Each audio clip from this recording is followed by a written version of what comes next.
Hello, good evening and welcome to JATVLive's coverage of Boxing Scotland's Elite Championships 2022. My name is Jim O'Neill. Joining me is Ben Holm, the new communications manager at Boxing Scotland. We'll be here throughout the night, but Ben, how are you doing? It's a great venue. I'm doing good, Jamie. I'm really excited. I've been excited since the semi-finals a couple of weeks ago. We've got 15 fantastic finals this evening, and I can't wait. So we turned up earlier. The event is now getting busier and busier. We've got about 500 people there, 270 people there, special guests. We're home to grab a few people. There's a few big names that are going to be the boxing royalty, as I said earlier.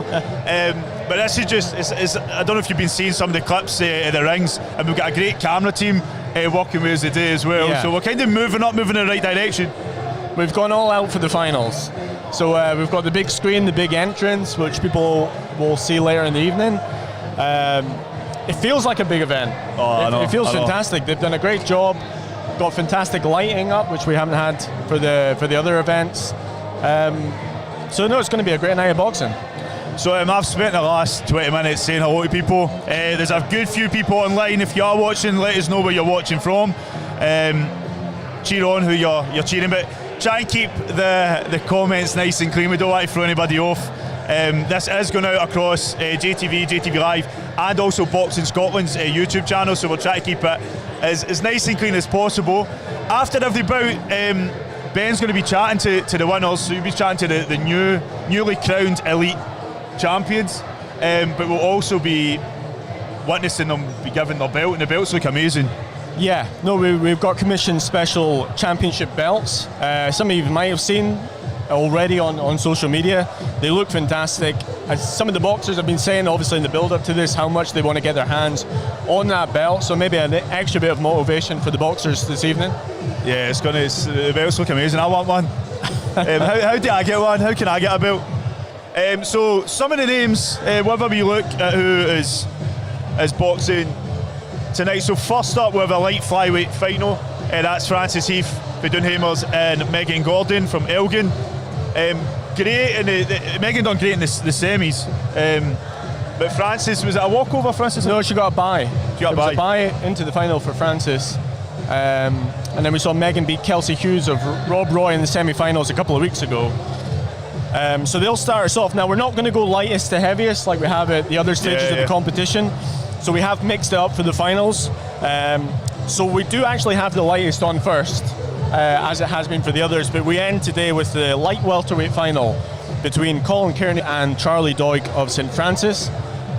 So it's a wee bit mix and match this evening, but no, it's going to be a great night. Second up, we've got Peter Payton of Argo against Peter Oswald of Glasgow Boxing Academy. That's in the featherweight final. And then we have Maggie White of Broxburn versus Stephanie Kernigan of Falkirk Phoenix in the Bantamweight female final, third up.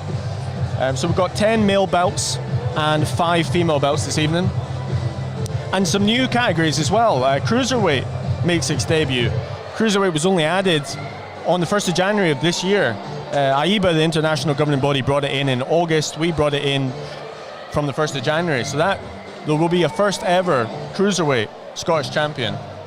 Be crowned. So good. I'm looking at the pictures here, each of the boxers, and it's boxers that I've seen develop. Colin Kearney is obviously on last. We spoke to both Colin and Charlie after the semis.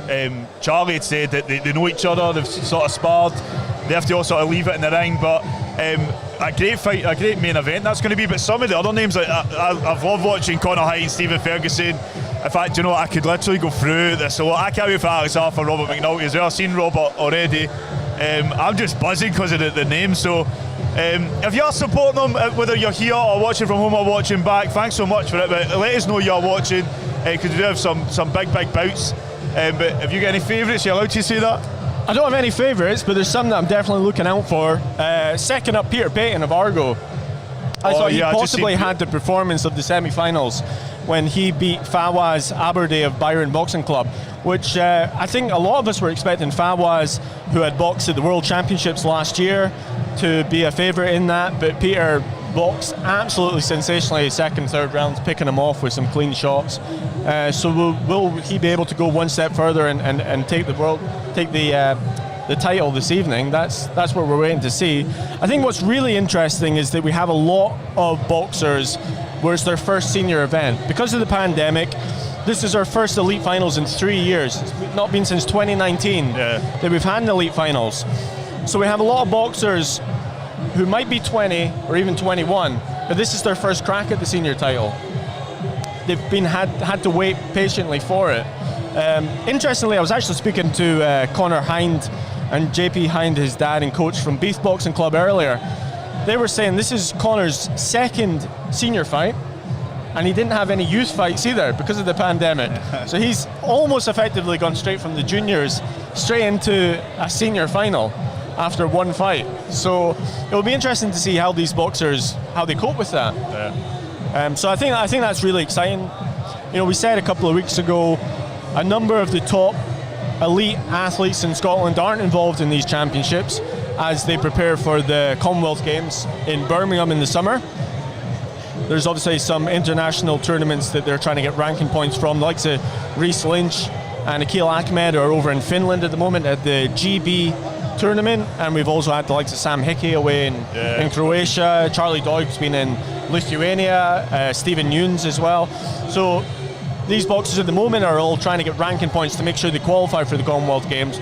But what it does do is give a chance to some of these up-and-coming youngsters to really, you know, make a name for themselves, to become Scottish champion. I've just been to one of the referees for one of the clubs and says it has been so long since boxers have had an opportunity to come in and come to the elite finals that this sort of just gives them that added sort of push to, this is where you can go, this is what you can achieve, but this isn't where it ends, this isn't where your story ends. I mean, we've got Josh Taylor here tonight as well. Your story ends even after the amateurs have further down, but there's a lot of guys out across, literally travelling across the world to box right now, and there is a buzz about Scottish boxing right now across these tournaments.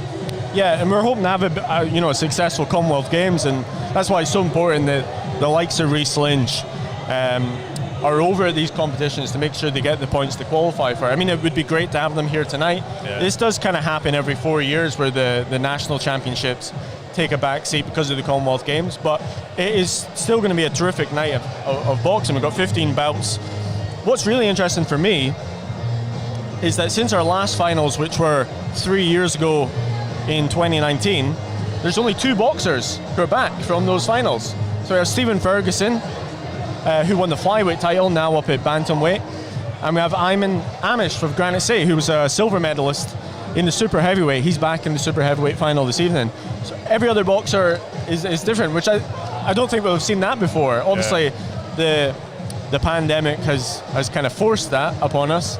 But I think that's really interesting. So many fresh faces. And on the female side of things as well. Shelley McDonald of Granite City is in the lightweight final. She only took up boxing post the pandemic. She joined the club 18 months ago. Just as the first lockdown was starting to lift. Amazing. She'd never boxed before that. She'd done around 10 or 12 years of my type. So she has got combat experience. But again, amazing that we have something like Shelley come through so quickly. So guys, if you just joined us, this is Boxing Scotland's Elite Championships 2022. My name is Jim O'Neill. Joining me on commentary is Ben Holm, the newly appointed Communications Manager at Boxing Scotland. Some people are asking when's boxing going to begin. We're expecting around 8 o'clock. There's just a few things the officials need to do before the boxing I think it's going to be a very sharp 8 o'clock. What we're going to see is we are going to see a parade of the officials very shortly. We're also going to see a parade of all the boxers that are going to be coming out shortly. I also think there's going to be bagpipes as well. So, and then that's all going to kick off. The commentators. Yeah, we need to get some recognition for the commentators. But no, we've got. I think that's all going to kick off in the next couple of minutes, and that'll take us up to 8 o'clock for the first bout, which will be Frances Heath of Doonhamers versus Megan Gordon from Elgin in the female light flyweight final. So we'll let you have a wee look. You can see the ring on your screens now. You'll see the people, the space out. So you've got the VIP section there, a lot of the table guests, and then they've just flipped back. We're all working alongside another camera crew, so we'll steal their footage when we can. But it looks good for us. Yeah. We're just here chatting. You're going to be doing interviews just to our right. But I feel like it's been building up to this. We started in August with the Back to Boxing event where we recorded the boxing. And then September we had School and Juniors where we first tried streaming, and then to come all the way to this where, you know, the spectacle that it is, and we're hoping to grab the likes of Josh Taylor, Ricky Burns, maybe even Alex Arthur, and some others to come and have a little chat with us. So, you know, it's going to be a great night. So the officials are they've always got their sweets. We never think of this. We never think in advance they bring sweets and treasures that they sort of share amongst themselves. Your ring announcer tonight is Craig Stevie, conforming box announcer on Instagram and Twitter. He drove me down for a Glen Rothfield show yesterday, so I owe Craig one. But we're in for a great night. Craig's wearing a kilt. I'm wearing a suit. I feel underdressed now, I think. I thought I was always underdressed at every other show. So because it's a special night, I mean, as you said, it is a big event for some of the boxers. There's been a buzz about a lot of the boxers. I spoke to Stephanie Kernahan earlier. She's ready to go. She can be boxing Maggie White in bout number 3. Also some of the lock end guys that are up, so Oro Zalaji. And that's a bout I'm really looking forward to, actually. Also got Ronald Devlin, who was a favourite of mine in the past. He's boxing Robert Muir for AAA. So there's a lot of, as I said, I know there are a lot of fresh faces, but these are a lot of boxers I've seen at other tournaments, at home shows, and I'm just glad to see them in this position where they're able to show their talents. Well, as we were speaking earlier about this being the first, you know, senior championships, a lot of them have been junior, have been youth champion, so they've taken the steps through the pathway. And so some very talented boxers who've won plenty of titles in the past. But I'm really looking forward to this. People keep asking me if I'm nervous. I don't actually feel that nervous, you know, because I was last night. I was thinking, are we going to be able to do what in my mind we want to see? But having these guys next to us and seeing the ring, it looks great. There is a bar that I'm staying away from. I'm on Diet Coke and water. Craig Stevens already given us the Diet Coke. Craig's supplying the drinks this evening for us. But some people don't like it. The Western Districts, I kind of get a bit carried away. Just because it wasn't planned, I wasn't supposed to really be there. So just some of the people who are watching online, David Cowan and Jim Cunningham, Robbie Barnes, Les Boyce, how you doing? Mohammed Naib, Chasey Blackett, Maggie Simpson. Oh, there's so many people watching. Amir Khan. Is that the Amir Khan, do you think? Which Amir Khan is that?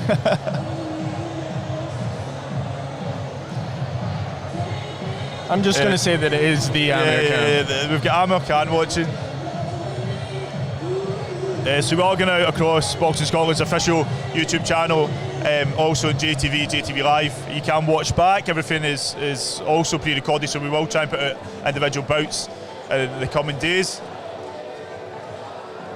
But keep the comments coming. If you're on Facebook, tag the grands, the grannies, let people know. We sometimes have issues with copyright with the music. We're going to try and keep an eye on that. But YouTube's usually the best place to watch it, so I think if you can get over to Boxing Scotland's YouTube channel if anything goes wrong, that should be a consistent stream. Make sure you're liking and subscribing as well. It always helps. Makes us look as if we've done our job. No, it does. So, maybe we'll just look at that long away. It's like 13 minutes. Yeah, well, I think it's all going to kick off very slightly because I can see the women with the bagpipes in position. So we'll just look for cues. I thought we were going to start at 7:30, so I was like, all right, put the live stream at 7, be ready for 7:30. We have Eastern District Development Officer Stuart Ferguson looking very smart in front of us just now. You want to come and say hello? Jump round. This is Stuart Ferguson, Eastern District Development Officer. If you just speak into the mic. Stuart? How we doing? All right. All right. How are you doing? You all right? I'm good, thanks. I'm actually buzzing. Everybody I've spoke to tonight, really excited, really looking forward to it.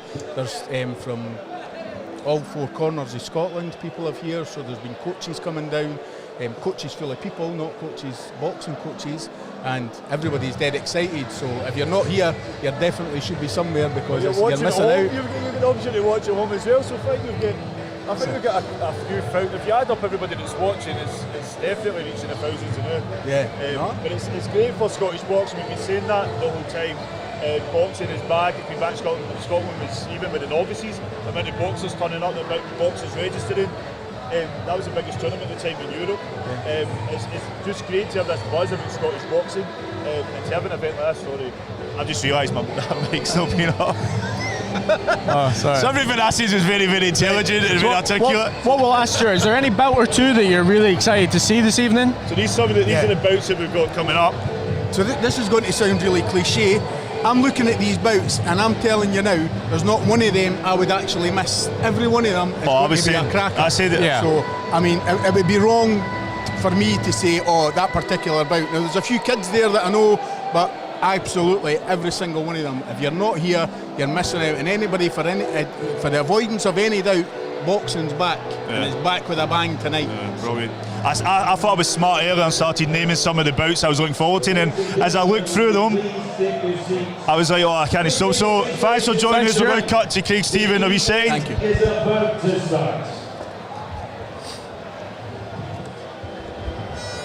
Is his microphone not on?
People ask me why I do it. Wake up early every morning, wrap my hands, put my gloves on, face my shadow,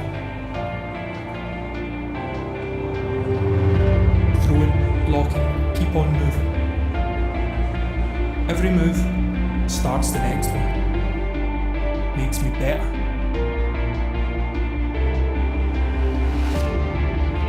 Keep on moving.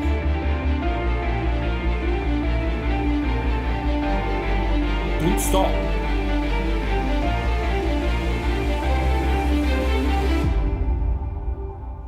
Focus.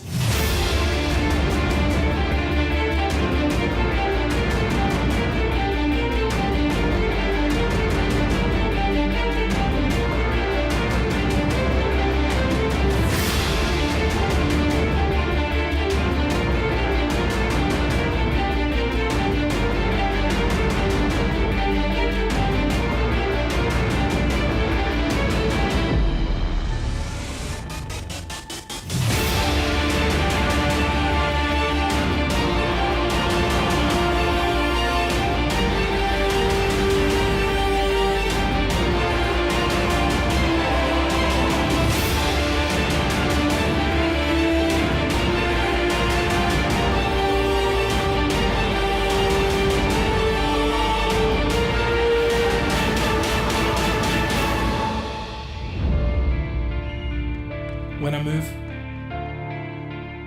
I feel unstoppable. The feeling I get from succeeding makes me move tomorrow too.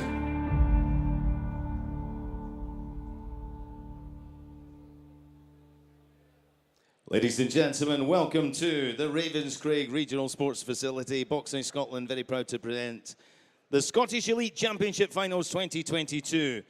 This is the pinnacle of months of competition, hundreds of volunteers from the coaches in boxing clubs around the country to the officials working the championships, the novices, the intermediates, the schoolboys, schoolgirls, juniors, youths, and tonight, the elites. In the ring, our referees and judges, Mr. George Brown, Paul O'Connor, Mr. Jim Smith, Donald Campbell, Stephen Morrison, and Tommy Winters. Our judges are Hugh Doherty, Ian Hislop, Alan Cook, Michael Roberts Sr., Kevin Kerr, David Reed, Peter Thompson, and Stacey Gurley. And now, ladies and gentlemen, it's time to meet the boxers.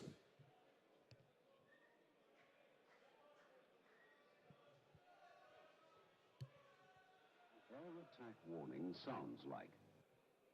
This is the sound.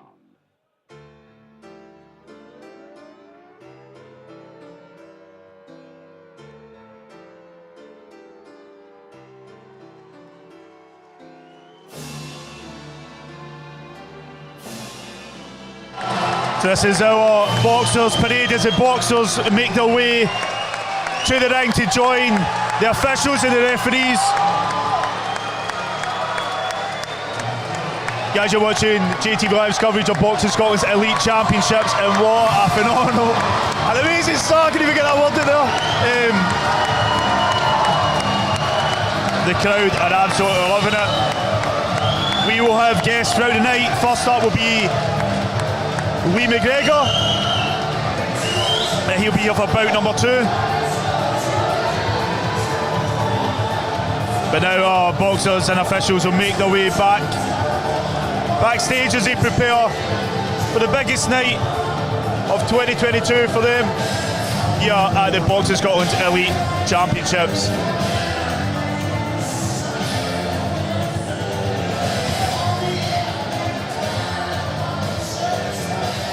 My microphone. My numbers. So nice so we're on the, sorry. I just cut back there to get your warning. No, that's all right. That was nice. We're going to go back to Craig Stevens. He looks like he's ready to begin. Bout number 1 looks like it's ready to begin. Yeah, no, Francis Heath and Megan Gordon are going to get us started this evening. Should be a really good bout. Light flyweight final.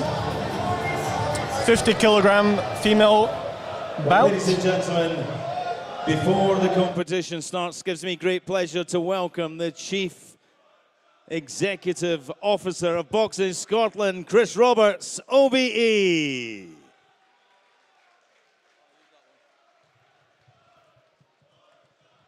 Thanks, Craig. Feels great being in the ring. I think I'm going to change roles here, George. Just on behalf of the Boxing Scotland Chairman, Mr. Kevin Bell, I'd like to thank everybody for coming along tonight. It's going to be an absolutely fantastic occasion. We've got 15 fantastic bouts on for your entertainment. The boxers have worked extremely hard over the past few months and will find themselves in the ring tonight boxing for the Scottish title. So, looking forward to that.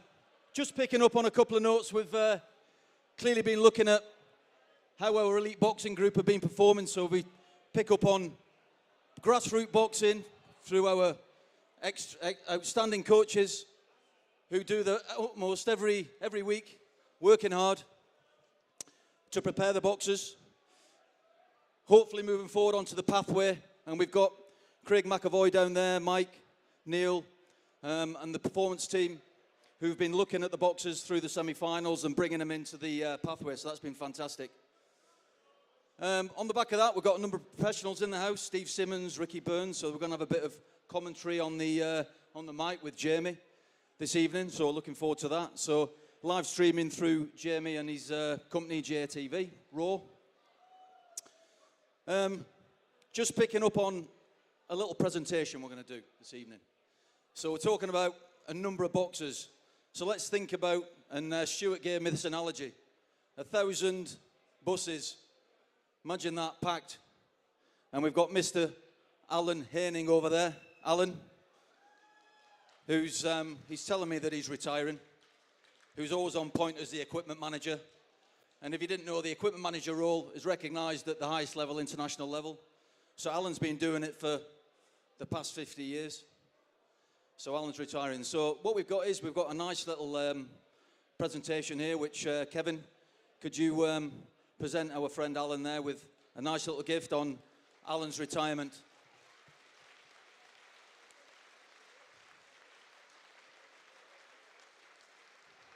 Thanks, Alan. Really good. So just to top it all off, as I said before, 15 fantastic bouts tonight. We've got to thank, firstly, our officials, as Craig's done already, headed up by Mr. Sterling, Jim, at the side of the ring there, our officials appointments officer, and Dougie Fraser at the back. I'd like to thank, specifically for this event, Marianne Crichton. Marianne, who's our head of operations, piecing this event together. No mean feat, Marianne, outstanding. Ably supported by Paul Coleman, Stuart Ferguson and Ben Holm. Ben's just moved into one of our communications manager roles. He's over at the back there. So Ben's going to be doing a bit tonight on that. So that leaves me just to say, enjoy your evening. Let's not forget the coaches out the back who are preparing the boxers. And if we could have one last final clap of hands, show of hands for our boxers. Please show a round of applause. And once again, thanks very much for supporting Boxing Scotland. We are a tour de force moving forward, not only within Scotland, across GB, but internationally across Europe and the rest of the globe. So some fantastic results, and long may it continue. Thanks very much. Enjoy your evening. Thank you, Craig. Thank you, Chris. Ladies and gentlemen, Chris Roberts, OBE, our CEO. Well, let's get on with the action. It's contest number 1. Would you please welcome, firstly, to the ring from Dumfries, Francis Heath.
Coming out to the Meatloaf Classic.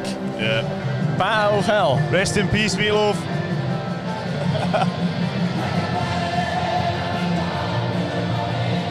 An Armstrong in our corner. We're going to pass back to Craig Stevenson, now sees our opponent. All the way from Elgin, Morrisshire, Megan Gordon.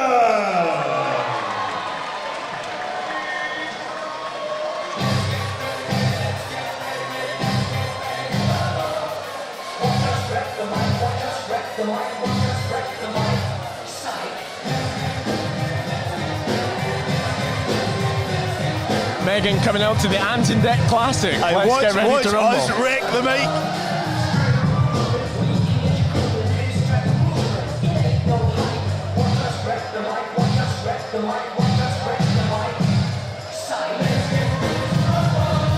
As a Megan Gordon from Elgin Boxing Club. Megan got to the final by defeating Kelsey Hughes of Rob Roy in the semi-finals. She won every round on all the judges' scorecards. It's a very comprehensive victory there. That was actually her first bout back in 4 years, which I didn't quite realise until she said after in the post-fight interview. She'd actually suffered a hand ligament injury when boxing for Scotland in Poland in 2018. Craig Stephen, This is the announcer. number one of the Scottish Elite Championship Finals for 2022. Brought to you by Boxing Scotland, whose chairman is Mr. Kevin Bell, Chief Executive Officer Chris Roberts, OBE.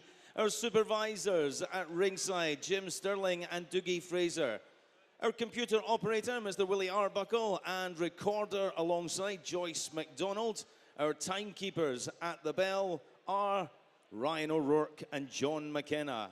Our medical officers are Doctors Ronnie Sidney and our Chief Medical Officer, Dr. Scott Henderson. So this is the opening contest. This is 3 3-minute rounds of boxing. This will decide the Scottish Elite Female Light Flyweight Champion. We're in the 50 kilo division. A referee in charge of the action for this one, international 3-star referee. Would you please give a warm welcome to Mr. George Brown. Introducing first, and boxing out of the red corner, wearing red and white with silver trim. She boxes for the Doon Hamers Boxing Club of Fries. She is Frances Heath. And across the ring in the blue corner, wearing the pink and silver shorts with black trim. She boxes for the Elgin Boxing Club in Murrayshire, presenting the Princess, Megan Gordon.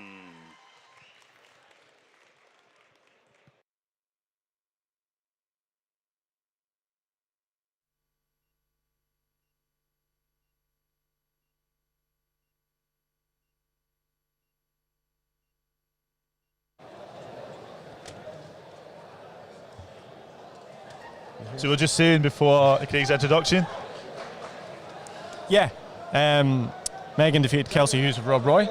Semi-finals, first bout after 4 years. Partly due to a hand ligament injury, which she suffered boxing for Scotland in Poland in 2018, and then also partly because of the pandemic, of course.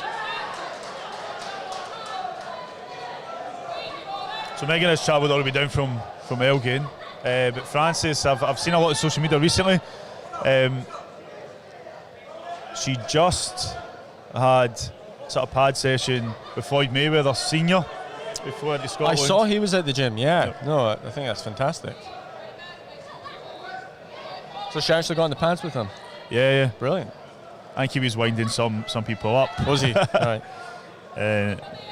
Our coach, Anne Armstrong. No stranger to the UK, of course. I remember when he was over in Manchester helping Ricky Hatton prepare. Oh. I think he went to KFC every evening for tea, if I remember correctly. So you got Frances Heath in the red corner and Megan Gordon in the blue. So Frances is 18, so this is her first senior final. And then we've also got Megan, who's 22 years old. Megan also going for her first senior title. She was a junior champion in 2015. She defeated Jade Dempster of North Glasgow in the 48 kilogram category. And then in 2017, she was a youth champion, defeating Iona Lowe of Northwest by first round stoppage. So she's looking to win her first senior title this evening.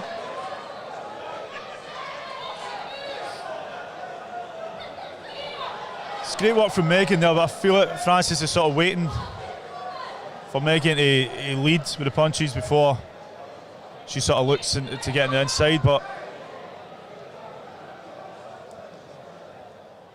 Megan's just got a beautiful stance to watch. Yeah.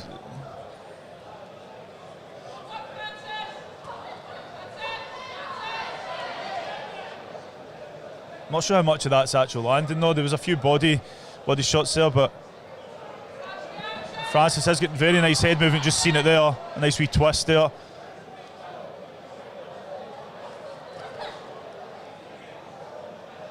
Well, we've got Frances, who is part of the Boxing Scotland development group. So she's already a member of the national squads. She has boxed a couple of times for Scotland as part of the development squad, both times against England. Great work there from Megan. And then Megan, of course, is quite experienced internationally. She was one of the first females to compete for Scotland at the Commonwealth Games. The last Games in Gold Coast, Australia in 2018. Herself and Vicky Glover went out there. Unfortunately, she drew the former 6-time world champion Mary Combe in the first round. So that's it for round number 1. Mary Combe would go on and win the gold. I think it was as hard a bout as she could have drawn. So, nice start there, I think, for me. Megan had more control that round of weight, and I think Frances just needs to maybe push forward a little bit more. But she's definitely got the capabilities, Frances. But Megan, as I said, beautiful sight to watch. Her father's our coach. Yeah, well, we see Paul Ranch-Gordon in the corner there.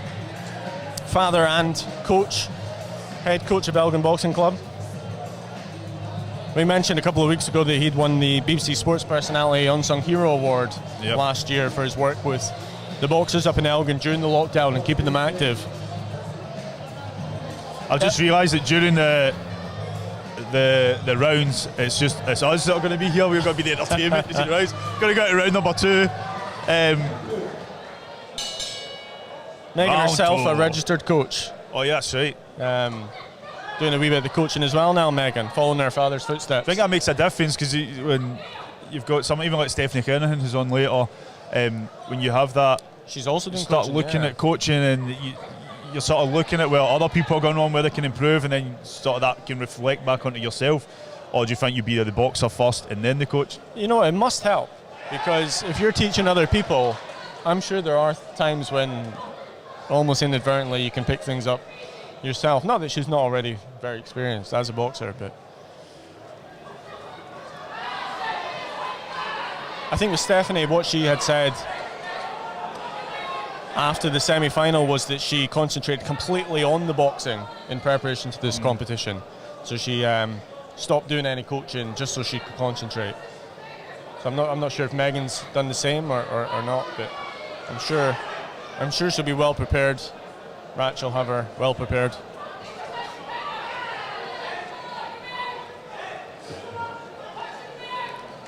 What I found interesting was we were asking the boxers who their boxing idol was before this final, and both Frances and Megan said Katie Taylor, the Irish boxer. Yeah. So they share the same boxing idol, which is interesting. The Scottish World Champion, Hannah Rankin, I got her T-shirt this morning. I was wearing that earlier. The Team Rankin T-shirt. Right. I was waiting for about a week for it. I kept thinking, have I missed it? But it's great. I was speaking to even Craig Stephen last night about how far female boxing has come on. I mean, you look at boxers like Megan and up-and-coming boxers like Frances, and I mean, this is why this sort of event is important, and you can showcase your talents. But you've got young females in the audience that are looking at these boxers and saying, well, that's where I want to be, that's where I can go, and it sort of sets a bar that other people can sort of aim to achieve. It's come a long way. You know, I think we said before that it wasn't until 2012, the London Olympics, that we had female amateur boxing at that level. Yeah. And for Scotland, it really wasn't until 2018 with the Megan going to the Commonwealth Games, and then we had the likes of Megan Reid going to the and Stephanie Kernigan going to the World Championships that year as well. So it wasn't really in Scotland until 2018 that we had female athletes going to these sorts of big competitions. Just for anyone watching, we have Facebook, because of the copyrighted music, have been very, very strict tonight. So there is links on JATVLive.com if you are looking for links.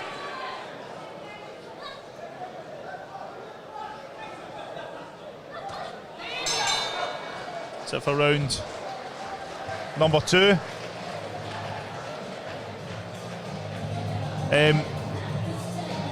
Next up, we're going to have Peter Payton from Argo and Peter Oswald from Glasgow Boxing Academy.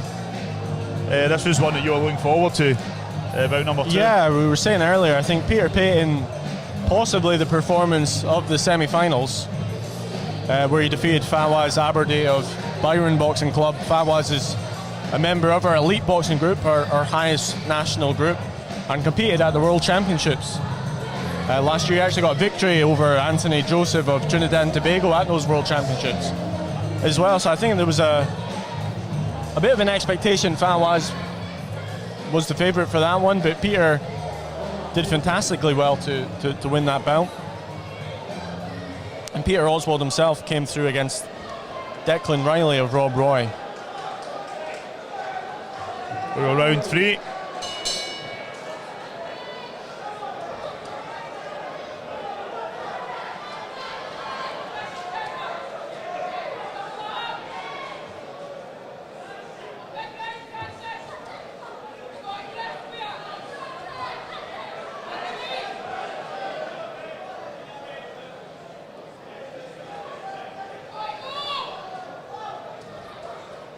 So our first guest will be Lee McGregor, who's going to be coming for bout number 2. But between then and now, you're going to be interviewing the winner at this bout. Nice work there from Megan as she responds to Francis turning up the heat slightly in round number 3 here. We're going to have presentations as well. But the presentations won't take place right after this bout. We're just going to need to wing it, you know that. We'll just So what's going to happen is throughout the course of this evening, the presentations will take place following the next bout. So whoever wins this bout will get their presentation after the Peter Payton, Peter Oswald bout, and so on throughout the evening. Nice strike there from Francis. She steps back. Megan, Francis Eve in the red and Megan Gordon in the blue.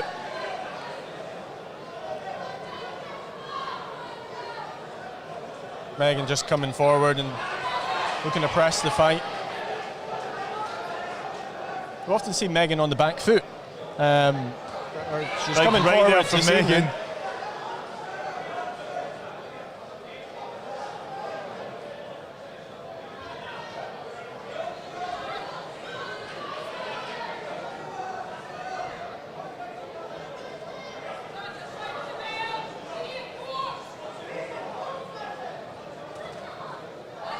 Nice work there from Megan. She pulls back just to avoid the right coming from Francis. But Francis is landing some nice wee shots in between Megan pushing forward. Are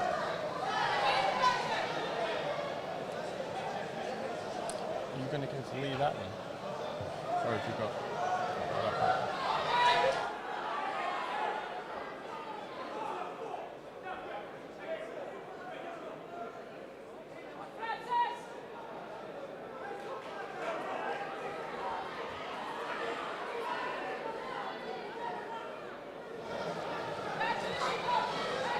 Coming to the final moments of round number 3 for bout number 1 for the female 50 kg lightweight, light flyweight title. Last 10 seconds now.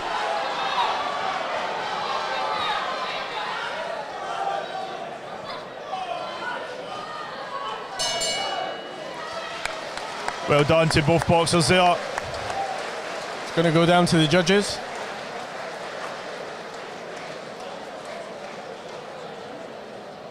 So just in a moment we'll pass back to your ring announcer Craig Stephen, who will announce the official announcement here at Ravenscraig. I didn't say we're at Ravenscraig. We're at Ravenscraig if anybody was wondering. I'll be back. I'm going to go get ready for the post-bout interview. Oh, Ben's running away. Joe, that's fine. We're going to have to wing it a bit because, as I said, the cameras that you see now, they'll be controlled by our assistant team, which means we're freed up to just focus on the live stream.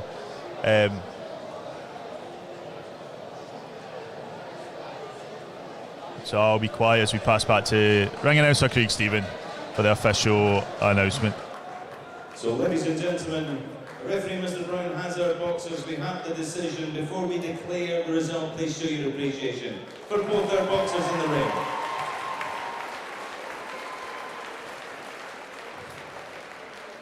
We go to our judges ringside, who score by unanimous decision in favour of the winner. She is now the 2022 Scottish Elite Female Light Flyweight Champion in the blue corner, Megan Gordon.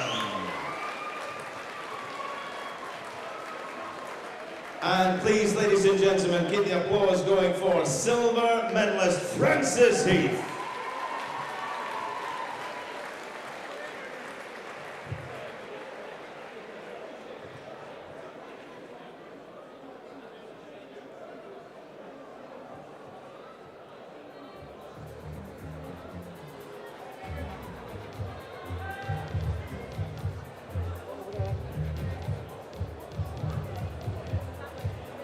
So I'm just going to pass back to Ben as he interviews Megan. You come in as well.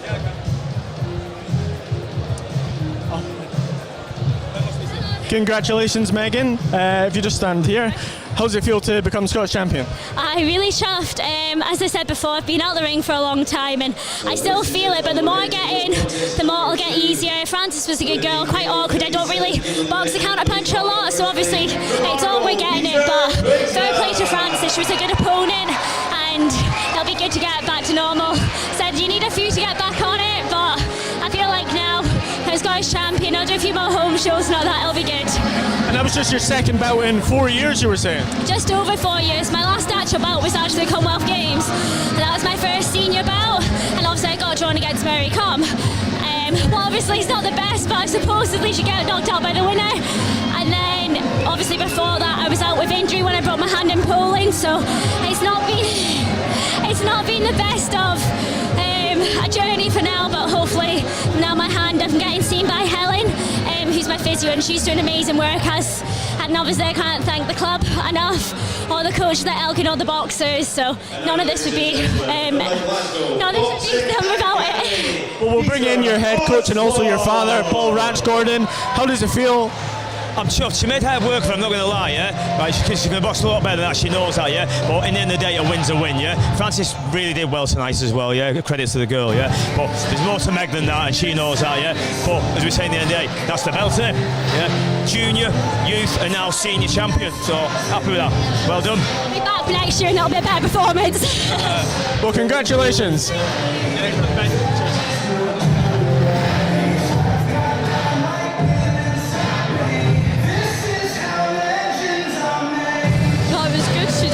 Boxer, judges the distance stuff well. I think I could have done a bit more, like when I made her miss go again, second series, but I'm just developing. She's a very experienced girl, so just get in there, go the distance, good experience, and she's a very good girl, so well done. Well, you're only 18, that was your first senior final, so I'm sure there's a lot you can pick up from that.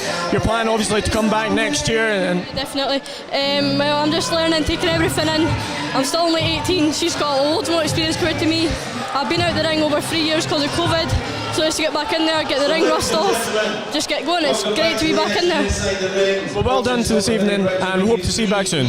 Thank you, Francis. Thank you. The Scottish elite male featherweight champion. We're in the 57 kilo division, and in charge of the action for this one, former 5-time Scottish champion, 1990 Scottish Commonwealth Games representative, star referee, Mr. Stevie Morrison. Introducing first and boxing out of the red corner, he wears the white with silver trim. Boxes for the Argo Boxing Club in Glasgow, Peter Payton. And across the ring in the blue corner, he wears the white and gold with red. He boxes for the Glasgow Boxing Academy, presenting Peter Oswald.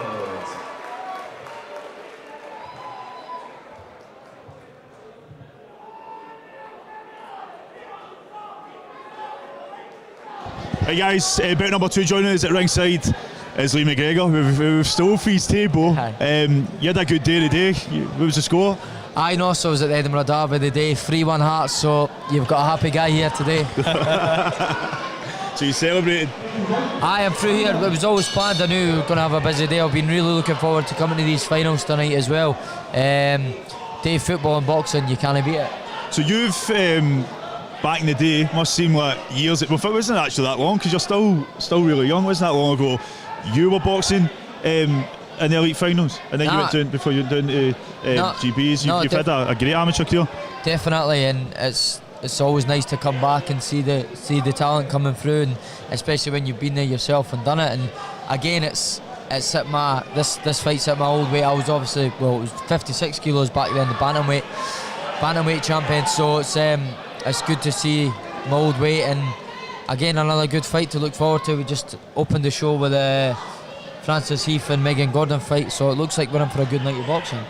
And it's amazing for young boxers that were previously in your position, and to see you here supporting them, to look at what you've achieved in your career and go, do you know what, even after my amateur career, these are the levels that I can go to if you have that drive and that passion.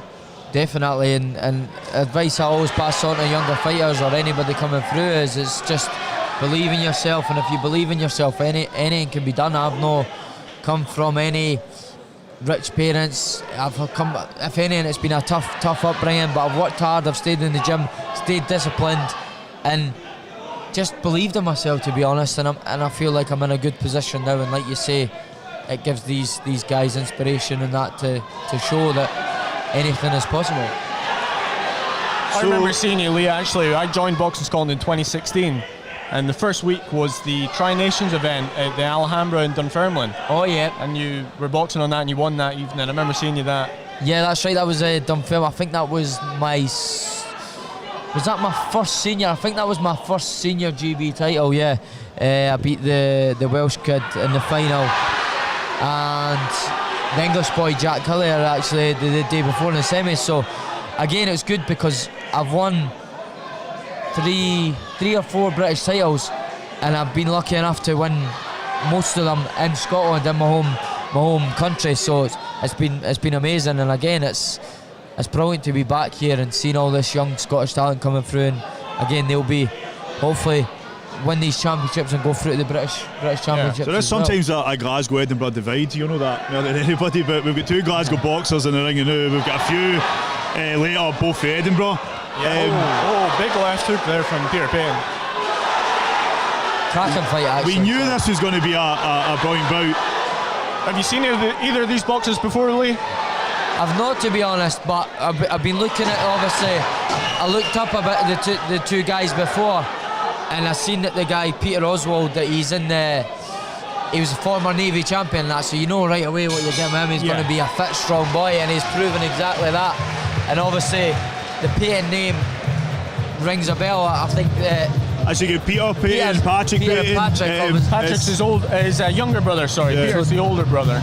You can tell he's talented as well, and it's making for a great fight. Well, in the semi-finals, Peter beat Fawaz Aberdy of Byron Boxing Club, who's part of the elite boxing group, and was actually the World Championships last year. So again, it shows you that it's good standard, and it's a good weight, and it's proven to be a very competitive fight. So it's. You recognise some of the coaches from before. I was saying that. I've seen that to the guys before. I used to see these guys every single week without fail. Referees and referees, judges, coaches, everybody. And then from me just being away for the last 3-4 years, I do my training camps in London. I'm not really in Edinburgh where I stay much. Never mind Glasgow. So it's nice to be back and see all those faces. The videos and pictures in Las Vegas and all that. Yeah. But again, that just shows you what boxers are achieving. I mean, we speak about some of the boxers that are travelling with Boxing Scotland just now, Lithuania, Belarus, we've got in Canada, but this Lynch is in Finland just now, I believe, as well. So, that's the Tamar tournament, isn't it? Yep, I've been out to that tournament before. It's again, and this is exactly why these guys will be fighting their hearts out, and this is why they do it, because they want a life-changing experience. They want to experience them and get them, and winning the Scottish title tonight will, I'd imagine, give them opportunities. I mean, we've got a big age discrepancy this evening. We've got Peter Payton's only 20, Peter Oswald is 33 years old, so it's a 13-year gap. Do you think that'll play a difference? I mean, Peter was a youth, so he's only just stepped up.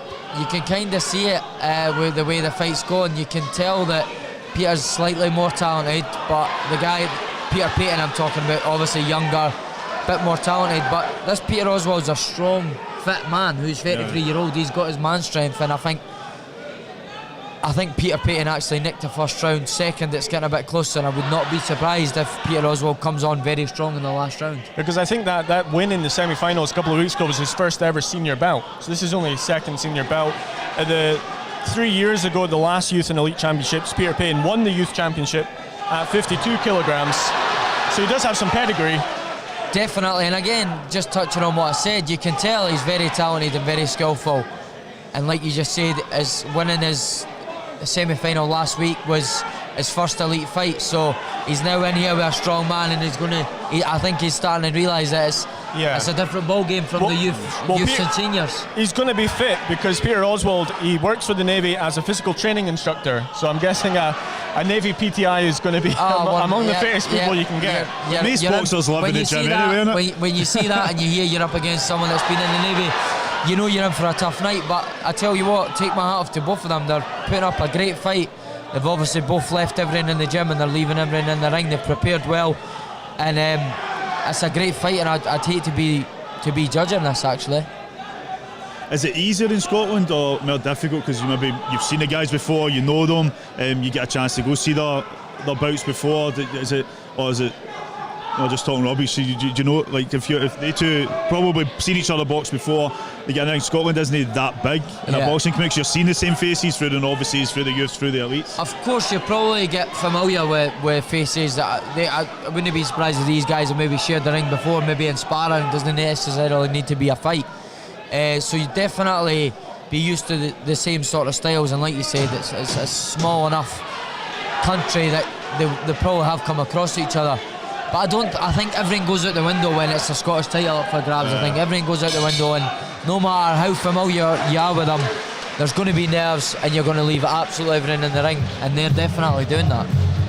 So ladies and gentlemen, you're watching JATVLive's coverage of Boxing Scotland's Elite Championships 2022. Joining me at ringside, my name's Jimmy O'Neill. We've got Ben Home, the new communication, I keep saying new because it's a new job, new communication manager at Boxing Scotland, and Lee McGregor, who's joined us at ringside to give his expert opinion, because you're a boxing expert, you've been through this, you've seen it, you've done it, and you're still aiming for higher heights. So while we've got a wee break between the rounds, where can we see you next? What you got coming up?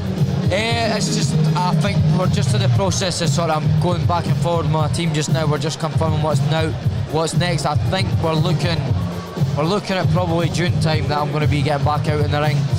My good mate Josh Taylor's wedding is June 18, so the plan is to make sure I get out and fight before then, so I can enjoy the wedding with Josh. So that's the plan, and news on that will be imminent. We look forward to that. And how's Josh doing? I seen his interview the other day, but I seen him at the seating. I've seen you as well. You're supporting him. Is it good just to be in that atmosphere of both champions, both sort of reaching for the stars and sort of bouncing off each other, and having a great fan base as well in Edinburgh? It's all about creating a buzz for not just yourself but Scottish boxing as well.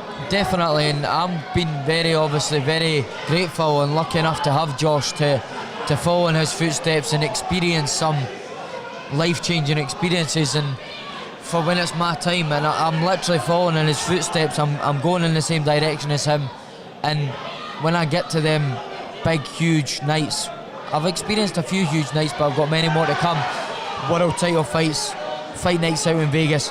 It's not going to be, I'm not going to freeze in that moment, and a lot of fighters that can happen, because I've been there, I've seen it, I've experienced it with Josh, and I'm familiar with the surroundings and that, so it's definitely been very beneficial for me being alongside Josh, and I'm very grateful for that. You know that far behind what he's achieved, you look at that long till, and it's weird because he's sort of like a mentor, but at the same time he's on it. It's not that big an age gap between you.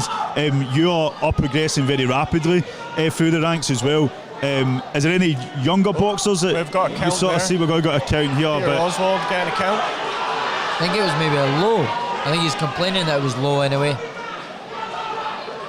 Referee Stephen Morrison, he starts the match. I was just saying, is there any younger boxers that you're seeing following you from behind, or do you get a chance to go back? Well, this is why I've actually, because see, when I'm away quite a lot and I'm focused on my fights and that, it's nice to come back and see this, because you didn't really get much of an opportunity to do that. So that's why what I says to Craig McAvoy earlier on, I says, who's the start, and he said to me, listen, there's a few good lads coming through, and it just made me more excited for the night ahead. Some big shots there from Peter Payne. This has genuinely been an absolutely fantastic, cracking fight, and a second standing count there.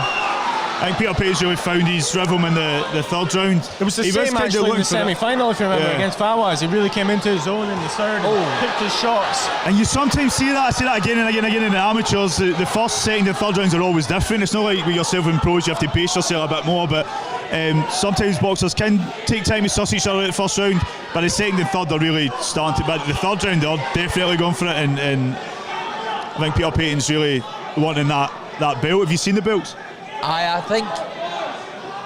think the first year they brought the belts out was the first year that I won them. So so you've got one. I've got the very first one that came out, and believe it or not, I've still got it. And I'm still a proud holder, and that's still alongside my collection, and I'll keep that with me alongside my British titles, Commonwealth title, European title, and hopefully one day world title as well. We've just got the doctor checking Peter Oswald there. It looked like a really bad swelling underneath his cheek. I don't think it was cut. I think it was the swelling that they're checking. It seems to have come right up under his right eye.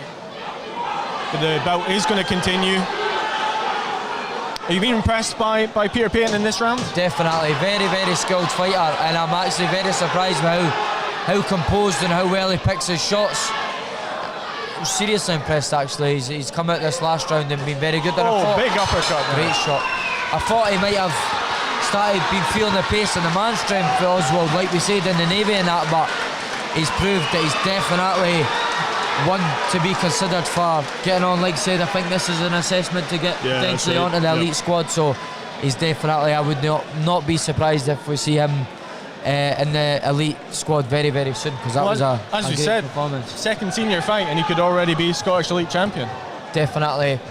He deserves it. Future is very bright for him. I'm expecting Peter Payton to maybe take this, but, and I don't want to prejudge anything before we cross back to Craig Stephen, but he deserves it. I know the last two bouts we've seen, he's been phenomenal. And not to take anything away from Peter Oswald, but it's just been great to watch, especially his third rounds in both the bouts. So excuse you, Ben, as you go grab the winner and set up. Lee, you're staying here for another bout. All right. But we'll pass back to Craig Stephen for the official announcement here at the ring. So, ladies and gentlemen, Dr. Henderson checks, as always, both boxers. He is satisfied. Boxers come together with the referee. What a contest, ladies and gentlemen. Let's hear it, please, for both our boxers in the ring.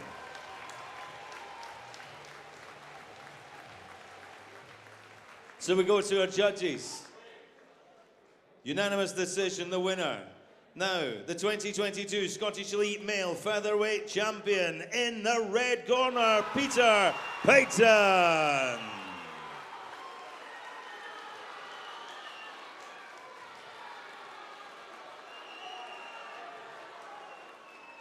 Ladies and gentlemen, please keep the applause going for silver medalist Peter Oswald.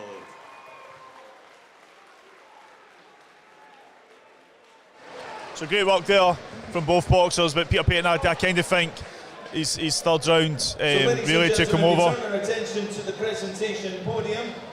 So let's see, we may either go with the interview with Peter, which we're just going to flip to now. For the Scottish Elite Female 50 Kilo Championship, Murray Stewart, Public Affairs, will do the presentations. We have Mr. Murray Stewart. Ben is just Peter, Scottish Elite Champion. How does it sound?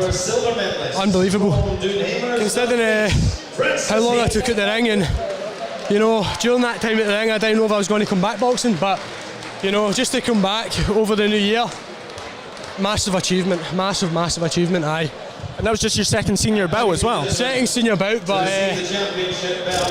looks like I've not been away, to be honest with you. Well, 3 years ago when we had our last championships, you were the youth champion.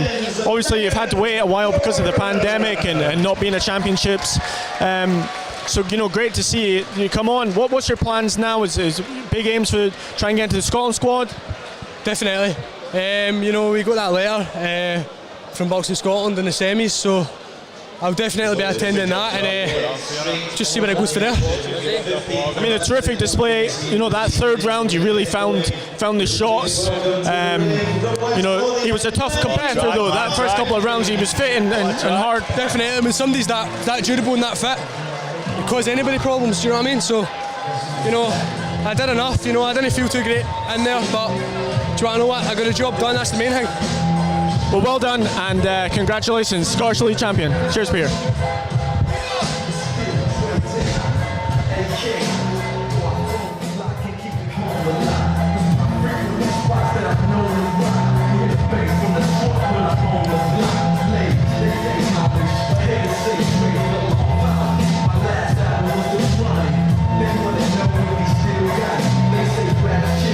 This is Megan White making her way to the ring.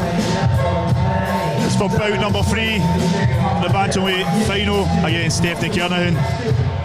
What we didn't mention there was that was the first featherweight final in a number of years. Added back in.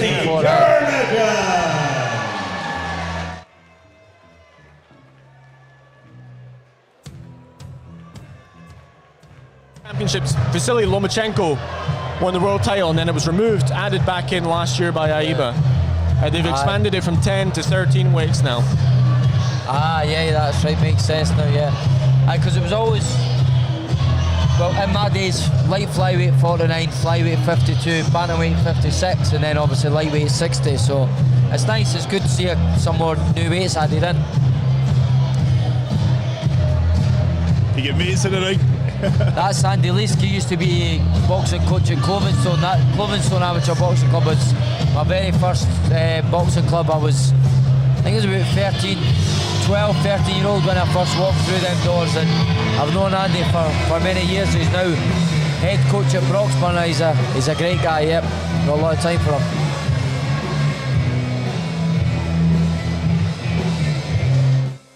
So ladies and gentlemen, here we go with contest number 3, brought to you by Boxing Scotland. 3 3-minute rounds of boxing, which will decide the Scottish Elite Female 54 kilo champion.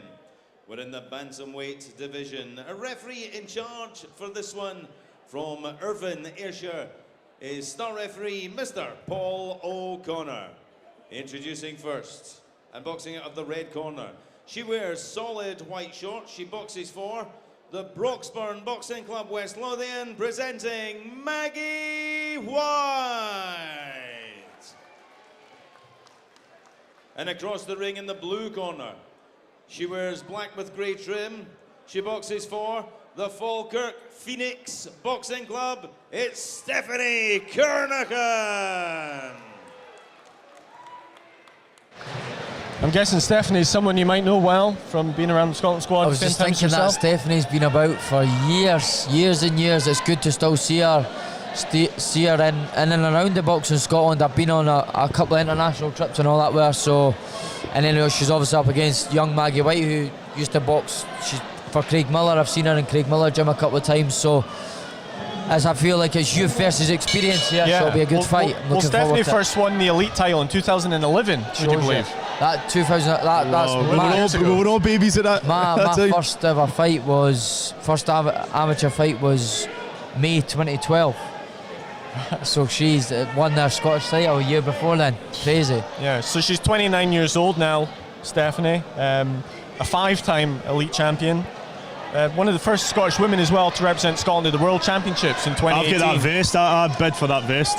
So there was 3 female boxers. It was Megan Reid and Vicky Glover and Stephanie were the first Scottish boxers, female boxers to compete at the World Championships.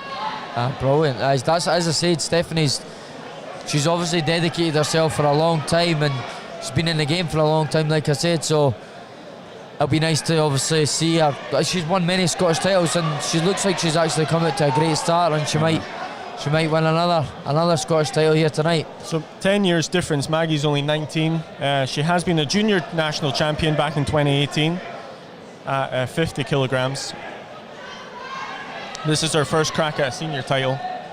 Yeah, so like I said before the first bell went, I think it's going to be youth versus experience here, and I think that's shown exactly that.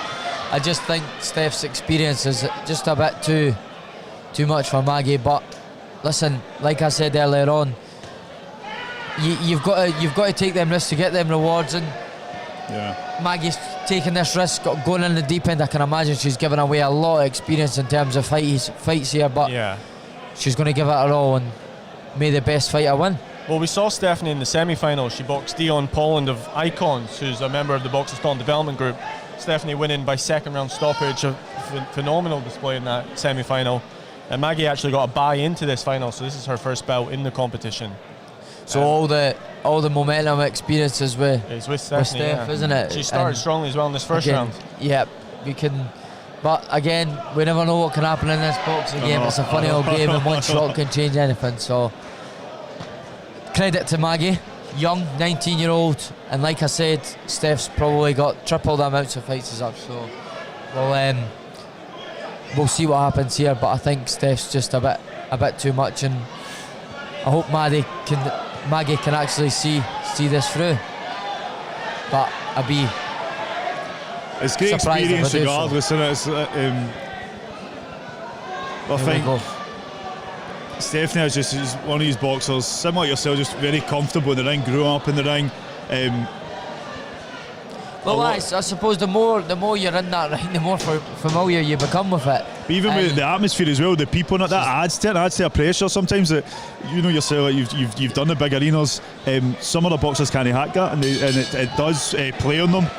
When they get in the ring. Not saying that's what Maggie's, but I'm saying as a young boxer, you still have to experience that, whereas Stephanie definitely has. Yeah, I agree. Well, she's become a coach now as well, Stephanie, at Falkirk Phoenix, and she's also been coaching on the performance pathway in the West District. So she's in the East and West District. So she's been going into the coaching side, but she's put all that to one side for this competition, just focusing on the boxing. Fair play, Stephanie. And like I said, I've been to tournaments, I've seen her over the years. She's been alongside us, teammates shouting me on and that. So it's good to still see her involved. And there'll be many female young fighters that look up to Steph, and just like all younger fighters do, like I look up to Josh, there'll be young fighters that look up to me. And that's what we want to do. We want to inspire the youth to come up and keep growing Scottish boxing, and that's exactly what we're all doing, and it's great to see.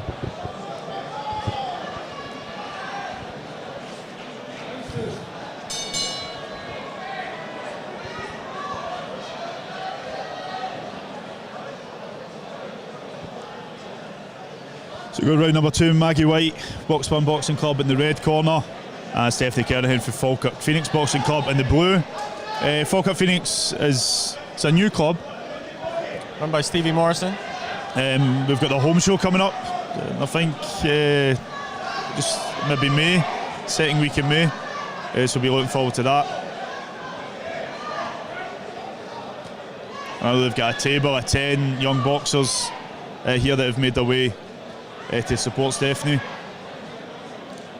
But having supporting your coach in the ring as well is a bit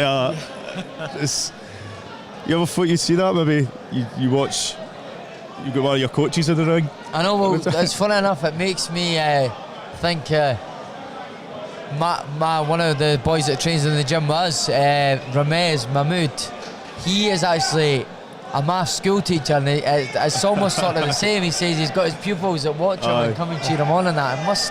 It must be weird, but brilliant. Again, brilliant to see them coming along and cheering her on, and again, I can imagine there's a few in that crowd watching her and wanting to be in that position one day, and it'll be inspiring them to do so.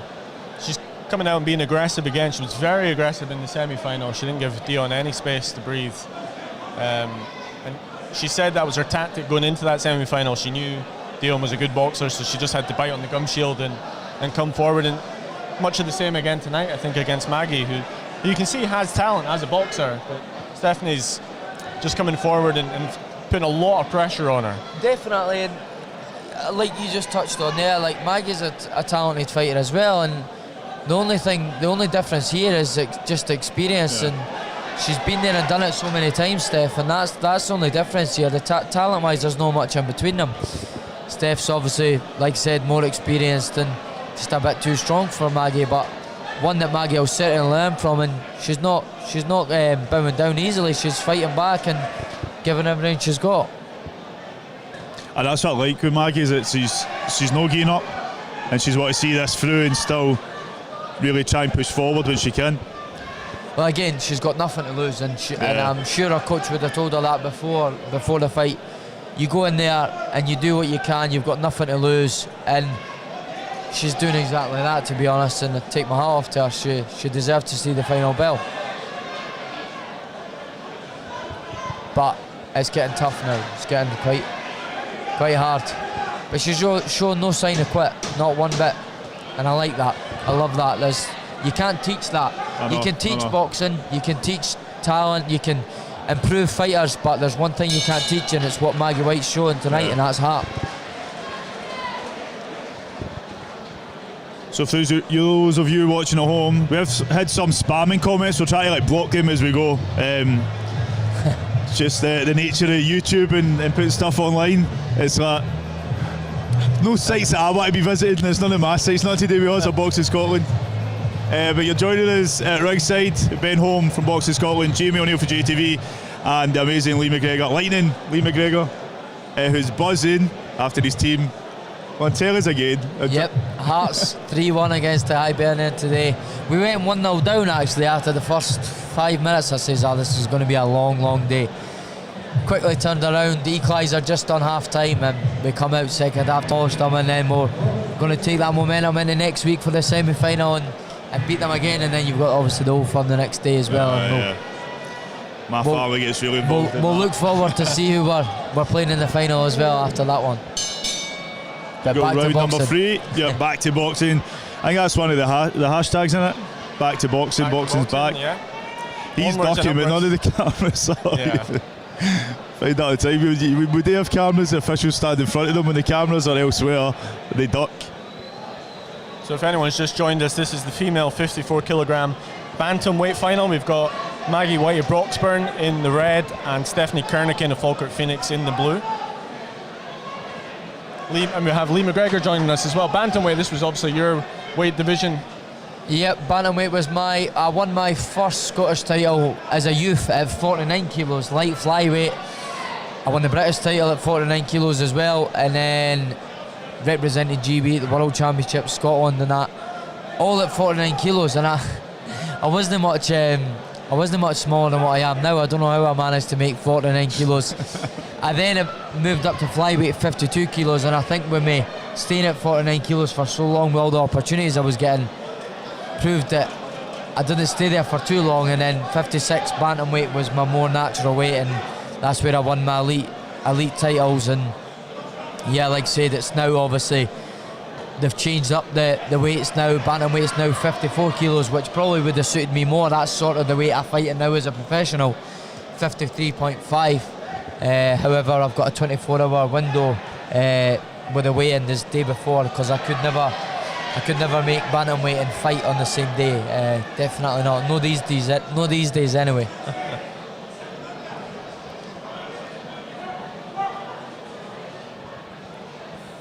So we're here at a packed out Ravenscraig.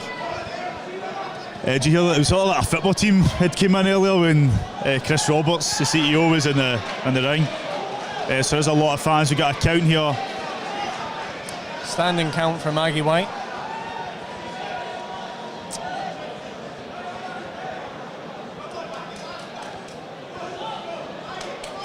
Last push of this bout. Third and final round.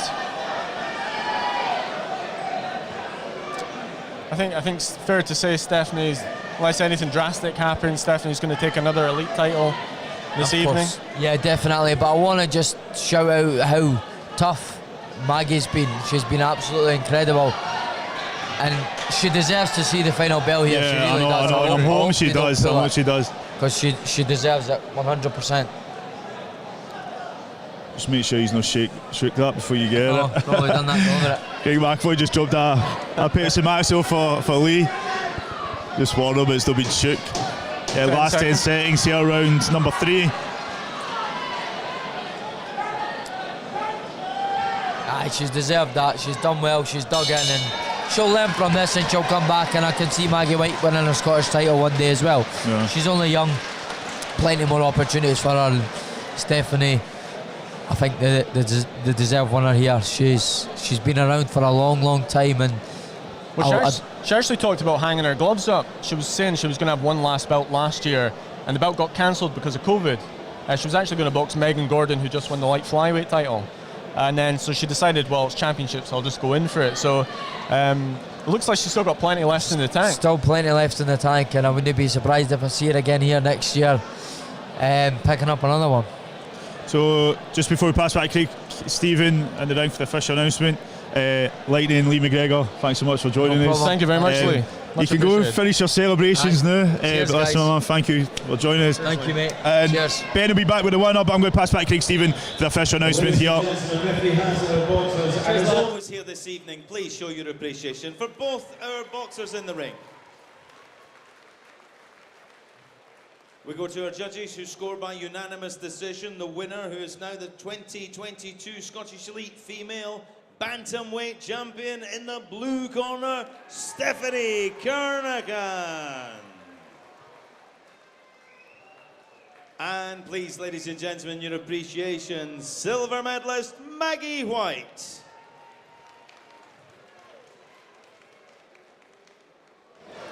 So, great win there for Stephanie. So, ladies and gentlemen, I'm on my own, so our attention back to the medal table in the corner of the room. I'm just going to switch to Ben, who's going to interview Stephanie at the winners section. Congratulations, Stephanie, elite champion again. How does it feel? Amazing, amazing. Firstly, I just want to say, in that ring I had my mum on my right shoulder, my wee angel, and just recently my wee cousin Kevin on my left, so that was for the guys as well. So I've not been this emotional for a Scottish finals till now, but it meant a lot. Meant a lot. You first won the Elite Championship all the way back in 2011, so I think that was your 6th title, is that right? Today was my 6th title, aye. And do you think you talked before about maybe having one more and hanging up the gloves, but do you think you're going to continue now? I think it might be 100 more now, so. But I just want to quickly say as well, thanks very much to my new boxing club, Falkirk Phoenix, and all the coaches there, Stephen Morrison, who's actually on R&J here, Adam Morrison and Paul Lynch that's in my corner as well, but also a huge thanks to my other coach. He's been there for 14 years, Stephen Ewens.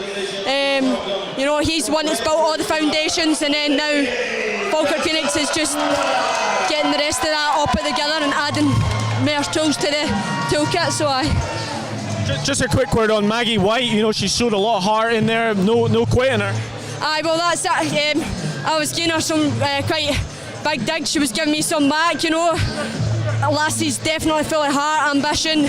She never gave up to the final bell, you know, so a brilliant up and coming young lassie, so you need to keep an eye out for her coming up, definitely. Well, congratulations, Stephanie. Elite champion once again.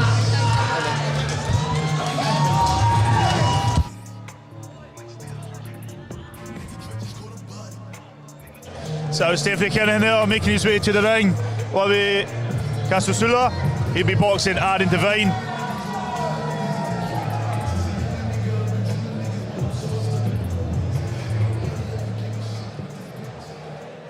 And now, ladies and gentlemen, from Elgin, here comes Aaron Devine.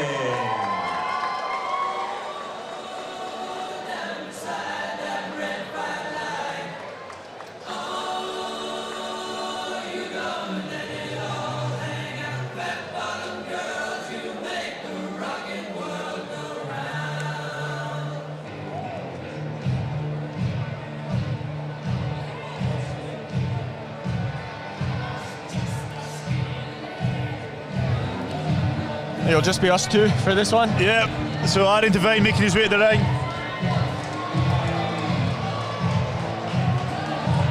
As he does that, we'll just have a quick look at where we are on the map. So we're about number 4. Just have a quick look at what's coming up. There's a lot of people asking questions. I'm going to pass back to Craig Stephen in a little setting to see announces both boxers, but just have a wee look. Ladies and gentlemen, welcome back to the action here at the Ravenscraig Regional Sports Facility, where Boxing Scotland is proud to bring you 3 3-minute rounds, and this will decide the Scottish Elite Male Middleweight Champion. We're in the 75 kilo division, and a referee in charge for this one, international star referee. Please welcome Mr. Tommy Winters. Introducing in the red corner, wearing black shorts with white trim. He boxes for the Renfrewshire Boxing Club. He is Olivier Casasula. And opposing him in the blue corner, wearing the black shorts, red and white trim, proudly boxing for the Elgin Boxing Club, Murrayshire, presenting Aaron Devine.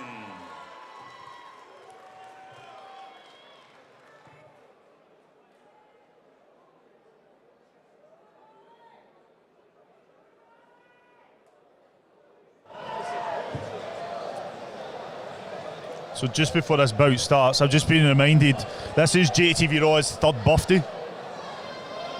Would you believe that? Happy birthday. Oh, cheers, thank you.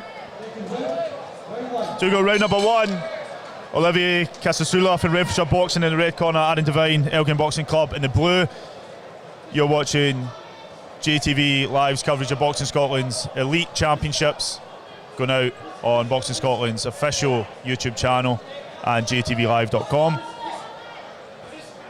Hello everyone watching at home, thanks so much for your support. There's hundreds of people watching at home. The Facebook feeds went down because of the music, so best just stick in to the YouTube channels. Olivier is a very modest guy. He said after his semi-final victory, he wants to be the greatest, the best ever, and this is where he starts. Yeah, I was in shock. I felt the body blow in the semi-finals. Well, he had a terrific victory over Chris Nisbet of Wellmeadow. He stopped him with a body shot in the second round.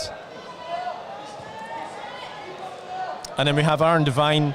He received a walkover in the prelims before beating Jack Grieve of Galashiels in the quarterfinals, and then Kieran Bergen of the Barn in the semi-finals.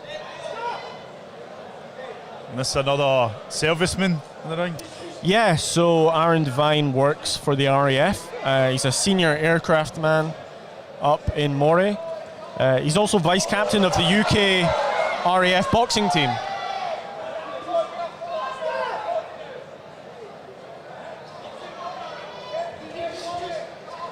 Olivier's only been boxing for around 3 years. He's 21 years old.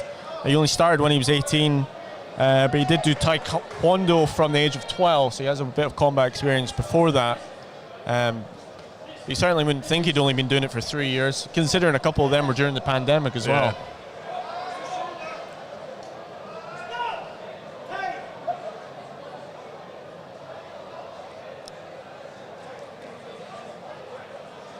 Referee Tommy Winter stopping the action. I think it's a shoelace that needs tied. It's like the left boot of Olivier's shoe is untied, just getting fixed there. Colin Belshaw tying his lace for him. Great coach out there, who actually was the person who invited me out to Renfrewshire Boxing when we were sort of looking at what to do with boxing and sort of publicising it. So I remember I seen a post that says we were just going to try and promote something, and now here we are sitting with the communications manager at Boxing Scotland, filming and streaming the Elite Championships.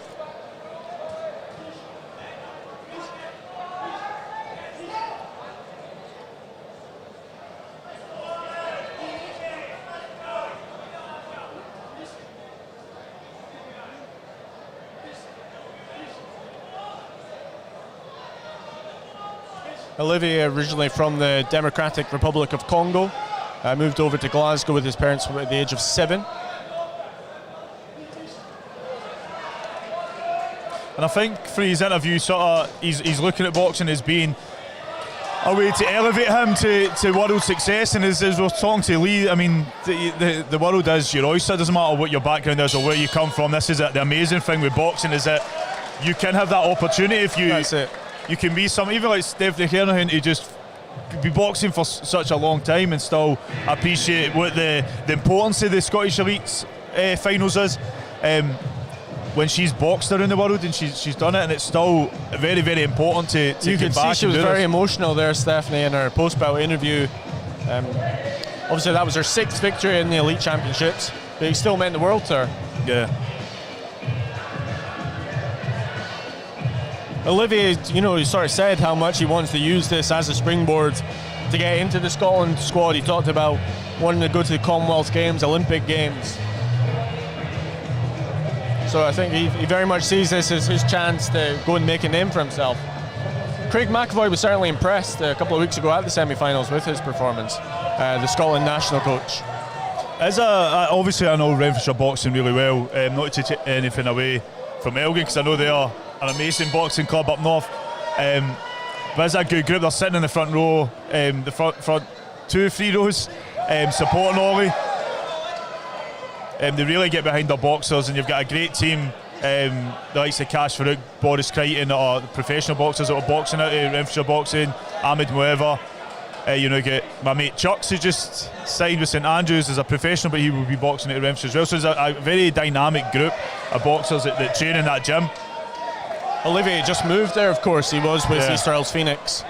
Actually entered the competition as an East Isles Phoenix boxer before transferring to Renfrewshire.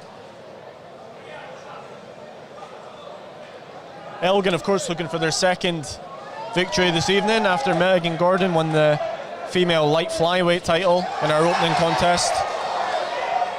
You see Megan's dad, Rach Gordon, the head coach of Elgin, back in the corner for Aaron. I was speaking to Rach before this. He said Aaron is the calmest person he knows. I don't know if that's part of the training in the RAF, but he said the example he actually said was if Aaron was ever in a burning building, it wouldn't phase him one bit. He said his heart rate wouldn't go up one bit even if he was in a burning building, so I'm sure he's going to be able to keep us cool in there this evening. Aaron's tried to get into the national squads through the district pathway. He's had a couple of assessments before, not managed to make onto the national squad, but I'm sure if he was able to win the middleweight title, it would strengthen his case. He's already guaranteed an assessment by getting to the final this evening. All of the finalists have been guaranteed an assessment by national head coach Craig McAvoy, and the chance to go to a multi-nation sparring event as well. For those who aren't obviously already included in either the development or the elite boxing group.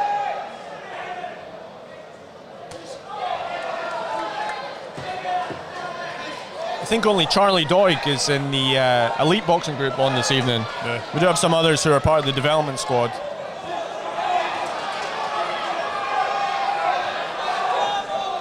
So this is bout number 4. Olivia Casasula from Renfrewshire Boxing and Aaron Devine from Elgin. Olivia Casasula in the red corner, Aaron Devine in the blue.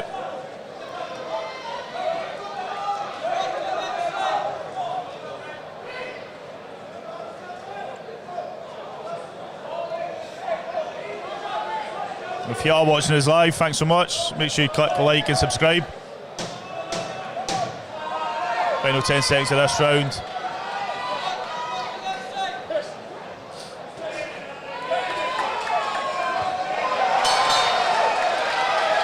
So we were saying before that a number of the elite boxing group aren't involved because of the Commonwealth Games. One of those is Sam Hickey, who boxes at 75 kilograms, the Lockheed middleweight. He's going to be a big hope for the Commonwealth Games should he qualify. He's also a member of the GB squad down in Sheffield, alongside Akil Ahmed and Reese Lynch.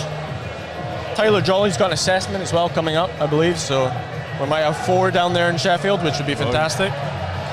But Sam's had a successful last year. You know, Sam's just a brilliant boxer, and like, again, another boxer I spoke to very, very early on.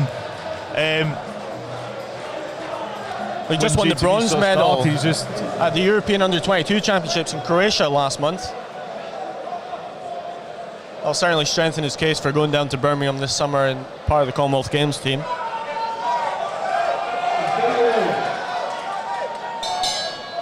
He was at the World Championships last year as well. He did win his first bout against Bulgaria's Rami Kinin before losing a split decision to Croatia's Gabriel Vukovic. Sam's here watching as well. We'll maybe be able to grab him later on. Yeah, definitely. He promised me an interview a few weeks ago. Be interesting to see what he makes as well of this middleweight contest.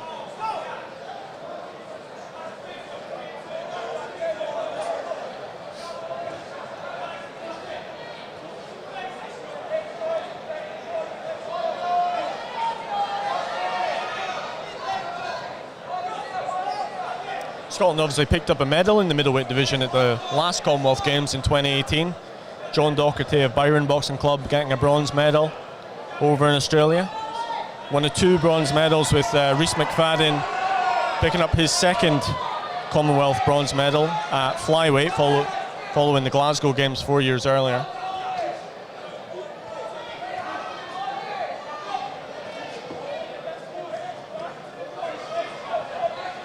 Like in Ollie's last bout, really seen a lot of power from him. That's what ended the It was the body shot, wasn't it? Yeah, no, I think he's maybe I think he's still looking for power, but he's stamina. Throwing big punches like that is going to take a lot out for you. But these 2 guys are just they have a wee burst of energy each that sort of flows between the 2 of them. I see on Olivier's trunks there, he has the body snatcher as his nickname. I don't know if that's a new nickname after the elite semi-final or if he already had that nickname beforehand. Targeting the body there of Aaron Devine. Aaron obviously got the Royal Air Force logo on the back of his top.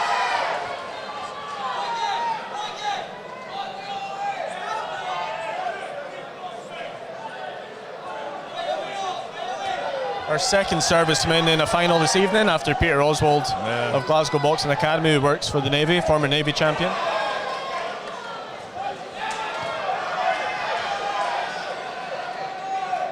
I think you know they're going to be tough, don't you? If they come from the service boxing, I know.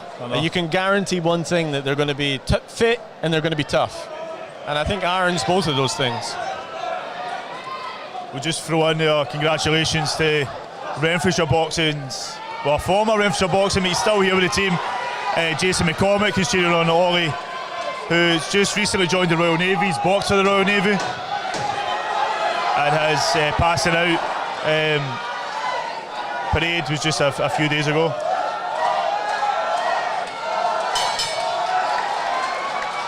So this is another great bout.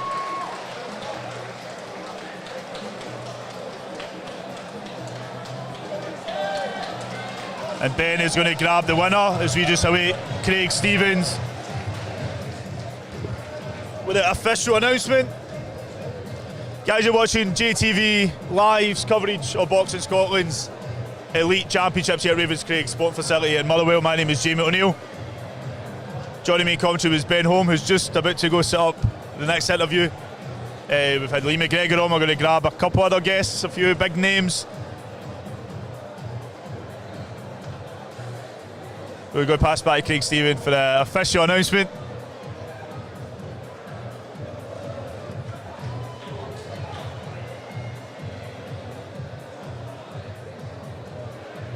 So, ladies and gentlemen, our referee, Mr. Tommy Winters, brings together both boxers, and as he does so, would you please show your appreciation for both boxers in the ring.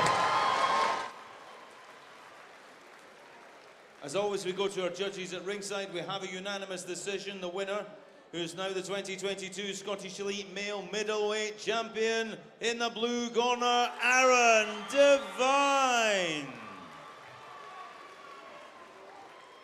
And please keep the applause going for silver medalist from Renfrewshire, Olivier Casasula. Great work there from Ollie. Unfortunately for him, Aaron Devine, for me, it was just busier. So, ladies and gentlemen, we cast it out back down to the corner to the medal table, the presentation. So we're going to swap to an interview with Aaron Devine as he speaks to Ben Holm. Just bear with me in a wee second. And here we go. Aaron, Scottish Elite Champion, how does it sound? It's pretty big, yeah, I'm pretty chuffed.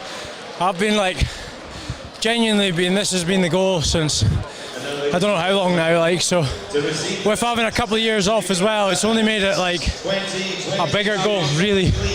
I thought 2 years ago, I thought that was my chance, but I knew I was ready this time, I'm sure there'll be a lot of RAF people as well, very happy cheering you on this evening. Aye, they'll be chuffed, It was a tough contest though. Did you think you'd done enough at the end there? He's a strong boy, I thought I outboxed him, but Aye, he'll come all day, like, to be fair, so good on him. Like, he'll go again, I'm sure. You had to show a lot of toughness, but you showed a lot of composure in there. So no, but what's your plans now then? You'd spoken about you'd had a couple of assessments before. Is that the plan? Next 2 weeks, back down for an assessment. Hopefully show off some more skills, show that like I'm at that level now, like, so and see what happens. Like, we'll bring Ratch back in, second gold medal for Elgin Boxing Club this evening. How do you feel? Absolutely chuffed, yeah. Anybody who knows Elgin Boxing Club, everybody goes about family, but it really is a family. People have travelled up to watch this, yeah. All Aaron's family, his girlfriend, his fiance's over there, yeah. Absolutely brilliant, you know what I mean? I'm so pleased. Look at me, my heart rate's going through the roof. Well, congratulations. Just want to say, before, going to have an early moment. Cheers to the Elgin Boxing Club, because before I went there, I was a numpty. I couldn't box at all there, so everything that I showed in there is everything I've been taught at Elgin. And obviously, cheers my work and cheers to the rap boxing as well. So my fiance for sorting out my diet and getting me to the weight. Brilliant. Well, congratulations.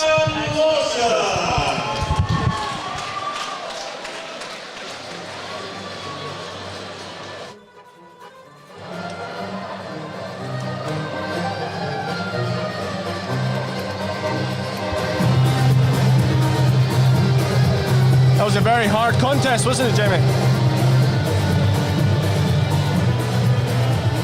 Oh, it was brilliant. Just for those who missed the entrance there, making their way to the ring, Gardner Moore, the red corner, Shannon Lawson in the blue.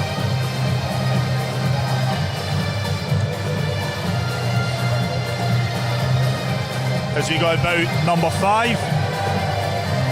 This is what we've got coming up. Let's have a wee look at what's coming up next. We'll pass back to Stephen to introduce both boxers. Scottish Elite Championships continue with 3 3-minute rounds, and this will decide Scottish Elite Female Welterweight Champion. We're in the 66 kilo division, and in charge of the action for this one, star referee, veteran championship referee from Elgin. Please welcome Mr. Donald Campbell. Introducing first, and boxing out of the red corner, wearing red shorts with white trim. She proudly boxes for the Loch End Boxing Club in the city of Edinburgh. She is Gardner Moore. And across the ring in the blue corner, wearing the dark blue and light blue shorts, she boxes for the Barhead Boxing Club, presenting Shannon Lawson.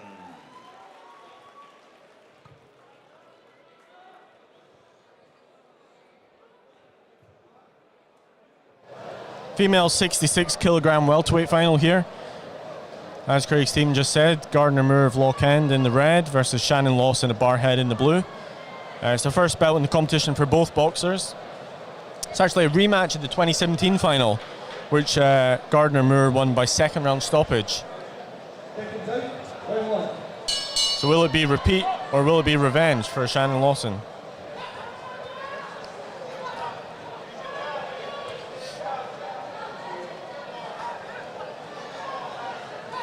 Like Stephanie Kernikin, Gardner Moore has been a 5-time elite champion, hoping to, just like Stephanie did earlier this evening, become a 6-time elite champion this evening.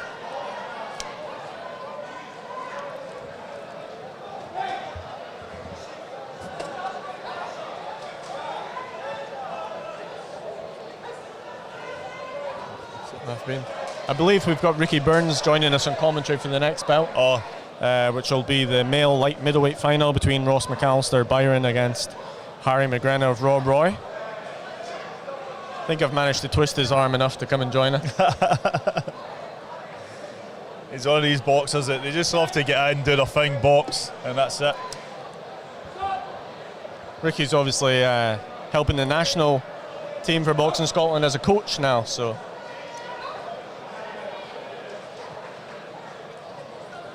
As well as being a former 3-weight world champion, Scotland's first ever 3-weight world champion.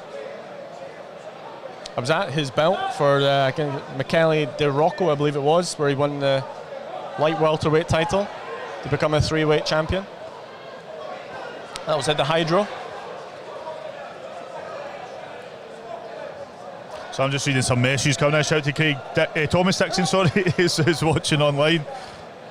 Anthony O'Neill. Kay Mitchell.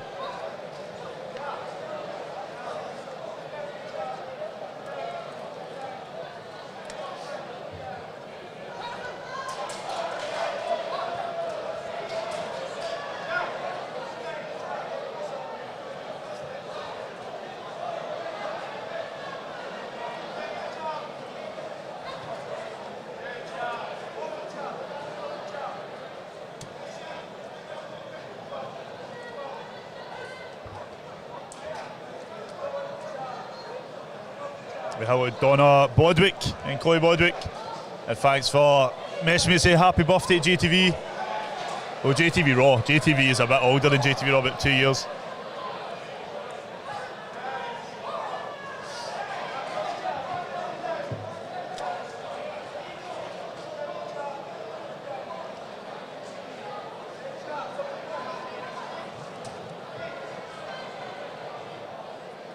You got Shannon Lawson in the blue corner, boxing out of Barhead Boxing Club. And Gardner Moore from Lock End Boxing Club in the red corner. Gardner's the first of 3 Lock End boxers we're going to see this evening. We'll also see Ronald Devlin in the Cruiserweight final later on this evening, and then Oral Salaji in the Welterweight final against Matthew McDonald. Looking forward to that one. It's also Coach Terry. It's his birthday. Terry McCormack. It's his birthday today. I seen that online.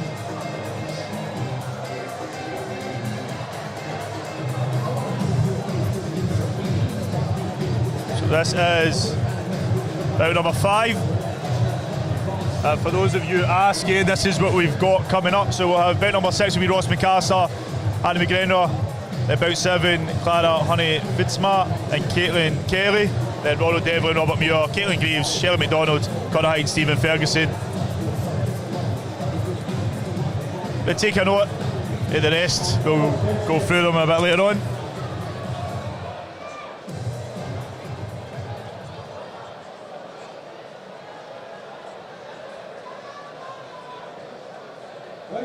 This is round number 2 between Gardner Moore in the red corner and Shannon Lawson in the blue.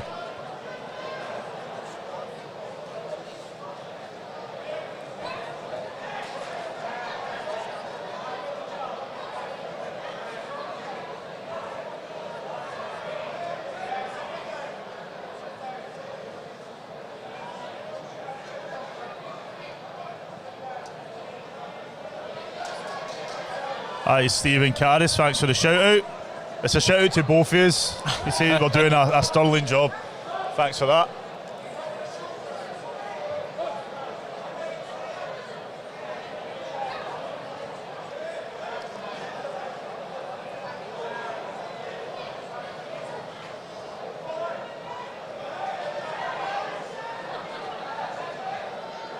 I don't know if we were officially a sellout this evening, but it certainly looks like a sellout. Yeah.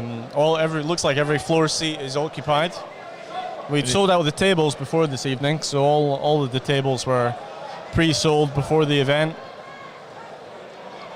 We did tell people that the floor seats were going to be subject to availability, so I haven't actually heard if we've had to turn people away, but looks pretty packed over there. And they get table service, so they're table service, yeah. They had a wee Q code, didn't they? We missed a trick there, Jamie. Oh no! I just put my glasses on so I could see across the Charlie Flynn's here. Of course, Charlie was a Commonwealth Games gold medalist in Glasgow in 2014 at lightweight.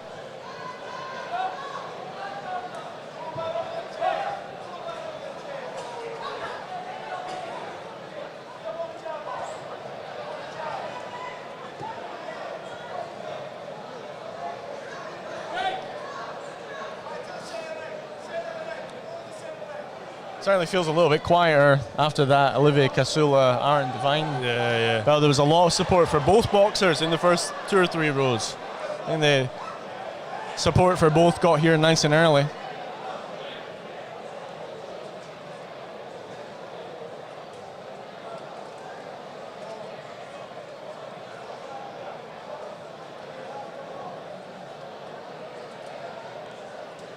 So I think Gardner Moore, for me, is edging this one. I think she'll be a lot busier, delivering more accurately. Well, similar to the Stephanie Kernigan one, you can tell a lot more experience.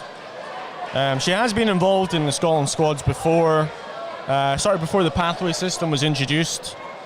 She did box for Scotland at the Belgrade Winners Tournament, I believe. But hasn't been involved in the national setup since the pathway program was brought in.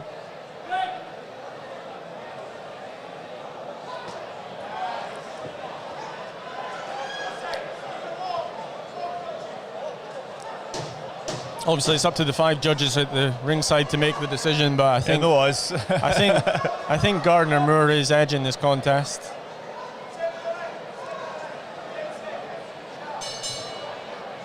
We go with round number 2. So you're watching JATVLive's coverage of Boxing Scotland's Elite Championships here at the Ravenscraig Sporting Facility in Motherwell. My name's Jamie O'Neill, JTV, and the new communications manager at Boxing Scotland. So we've got Craig Ferry from Well Meadow just written in. I've got to give him a call on Monday for his coach exam results. Has he got them already? No, he hasn't got them already. Do you know them? I'm not sure. I don't think I've looked. I know he's done it, but I haven't actually checked. Find it. The laptop's off, so I'll give him you can get a call on Monday, Craig. And we've got Reese McKinnon, who was asking what belt we're on. So we're on belt number 5. So maybe you look at that if you want, quickly. So we've had, just to run through, Megan Gordon won the light flyweight final. Peter Payne won the featherweight final. Stephanie Kernigan became 6-time elite champion in her 3rd belt. And in the last belt, Aaron Devine of Elgin became the middleweight champion. So we're on belt number 5. I think this is the 3rd and final round we go into. Just now we've got 15 belts on this evening. We've got 10 male finals and 5 female finals.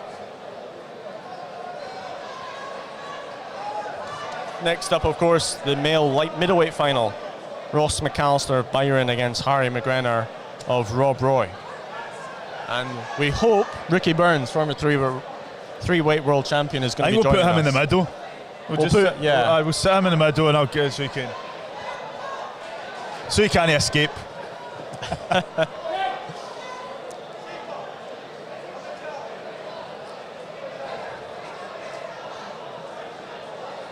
It's always a great atmosphere going to a Ricky Burns fight. Oh yeah. Shout out quickly to the guys for Gloves Red. I know he's commented just as Lee was leaving, asked me a question. But just when you said that, I remember Craig Denny's, he went to a Ricky Burns fight and the chants, the Ricky Burns.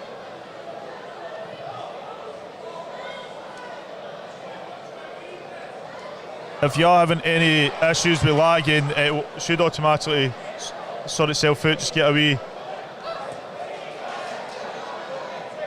refresh. As always, we try our best to get a decent signal going out. It looks like it's fixed itself now. But we are about 1,000 people here. Yeah. All sharing. Seems to be okay just now. It seemed to be lagging a wee bit earlier in the round, but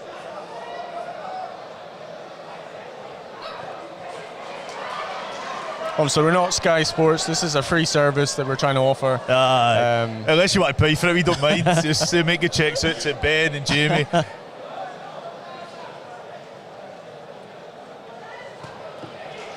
think Shannon's looking too much sometimes for the big swings, which Gardner sees coming. Gardner's more straight, accurate shots for me. I'm getting all the North clubs texting me now. I've just had Kings Wells Boxing Club text me. So Sabala Gear saying, looking good on JATV. So happy to give Kings Wells a shout out. Other boxing clubs are available, of course.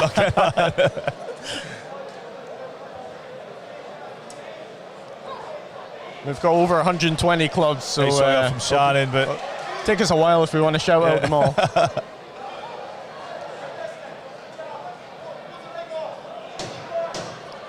Final 10 section, round number 3 between Gardner Moore in the red corner from Lockend Boxing Club and Shannon Lawson in the blue corner from Barhead Boxing Club.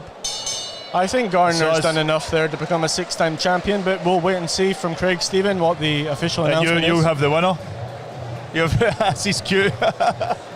I'll move up. We'll just wait Craig Stephen making his way to the ring with the official announcement. As you said a minute ago, I think Ricky Bonds is going to be joining us. We'll try to sort out some other guests to come as well. There's a few big names in the building. Sam Hickey is sitting next to Ricky Bonds. We'll just come over together.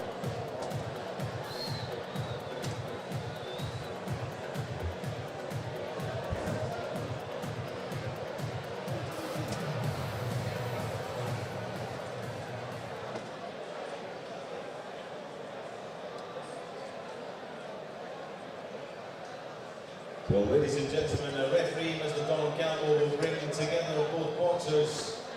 And as he does so, a good night there, man. I'm getting roped into doing that. both our boxers in the ring. How you doing? We go to our ringside judges. We have a unanimous decision going in favour of the winner. Now the 2022 Scottish Elite Female Welterweight Champion in the red corner, Gardner Moore. And please, ladies and gentlemen, your appreciation silver medalist Shannon Lawson. So Brian Wilger will just wait for Ben So ladies and gentlemen, to come over. Attention to the medal table.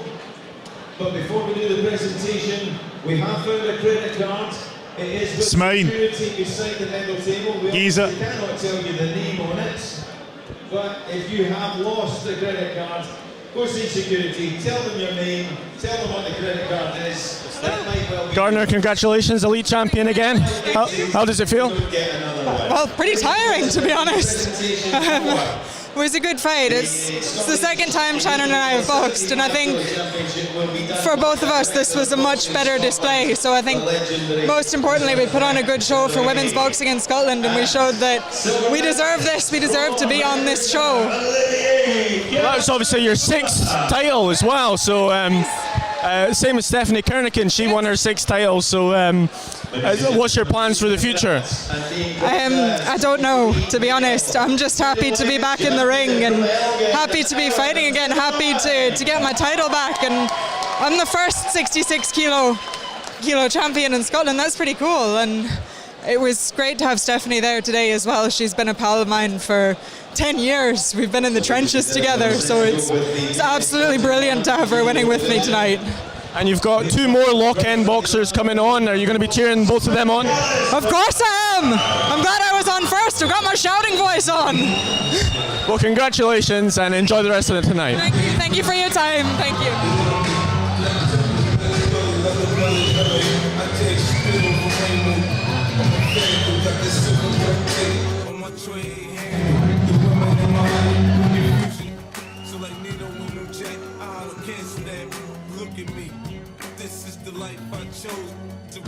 So guys, this is Ross McAllister making his way to the ring from Byron Boxing Club. He's going to be boxing Harry McGregor for Rob Royce, making his way to the ring in a second. And now, ladies and gentlemen, from Glasgow, here comes Harry McGregor.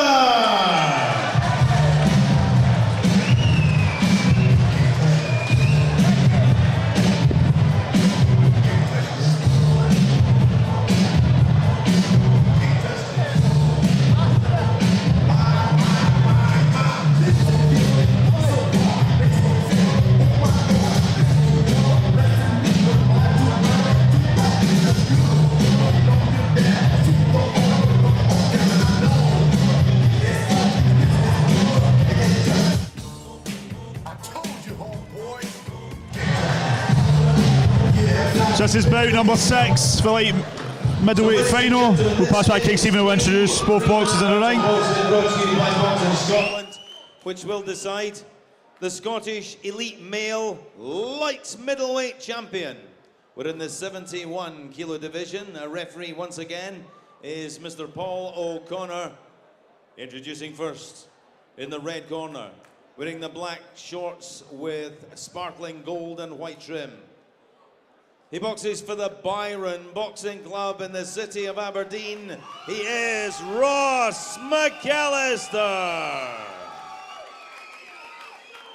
And opposing him in the blue corner, wearing blue with white trim, proudly boxing for the Rob Roy Boxing Club, Glasgow, presenting Harry McGrenra.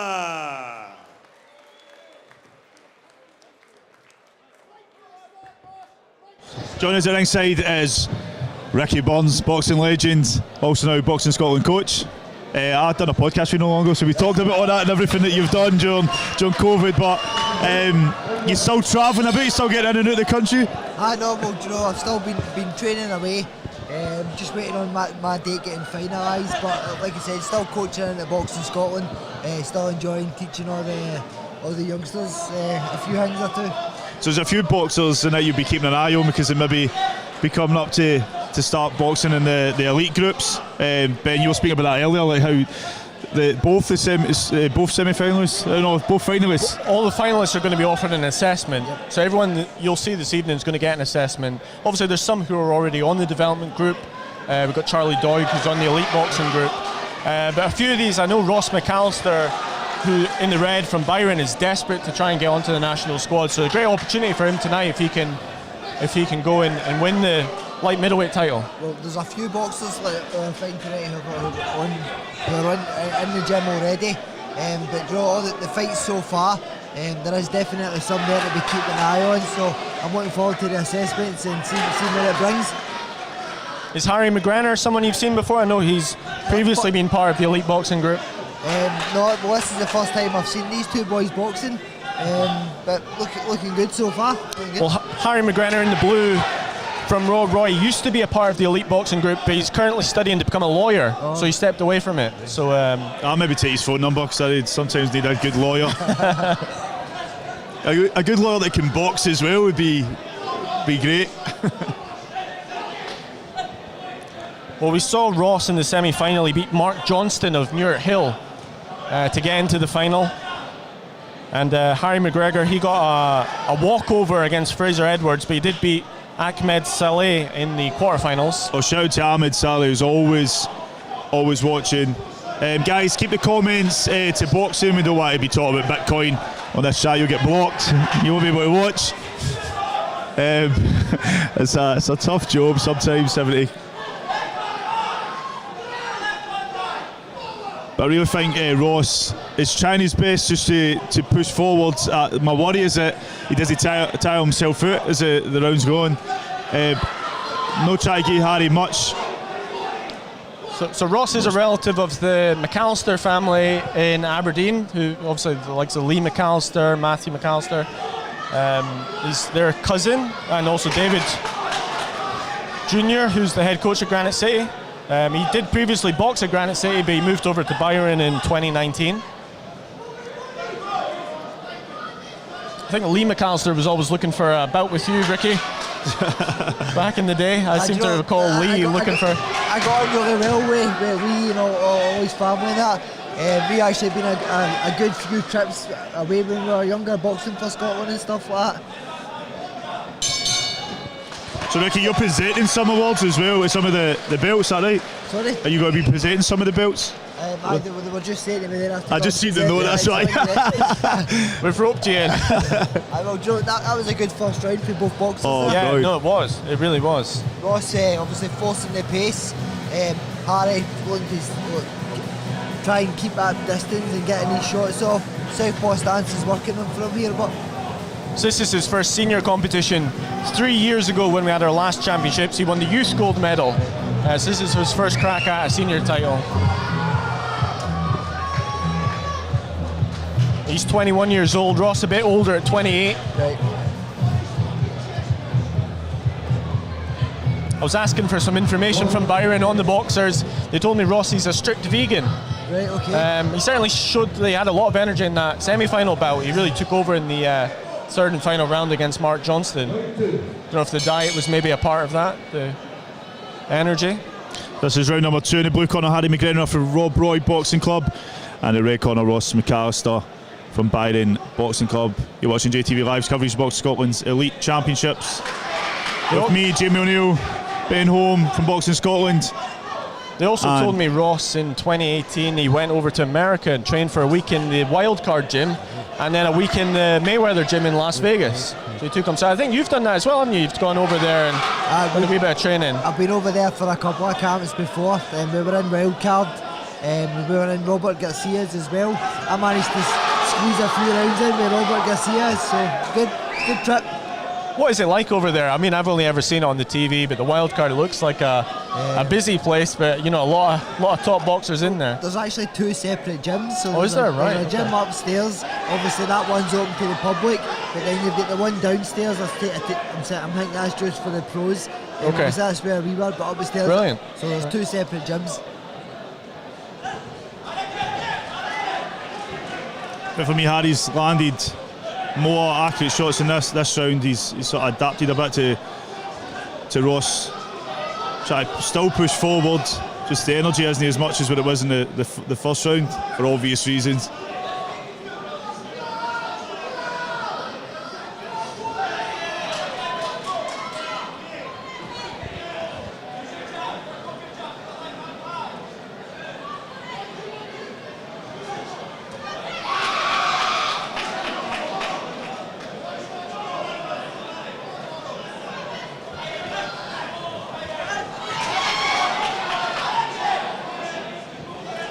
This is the light middleweight division. It's actually back as a weight class. It was only introduced again on the 1st of January of this year.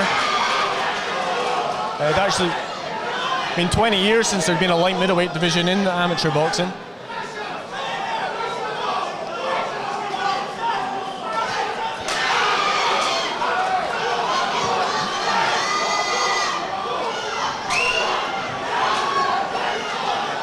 Ross coming on strong there.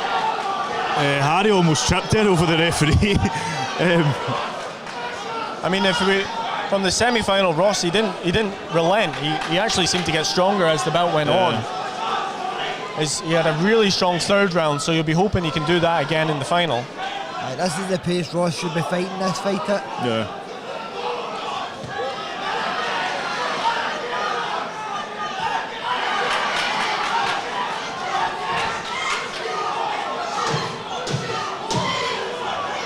Last 10 seconds of round number 2. Just quick shout out to Kenny Goldu, who's posted legend Ricky Burns, so we got a fan watching. We were speaking earlier, Ricky, about a lot of the top elite boxing group aren't in this competition because they're trying to qualify for the Commonwealth Games. Right, yeah. Obviously, Stephen Ewan's, this is his weight division. Yep. Somebody I guess you see quite a lot in the gym. Yep. What do you think his chances are of getting to Birmingham this summer? No, well, do you know what? Stevie's been doing really well. Obviously, he was over in Lithuania boxing. A controversial stoppage, to say the least. Oh, wow. Obviously, it is what it is, Joe. Anything can happen in boxing, just unfortunately what happened there. But I've seen Stephen in the gym. He's got his head back into the training side. He's just looking forward to what's next. Although everyone's gearing towards the Commonwealth Games this year, they've still got other big tournaments and that coming up that they have to go out there and obviously do well. Yeah. It's round number 3. He obviously boxed 4 years ago at the Commonwealth Games, Stephen. He had a couple of victories, lost in the quarterfinals, just missing out on a medal, but he did very well in Australia. For the last, up until this year, obviously I've been coaching at Boxing Scotland, I fell away from the amateur side quite a lot. So this last year, although I've been coaching, I've been trying to get myself back up to speed with refereeing that's been going on. Do you know what? I give up. That's why because he knows everything's going on. He's made plans of everybody that's boxing. He gave us some insights, but I'm hopeless for that. I would suggest you don't even try. Just let somebody else say the hard work. It's been amazing. It's amazing the amount of. There's so much going on. It's amazing the amount of opportunities that all these young fighters are getting. Yeah. Obviously, all these. When I started last year, I've been to tournaments with them in Serbia, Russia, so they're getting all over and getting great experience. Yeah.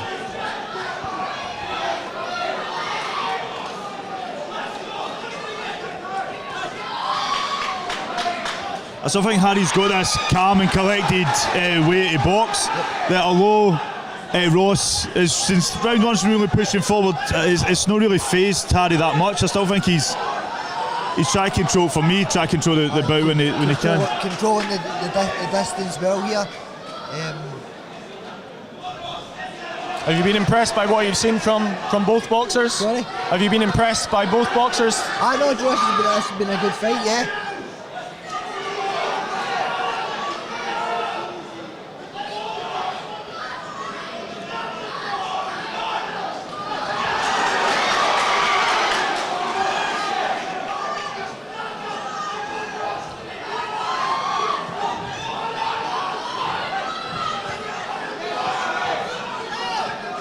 It can sometimes be difficult to execute a game plan when you've got an opponent coming towards you, like Ross is moving towards Harry, but I think Harry's done well to try and keep the distance when he can move, use the space of the ring, move in an area, which just sometimes comes into who's getting more of the punches through and who's landing more. He's relentless, Ross. You can see that. We saw that in the semi-final. You know, he's just going to keep coming and pushing and trying his best here. I agree with Scottish Campbell on YouTube, who said Ricky Burns, how lucky are Boxing Scotland to have a true legend on board, and how lucky are we to have him on commentary. Oh, very lucky. I was in the crowd for a lot of your fights, Ricky. I was there for the DeRocco fight where you became a 3-weight world champion at the Hydro. That was a good night.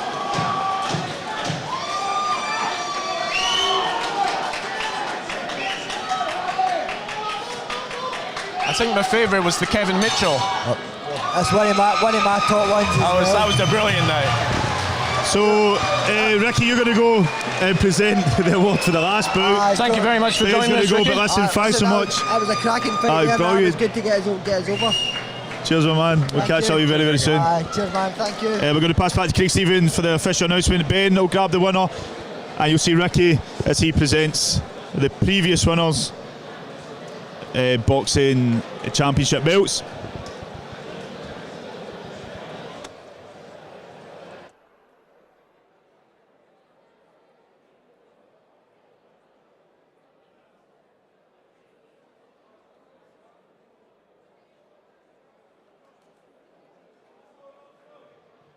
Ladies and gentlemen, as always, would you please show your appreciation for both boxers in the ring. So we go to our judges' score totals. We have a unanimous decision, all for the winner. Now the 2022 Scottish Elite Male Light Middleweight Champion in the blue corner, Harry Maguire.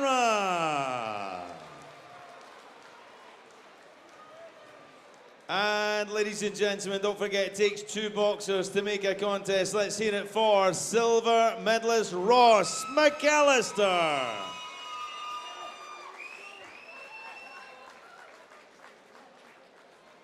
So we move, ladies and gentlemen, to the medal table.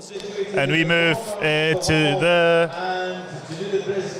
the interview stand. Well done to Harry there. Great boxer. Unfortunately for Ross, I think Ross did try and put the pressure on, but Harry, for me, just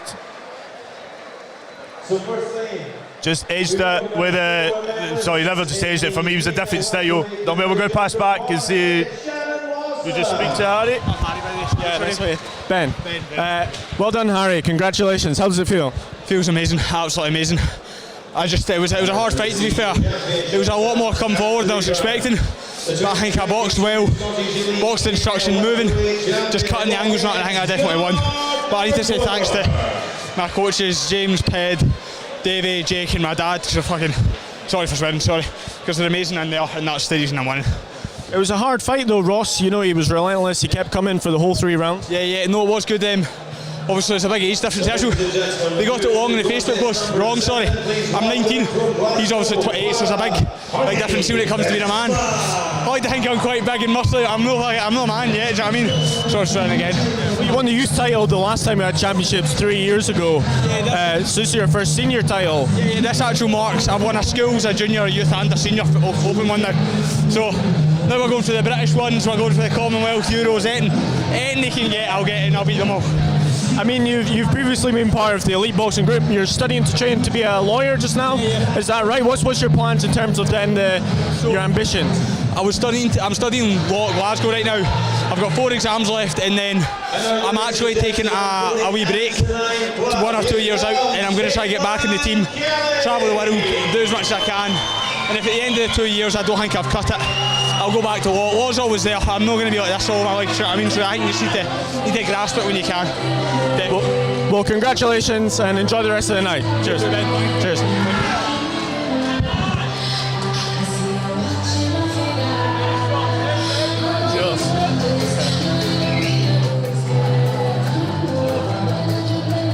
So in the ring, Cara Honey, Fitzma and Caitlin Kelly. Guys, just a reminder, please keep the comments nice and clean in the chat.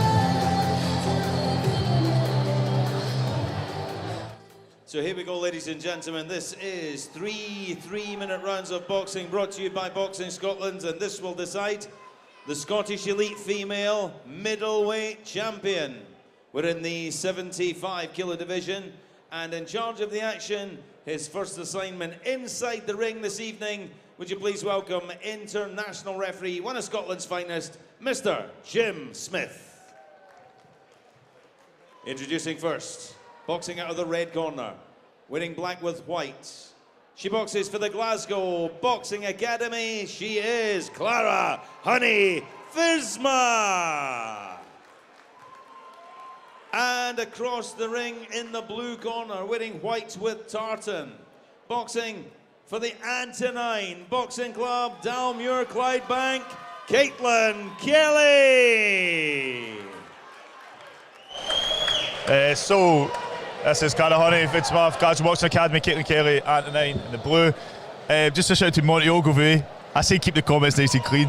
We'll let that one slip. He needs to specify who that's for. Aye, who are you talking about? He could be talking about Ricky from, you know. He could have been. So we're round number 1.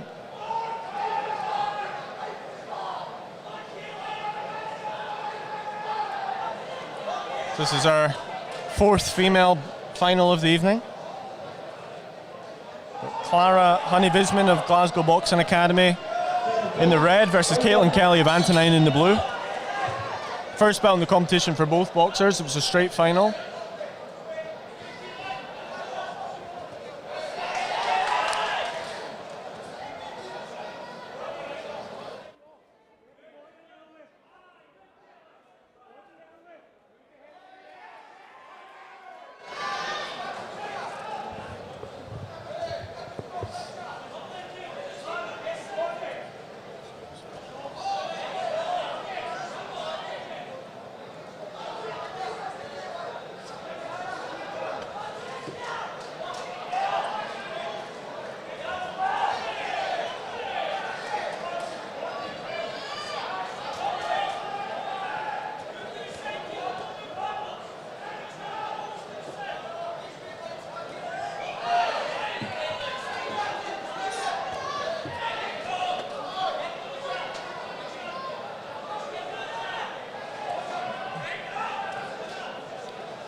Just got a break called there, just for Clara to get her head guard readjusted.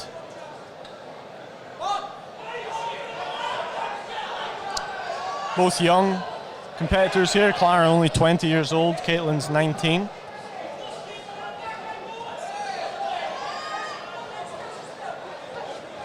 Clara has a bit of experience. She'd actually boxed down in England for Corby Boxing Club, which is based in Northamptonshire. I believe she won the NABGC Championships and also the 2019 Women's Winter Box Cup down in England, so she has a bit of pedigree coming up to Scotland.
Round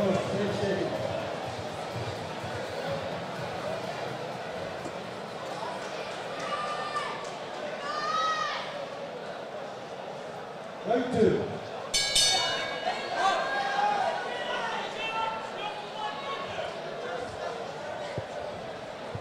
Apologies if the stream is lagging a wee bit. We'll see what we can do to rectify that.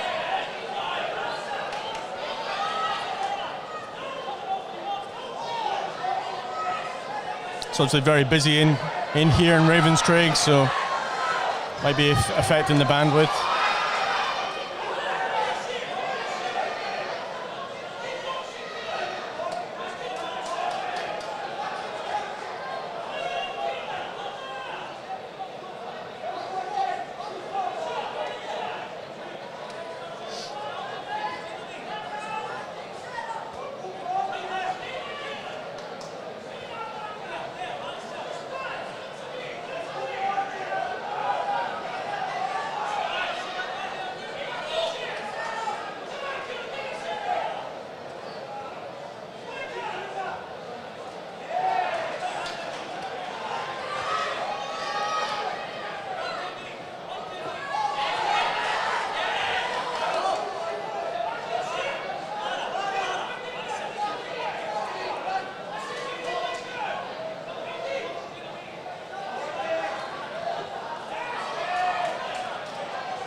That's the end of round 2. One more round to go in this, the female 75 kilogram middleweight final.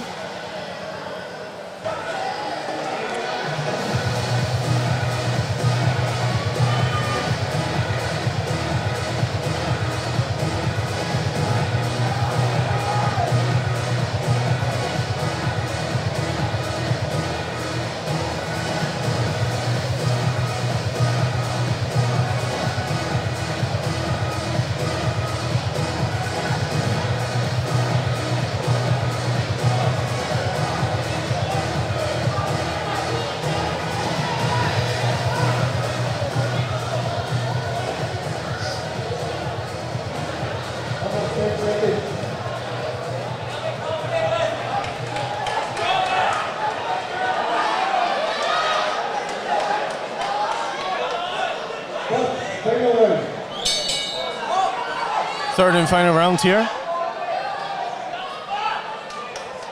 I've been told that Clara grew up in England but from Scottish parents and is back in Glasgow studying for university. I've not actually spoken to her personally, but I've been told that by others.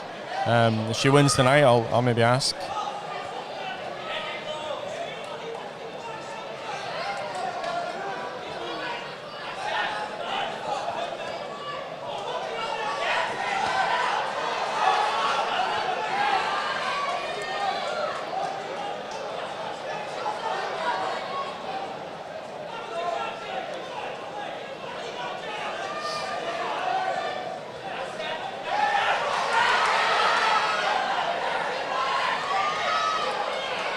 Very close contest though.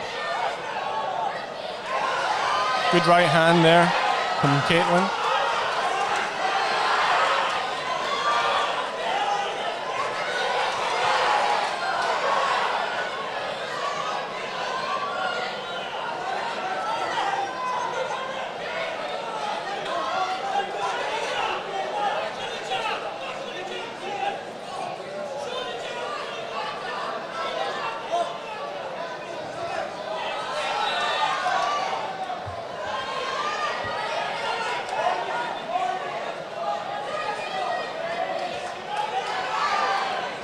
So this is the female 75 kilogram middleweight final.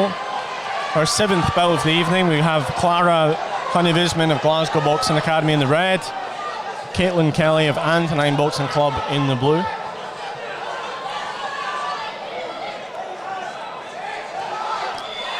Jamie's left me alone for this one. I do see him coming back though, so.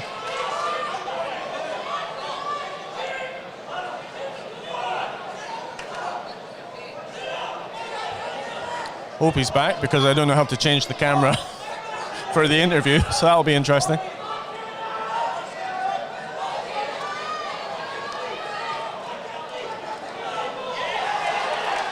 I got a packet of crisps. Here's the big man.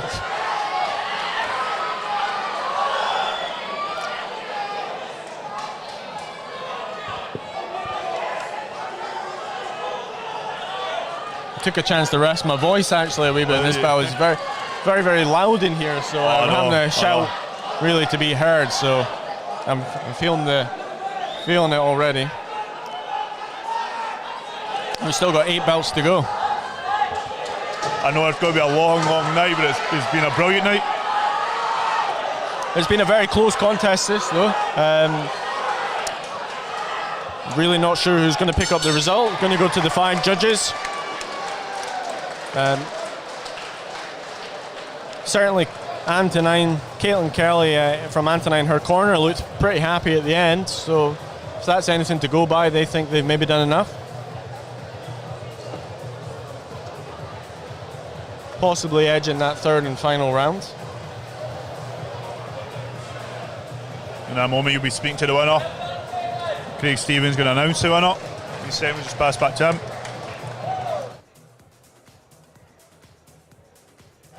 One of those bouts where you're glad not to be a judge. Oh yeah. Plus I know both these clubs really well, so I didn't really want to get involved in any commentary.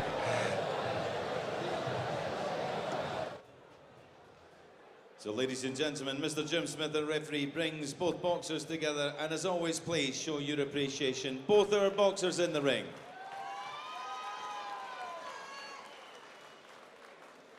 Our judges score by a 4-1 split decision, going in favour of the winner, who is now the 2022 Scottish Elite Female Middleweight Champion. In the red corner, Clara Honeyvisman. And ladies and gentlemen, please keep the applause going for our silver medalist, Antonine's Caitlin Kelly.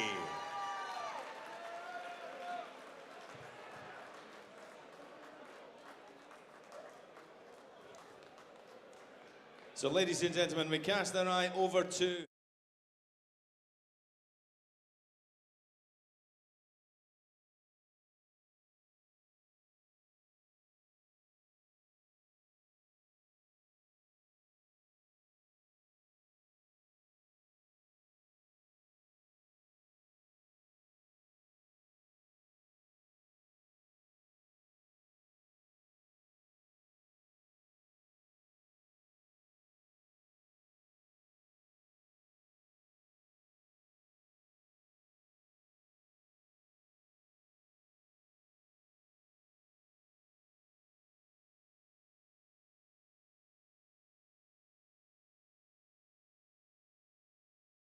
Yeah, I'm loving it, and the fact that I found such a great gym so early on, it's incredible. Yeah, I'm so grateful. I'm right in saying you do have Scottish parents though, so we can... My mum and my grandma are Scottish. They're from Bellshill, so the blood's up here, but my home's down in England, yeah, but I'm here in Scotland for a minute. Yeah. We might try and steal you for our national squad if you'll have us. Yeah. Oh, 100%. 100%. You can steal me any day. Yeah. Well, congratulations and enjoy your rest of the evening. Thank you very much. Thank you. But in the 86 kilo division, please welcome firstly from Edinburgh, Ronald Devlin.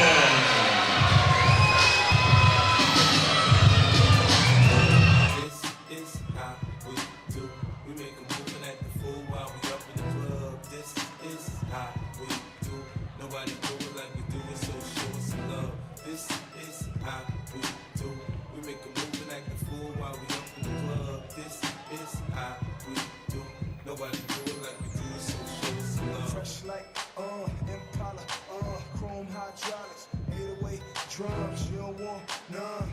Better run when beef is on. I pop that drum. Come get some.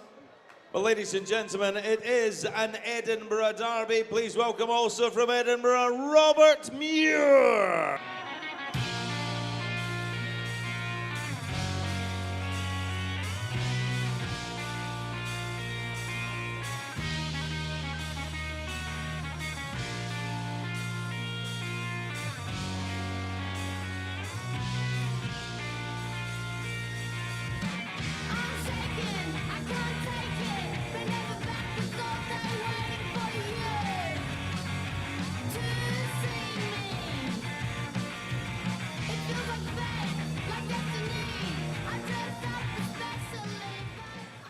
So, ladies and gentlemen, welcome back to the action here at the Ravenscraig Regional Sports Facility, Boxing Scotland.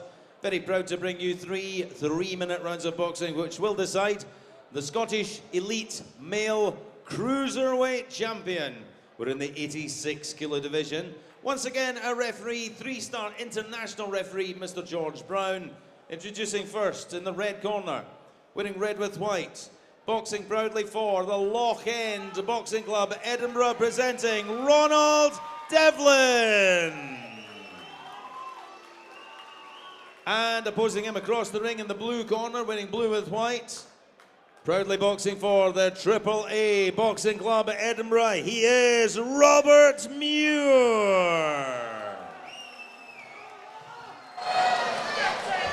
So this is bout number 8, for those of you wondering.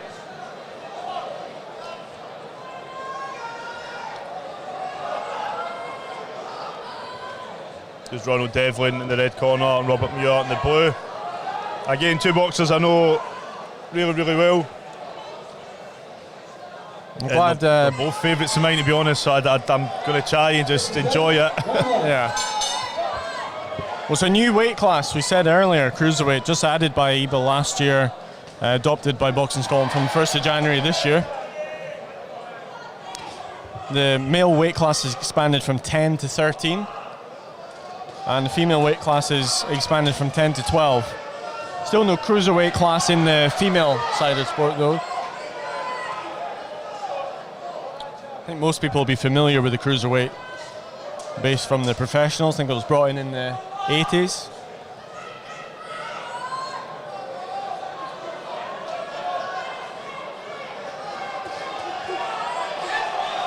I'm glad Bobby Russell's enjoying my commentary. And no comment.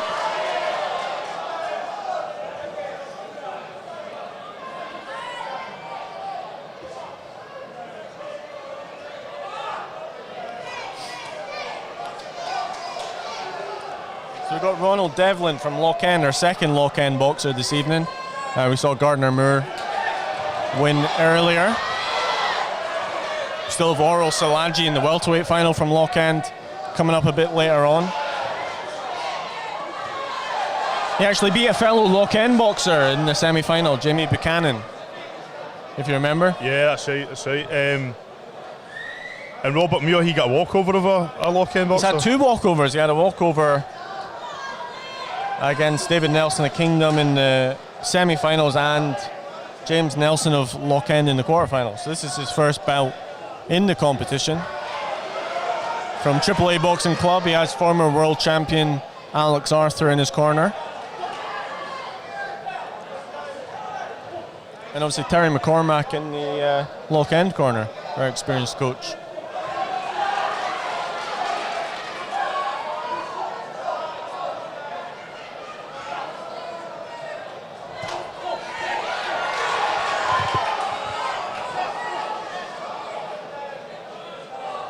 These are two boxers I really like. I spoke to Robert a few weeks ago. As a boxer who believes in himself a lot, sometimes a bit frustrated that he did have walkovers and wasn't getting opportunities to box. And Ronald Devlin, who I said I'd seen him a few years ago and was eager to see him again. I think he done great in the semi-finals. Only 21 years old. This is his second crack at the elite title. Lost in 2019 in the semi-finals to Luca Michietti of Jacobite. I know Luca well. He's now professional, yeah.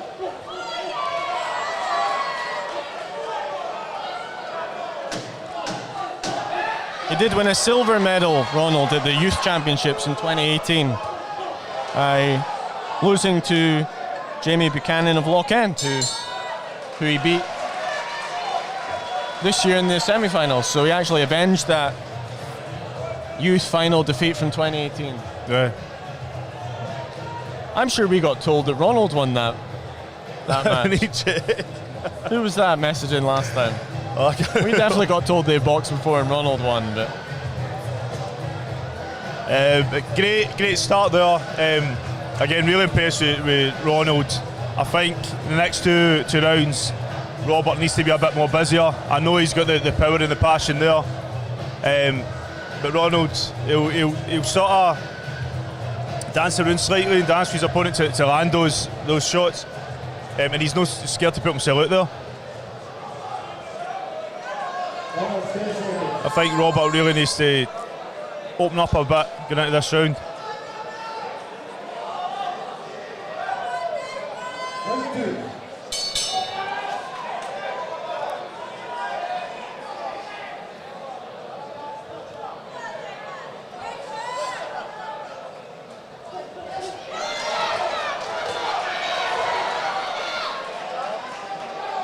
Nice start there for Ronald.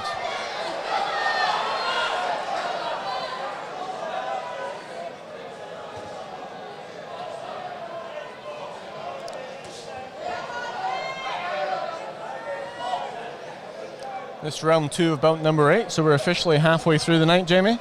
Oh, brilliant. It feels like we'd be, well, I thought we were near enough the end.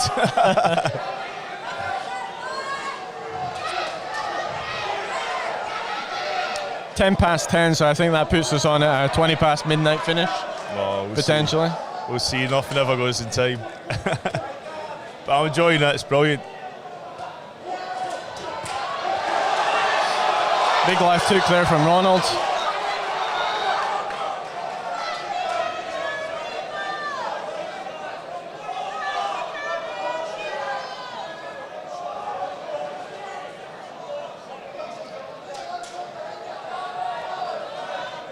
Both these boxers are tough guys, but I just think Ronald doesn't have that fear to put himself out there. And I think Robert really needs to try and take control at some level, throw a bit more, be a bit more busy.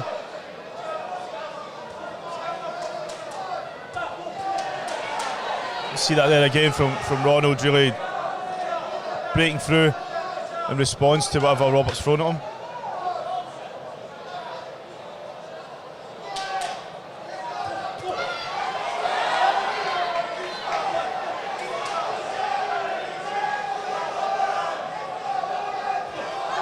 Robert Muir, the first of 2 AAA boxers coming on.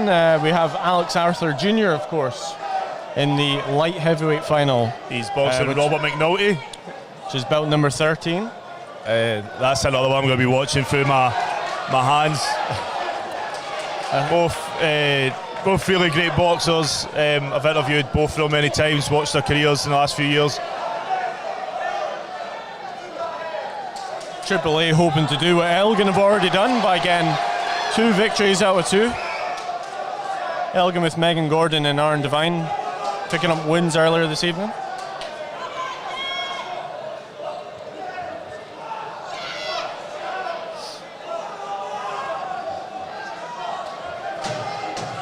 Hope you're enjoying some of the new camera angles that we have this evening. We've got obviously the cameras up high on the lighting system. Ben put them up. Ben fitted the cameras up there. I watched them. He's getting a pudgy up. There was a cherry picker in here earlier, actually. Somebody said, did I want to go up to take a picture of the arena? I was like, no, I'll just take it from the ring. The police were in there. You were here when well, I was just before the police came. Yeah. The police came. They were taking pictures. They weren't looking for me. Or me.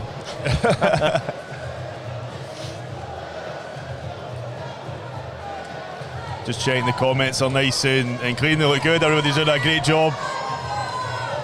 Don't forget to like and subscribe. Let us know where you're watching from, who you're watching with, how much you owe us for the tickets. I cannot. There's round 3.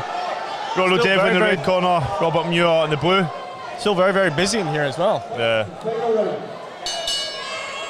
And you can sometimes feel the tenseness in the air, like even when it's quiet in an audience, it's people just in awe of what's going on in the ring.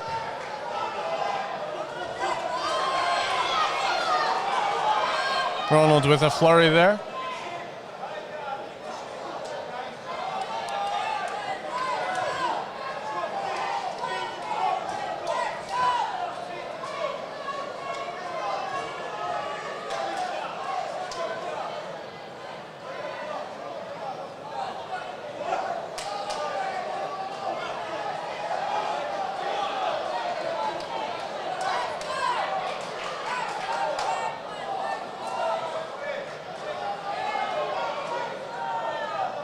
Got some Devlin fans in the front row. Yeah, the triple A are on the left side is, and I see some of them there. But I count myself more a fan of both these boxers. But I do think, for me, Ronald has been more consistent throughout, more busier. But again, it's how the judges at ringside see it.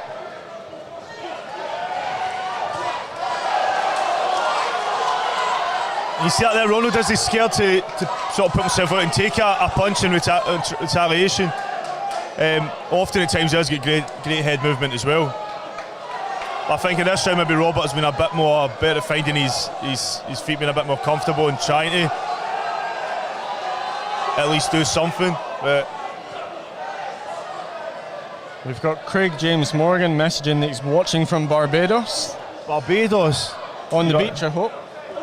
Send us I was going to send us a photo. You can't on YouTube, but I don't want to see the pictures, sorry. And we'll quit right now and fly you. I was scraping ice from my car this morning. Oh, wow.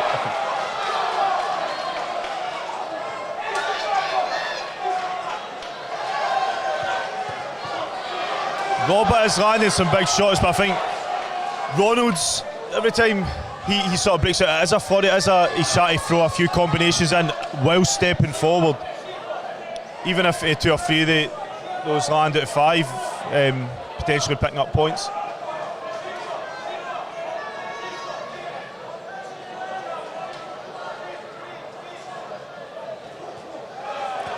Looks like Ronald's edging the contest, but again, we're not judges. The 5 judges around ringside will be the ones who decide this contest. It looks like it's going to go to the scorecards. Big right hand from Ronald there. Just 10 seconds left. Another big left hook from Ronald there. Certainly Ronald finishing does have an ability to dig deep and just great about. He finished the stronger there, Ronald. Will that be enough to get him the decision?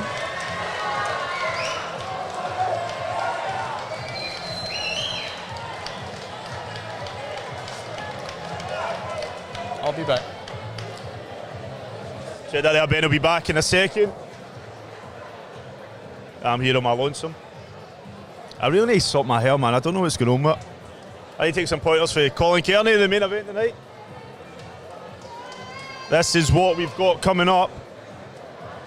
So bout 8 is just finished. Next is a lightweight final. Caitlin Greaves and Shirley McDonald. We're going to pass back to Craig Stephen with the official announcement here for bout number 8 between Ronald Devlin and Robert Muir.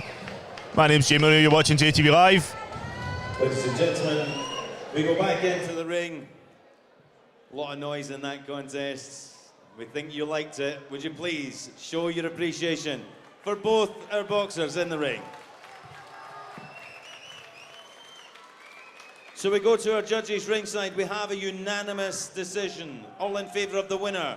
Now, the 2022 Scottish Elite Male Cruiserweight Champion in the red corner, Ronald Devlin.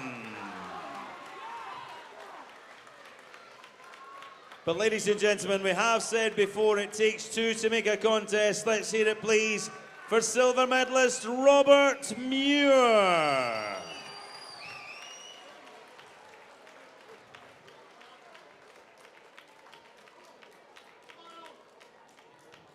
So ladies and gentlemen, we turn our attention back to the medal table, situated at the far side of the... And I've just turned our attention to... Congratulations, Ronald. How's that feel? Feels amazing, like, just make my mum and dad so proud, like, that's me now, complete Scottish boxing, novices, intermediates, elites, I'm wanting bigger things, hopefully, but fair play to him, he stepped in, it's not his experience, and trust me, boxed a really good fight there, and happy, what can I say, I'm ecstatic, let's go, what's next, you know? It's a hard contest, but do you think you did enough to get the decision? Well, I did. I made sure I started the exchanges and finished them. Sometimes I got a wee bit tired, but listen, it's roasting. I've been up since 9 o'clock. We've been weighed in since 10. Do you know what I mean? So what do you expect? But, and again, Scottish champ, Lock End, I told you it was coming home. Well, it's a bit of history as well, because that's the first ever Cruiserweight Scottish Elite title. Cruiserweight's just been added in. So you've made a bit of history, the first ever Cruiserweight Scottish Elite champion. Well, what better man than me to have it, you know what I mean? Start the history as it means to go on, feel like brilliant men. So hopefully I come back next year. No, I will come back next year, I'll win it again, but you never know, eh? But here we go, eh? Will you be cheering on Oral Solangi later on home to make it a hat-trick for Lock End? Oh, of course we'll make it a hat-trick. We're under Terry McCormack, Erin Brown, one of easily the best gym in Edinburgh, if no Scotland. So I've no doubt in my mind that we're going to get the hat-trick this time. Easy days, easy days. Congratulations, Ronald. Perfect, man. I appreciate that, right?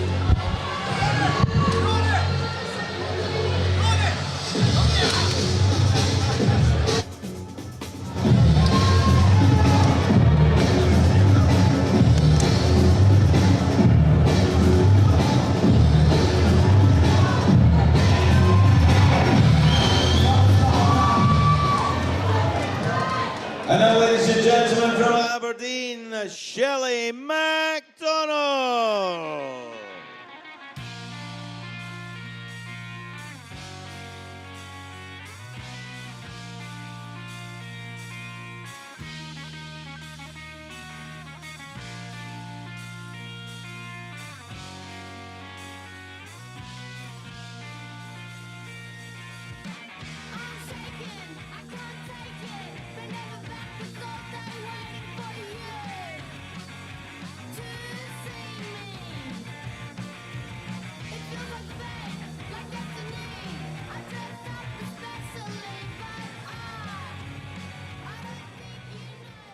So, ladies and gentlemen, the following three-minute rounds of boxing will decide the Scottish Elite Female Lightweight Champion.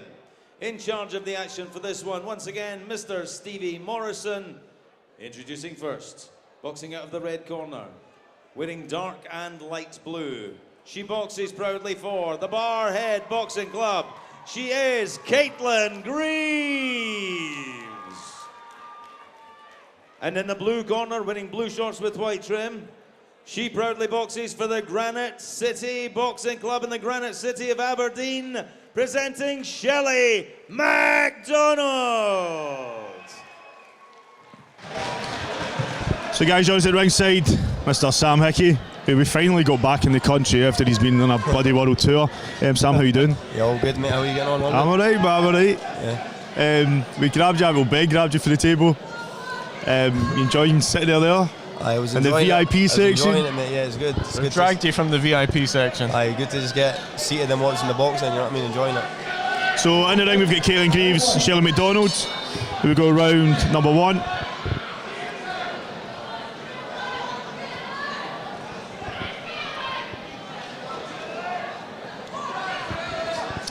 So we've seen Caitlin Greaves twice so far in this competition. She beat Charlie Wilson of Cleland in the quarterfinals.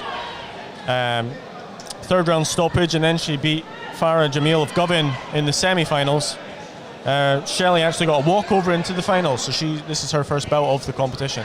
So Shelley's 14 years older, she's 35 years old, against Caitlin who's 21. How old are you, Sam? 22, mate. Just a wee baby, just a baby. just a baby in the game. So I was saying that it's JTV Raw's third birthday today, but you were one of the first boxers I spoke to up in Dundee. Yeah, a few years ago now, wasn't it? We done an interview up in the gym in Skyax. Time flies, isn't it? Aye, it's been. And you were travelling then. I was travelling, going about back and forth to Glasgow, but now I'm just going down to Sheffield instead. It's been a great year for you. You know, a lot of accomplishments. You know, boxing at the World Championships, European Under-22s. Yeah. For sort of like your first year, like trying to establish myself, I'd say as a senior at a new weight and that. Do you know what I mean? So it was a good year. I had a good few tournaments and sort of put myself on a good level for this year. Do you know what I mean? And got myself obviously on GB and that, which is a bonus going into the Commonwealth Games and stuff. So yeah, I'm buzzing with it. How different is that training at the GBs in Sheffield? Yeah. It's similar, you know. Boxing's simple. You just need consistency and good coach around you and good sparring. But being on GB just sort of gives me a bit more time to train and stuff like that because I don't need to work or nothing. Do you know what I mean? So it's just better for me for concentrating and stuff like that, being down in Sheffield every week. But when I'm in Glasgow, it's just the same. Do you know what I mean? But I'm enjoying it. I'm enjoying it down there just now. Bit of a Scottish contingent as well. You got Akil, Ahmed, and Reece Lynch as well. Me, Reece and Akil, and hopefully a few more.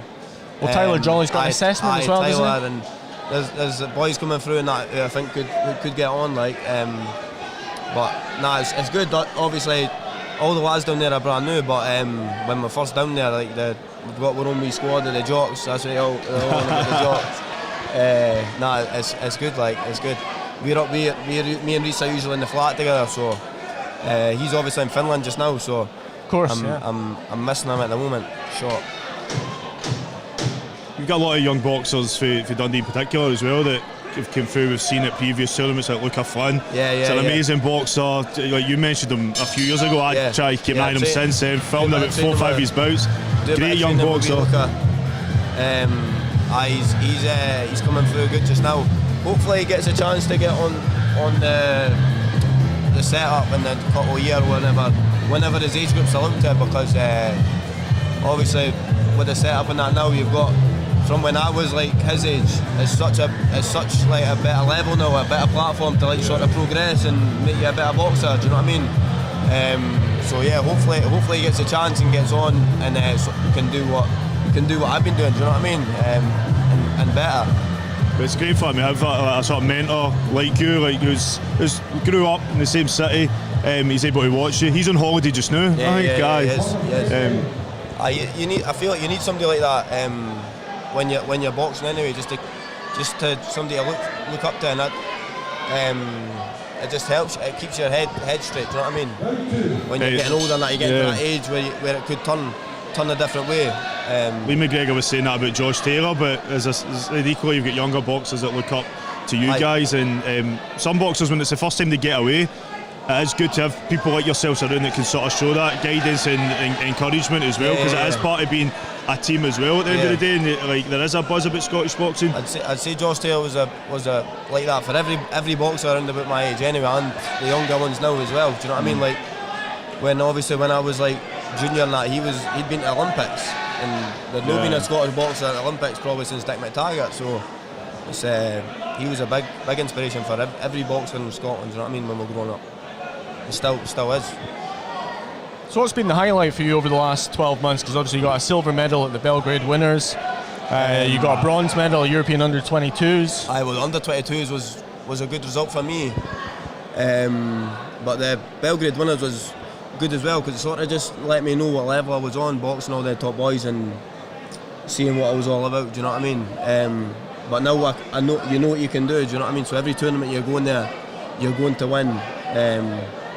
I was a bit disappointed that Under-22s only coming with a bronze, but it's still, looking back now, it's a good achievement. Of 3 medals at European Championships. There's not a lot of people have done that. Do you know what I mean? So, well, I think we said earlier, you know, the Belgrade Winners, You had 5 belts in 5 days. You know, you obviously won the first 4. Aye. And GB Performance Director Rob McCracken said that was as good a performance from a Scottish boxer as he can remember. Yeah, Just high praise indeed. Aye, it was brilliant. Especially hearing that from Rob. Like, obviously he's been there, done it as a boxer, and he's coaching as well.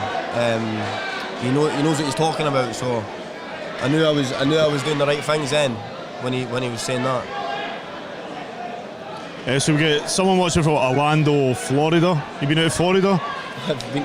Sam's going to be heading out now. That's what he's got a tick list of places. Games, You might as well just make a list of places you haven't been, Sam. So a lot of Lindsay Robinson who's watching for Florida. If you do want to pay for any tickets, we'll come out.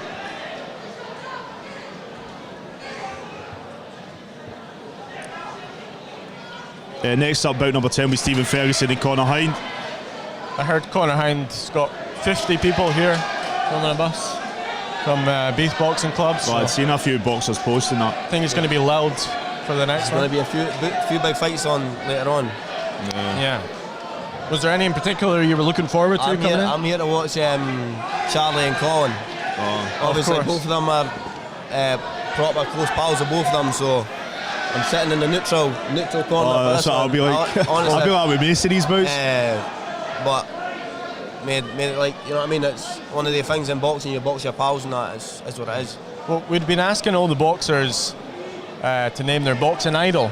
So Charlie Doig, his boxing idol is Sam Hickey. He told me that. He told me. He phoned us and said he put that. And why no? That's what I mean. Why, like, it's like knowing you for the last few years. I know a lot of boxers are quite modest and they don't realise that. I've had that with issues with cash in the past.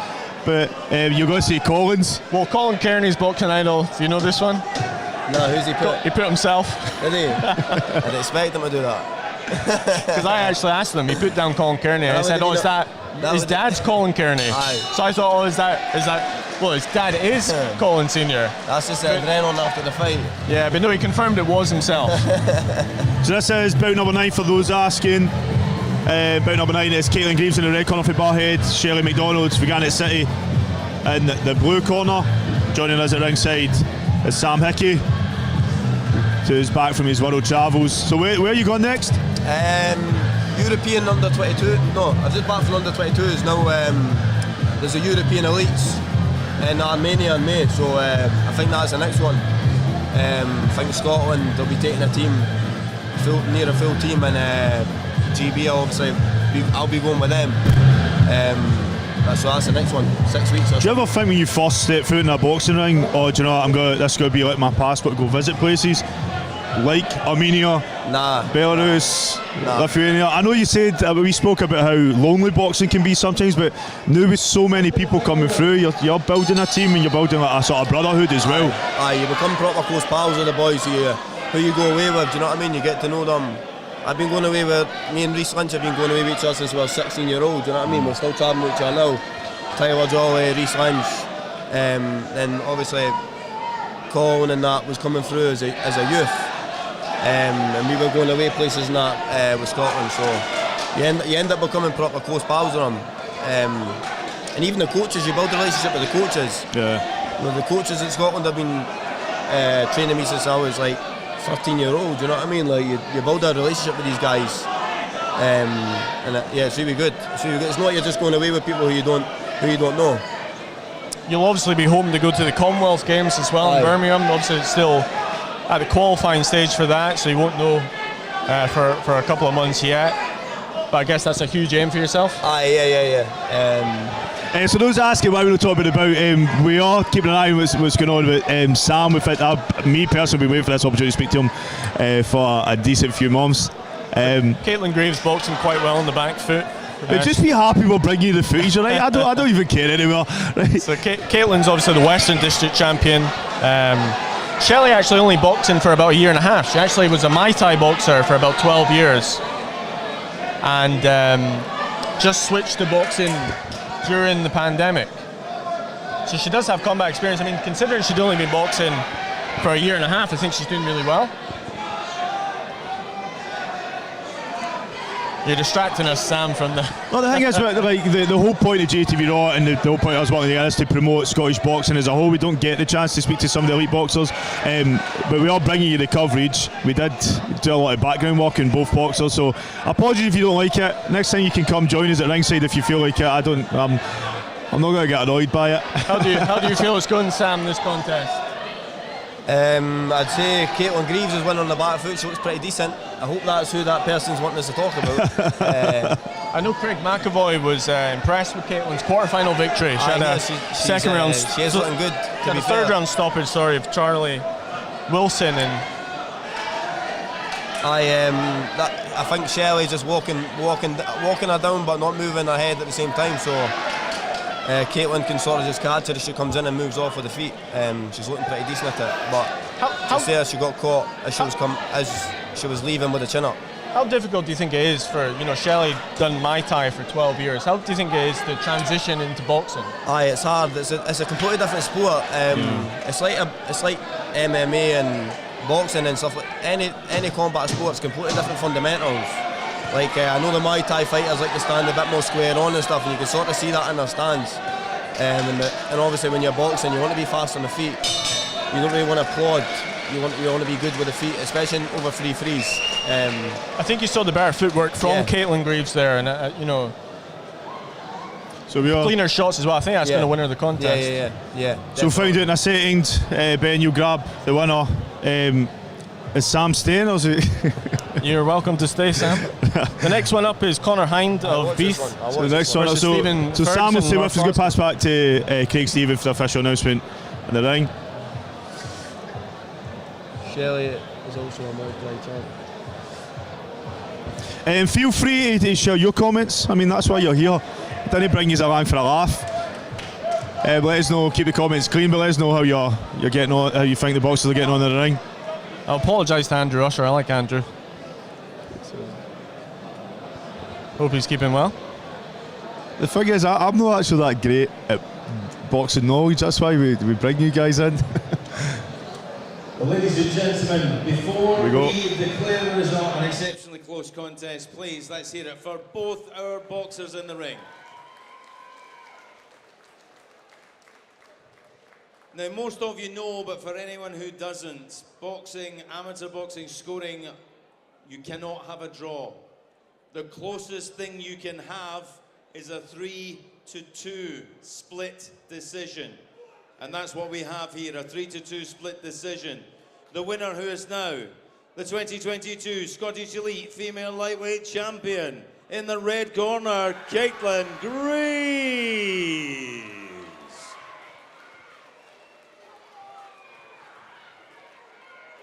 Ladies and gentlemen, it takes two to make a contest. Let's hear it, please, for silver medalist Shelley McDonald. So well done to both boxers there. Sam Hickey still joining us for the next bout. We're going to pass back to Ben in a second. To the medal table. And next up, we will have Stephen Ferguson and Connor Hind. For this one by the chairman of Boxing Scotland, Mr. Kevin Bell. And he presents. Don't go anywhere, you're watching JTV Live's coverage Boxing Scotland's Elite Championships.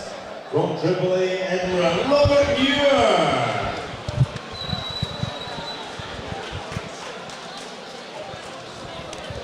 Recipient of the championship belt and giving the title, the 2022 Scottish Elite Male Cruiserweight Champion, Lock Ends, Ronald Devlin.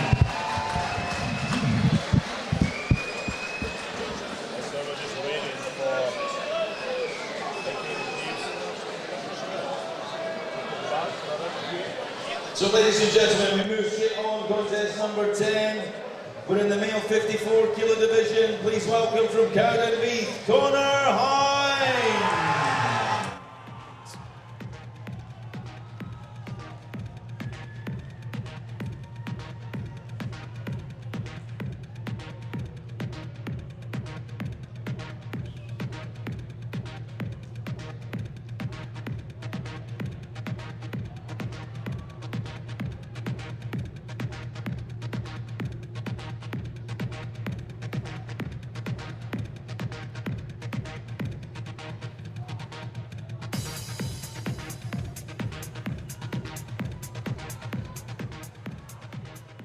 And now, ladies and gentlemen, from Milton, Glasgow.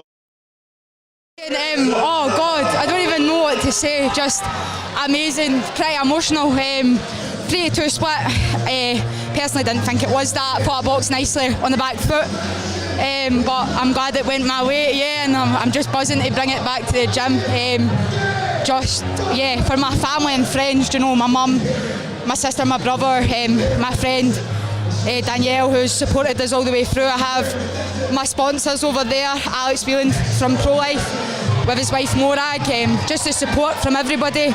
It's just giving back to them, my coaches, Tomo, Titch, Breze, Mick, there's loads to mention, but just absolutely over the moon, couldn't be more buzzing. Were you nervous there when you heard it was a 3-2 split? Yeah, I was. I didn't think it was that close, but it is what it is at the end of the day. I'm not complaining it went in my way. But no, I'm glad I did it. It's hard. I was tired in the third. I think it's just nerves and stuff. It's the first time I've been on this kind of big scale event, so just buzzing, absolutely buzzing, over the moon. Delighted, no words, yeah. Congratulations. Thank you so much. Cheers. Boxes for the North Glasgow Boxing Club in Milton, presenting Stephen Ferguson.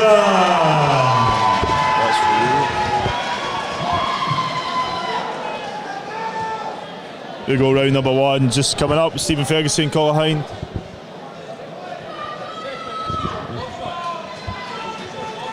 Thank you, Jamie.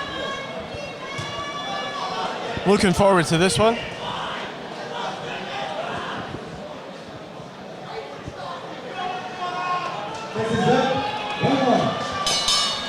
I was speaking to Conor and his dad and coach JP Hind earlier, actually saying this is only his second senior fight.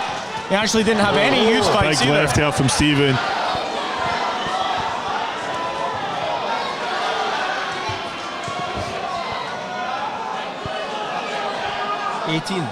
How big a jump is that, Sam? You know, Conor, because of the pandemic, didn't have any youth bouts, and this is only his second senior bout. I feel like a lot of younger lads who haven't had experience as a junior are obviously going to struggle jumping into a senior and straight into a Scottish Open. Do you know what I mean? Even if the guy's maybe not as experienced, but like, he's still got that man sort of strength and can overpower you a bit and might be able to punch you a wee bit more. Do you know what I mean? I think you need a few years as a youth. I think it's just, unfortunately for Conor, it was because of the pandemic. Yeah. It's just one of them things. You've got to try and maybe get a bit of experience on club shows and stuff like that. But if you're good enough for the Scottish, if your coach thinks you're good enough, you go in it. Do you know what I mean? You shouldn't shy away from it, just because you've not had any fights as a youth. So Stephen's starting very, very early, trying to show his dominance early in this bout. He's the only returning champion from the 2019 Elites, which was our last Elite Championship. Stephen, he won the flyweight title. He's moved up in weight here. Which is what I filmed. I came through, I was asked to film just one bout at that. This is when we used to ask permission, and we filmed Stephen's. And I've kind of followed his journey since then. He's someone that they'll speak openly about issues that he's had as a past. Growing up as a young person, how boxing has sort of saved his life and brought him away for a lot of bad stuff that we can get caught up in. And he's turned his life around. He's now a great mentor for young people as well, in Milton and like areas like that in Glasgow. Yeah. Well, he defeated Jordan Spence of O'Neill's Boxing Club in 2019. He's just turned pro. To become flyweight champion. He actually says he can still make flyweight. He had to move up just to try and get a bout at this championships. But he still feels he can comfortably go back down to flyweight. There's not many flyweights about in Scotland anyway. Sometimes I'm sure a few of them have had to do that in the past, who have been that light have had to jump up. It doesn't seem to be bothering him so far. Obviously, Conor's only a 18-year-old, so you don't really need to worry about that as much when you're in with the smaller guys. Obviously not as physical as you. Yeah, well, Stephen obviously at 29 years old and a 11-year age difference, quite a big age difference there. Yeah. I felt like Conor was coming into it a wee bit there, but he's been caught with a couple of big shots again. Spinning off good, but you need to needs to come back with a wee bit more after that. Last 10 seconds around number one. It's actually his first bout in this competition, Conor, because he got a walkover in the semis against Joshua Thane of Blue Vale. Stephen beat Stuart Nichols, the Gala Shields, in the semis to get through to the he probably could have done with that semi-final, yes. you know, just considering the lack of experience he's had at this level. Sometimes it's better to get the fights out of the way first. A lot of people like getting the buys, but I prefer to fight first anyway. Just get out the cobweb, sort of get them off, you know what I mean? Get a fight and get as many fights as you can. And how big was it for you coming from youth into the seniors? How big a difference was it? Even from junior to youth, it's huge, because you're not going from like 2-minute rounds to 3-minute rounds. So the youth 3-minute rounds sort of set you up for the seniors, and obviously the only difference is you've got the head guards off. But yeah, it's huge. Going from 2-minute rounds to 3-minute rounds is a different ball game, like. And I guess going in with sort of bigger, more physical men. Then you add that on top of it. It's just more in it. It's hard. So I think just looking at that first round, you can kind of tell Stephen has a bit more sort of his man strength. You know, Conor probably could still. Conor can still grow a wee bit more. But he's got a bit of skill. You seen that towards the end there of the round? Yeah, the one he was trying to. He looked like he was getting comfortable a bit, and then, you know, when you get caught, it takes out your groove a wee bit again. Certainly very popular. He headlined the Beath show, home show. He's got a bus load down with him. Yeah. For this. It's only a wee club Beath, so to get somebody in the Scottish finals is good. It's good. You think Stephen edged the first round though? Yeah, I'd give the first to Stephen, but Conor's looking like he's coming into it a wee bit. He needs to find his range. That's what I love about watching Olympic style boxing amateurs, is that the rounds can flip so quickly from one to the other, and you're sitting here. It's not always easy to judge. It's hard to judge. It's hard to judge. Like it's only three frees. It's fast paced. You know, it's hard. But it's good when it's like that. I mean, it's good when it comes to like if you're judging two of the best and the higher level. The higher level you get, the harder it is to judge, because it's like less between it, because they're both just trying to get a wee bit edge in front of each other. And also your experience. Yeah, compared to when it's just like a whitewash, you know what I mean? It's the close fights in the higher level. But this is close. Like I'm sort of struggling to know who to sway against. Sure. Big right there from Conor.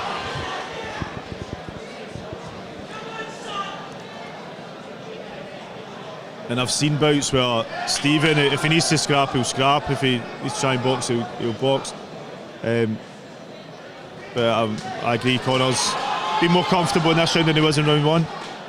There was a few earlier on, I think maybe we left hook here or there that maybe just put his balance off a bit.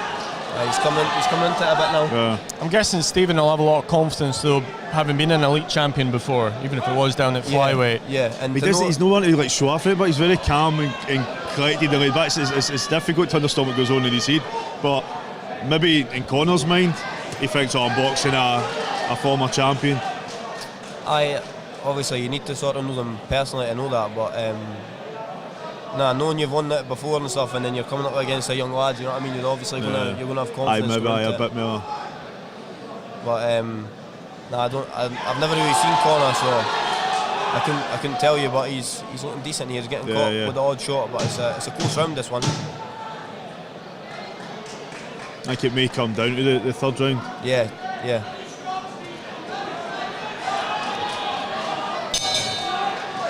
What Craig McAvoy had promised was all the finalists were going to get an assessment to potentially join one of the Boxing Scotland national squads, either the elite group or the development group. So I'm guessing Conor, will be hoping to catch the eye. I think it's in a couple of weeks' time. And so they should. If you're reaching the national finals or semi-finals, I think it's good that they're getting a chance to get on, and it gives them something to aim for. Do you know what I mean? Rather than just going in the championships every year and then not really boxing that much, just going in for the championships. It's good to maybe aim for obviously the EBG or the development. It's good. So just quickly, next up we get bout number 11. We'll see what that is and our plan for the night. Super heavyweight. Lyman Amish, Granite City versus Conor McDonald of Bravehearts. We go back round to number 3. Shout out to everybody watching at home. Hello, it's Stuart Hamilton, who's supporting Beef Boxing Club, Marlin Boxing Promotions. There's somebody called Your Ma, but I don't think it's my mum. So my mum usually watches us at 1 in the morning and goes, "Oh, you're doing brilliant." I'm like, "It's no live now, mum."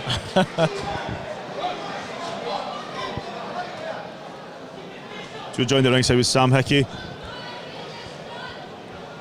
I keep saying this, but he's always travelling. This may be the last time we see him for another few years. So we grabbed him for 2 bouts. Try to get our money's worth.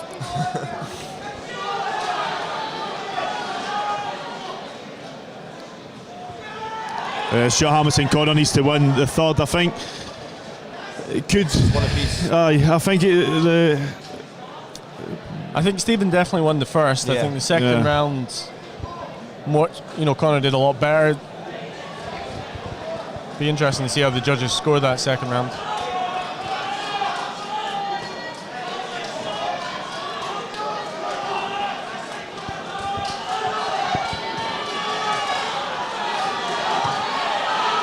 I think you can see the confidence grow for Connor. Now he's had a couple of rounds. He feels a bit more confident. Sure. Slap me.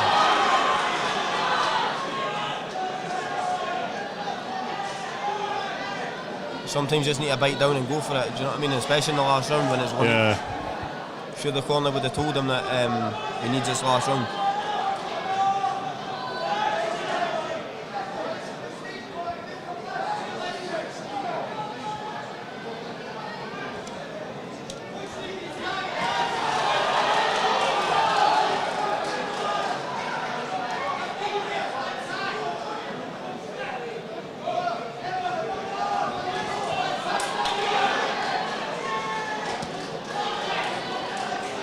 There's sometimes opportunities I'm thinking in my head, O'Connor, just throw the jab when Stephen is moving down to the body, he's leaving himself open a bit.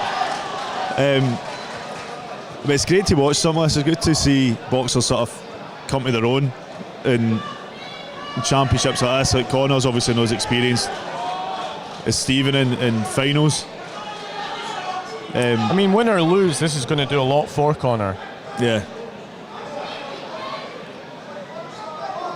See, he's coming into this last round, boxing well, the confidence is good in this last round, like. I think Connor's edging the 3rd. I think it's going to come down to the 2nd, really, what way the judges go for this. Aye.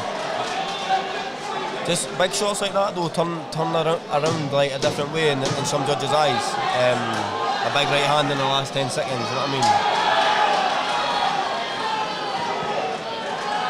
This could be another 3-2 split decision. We'll find it in a second. So Ben's going to go grab the winner. Sam, listen, we'll let you get back to your mates at the VIP section. All right, my man, thanks so much for talking to us. We'll catch up with you shortly. Yeah? Cheers. Cheers, man. Take care. Yeah, bro.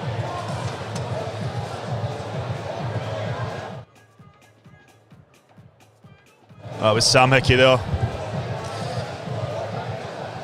We're just waiting for Craig Stephen with the official announcement here, and then we'll grab the winner with Ben for a chat.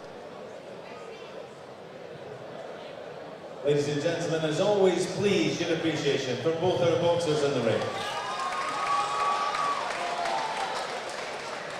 So we go to our judges, where we have a 4-1 split decision. Goes in favour of the winner, who is now the 2022 Scottish Elite Male Bantamweight Champion. In the blue corner, Stephen Ferguson. And please, ladies and gentlemen, your appreciation, silver medalist Conor Hine. I think there the judges' scorecard reflected how close that was, but great work there from both boxers, but I'm ecstatic for Stephen. We're going to speak to him in a second.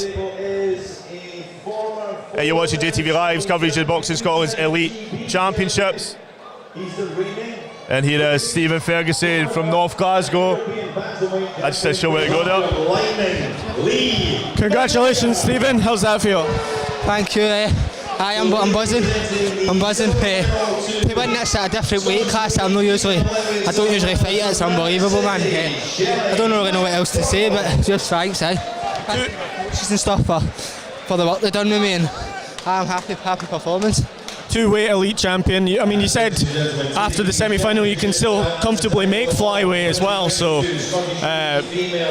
even more, a bigger accolade to be able to come and win the bantamweight title. Aye, amazing. Aye, I don't really know what else to say. I'm kind of trying to get my breath in, but thank you.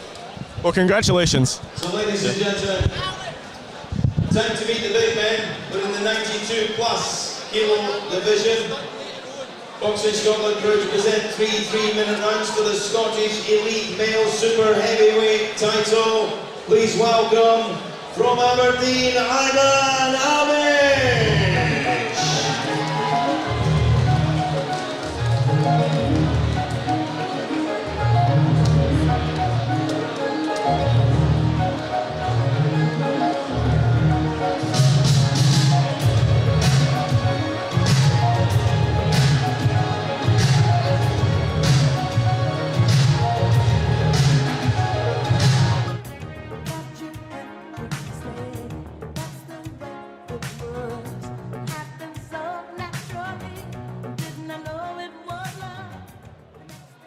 And now, ladies and gentlemen, from the Royal Borough of Whithorn, please welcome Conal MacDonald.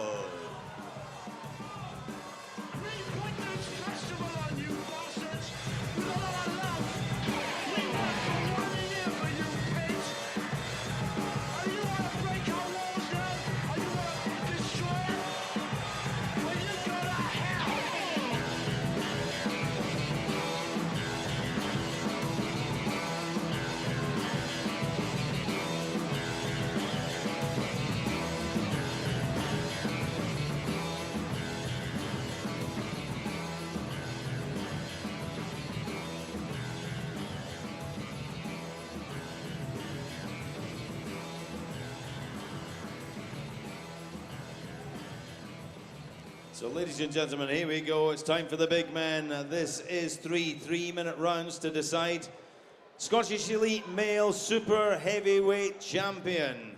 In charge for this one, once again, a referee, Mr. Tommy Winters. Introducing first in the red corner, wearing the white shorts with black trim.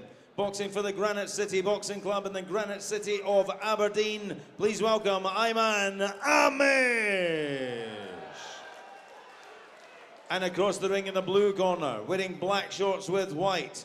He boxes for the Bravehearts Boxing Club in Whithorn. He is Conal MacDonald.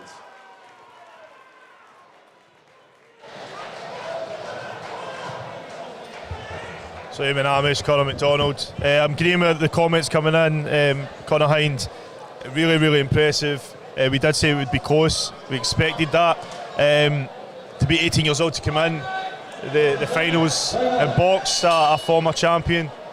I think it came down to that second round. I think Stephen won the first. I think Conor probably took the third. I think the majority of the judges there thinking Stephen nicked the second. But Conor's going to learn a lot from that, and as we said, he's going to get that assessment. Somebody like we can look forward to. He's going to have a long career in boxing, hopefully. Certainly very popular.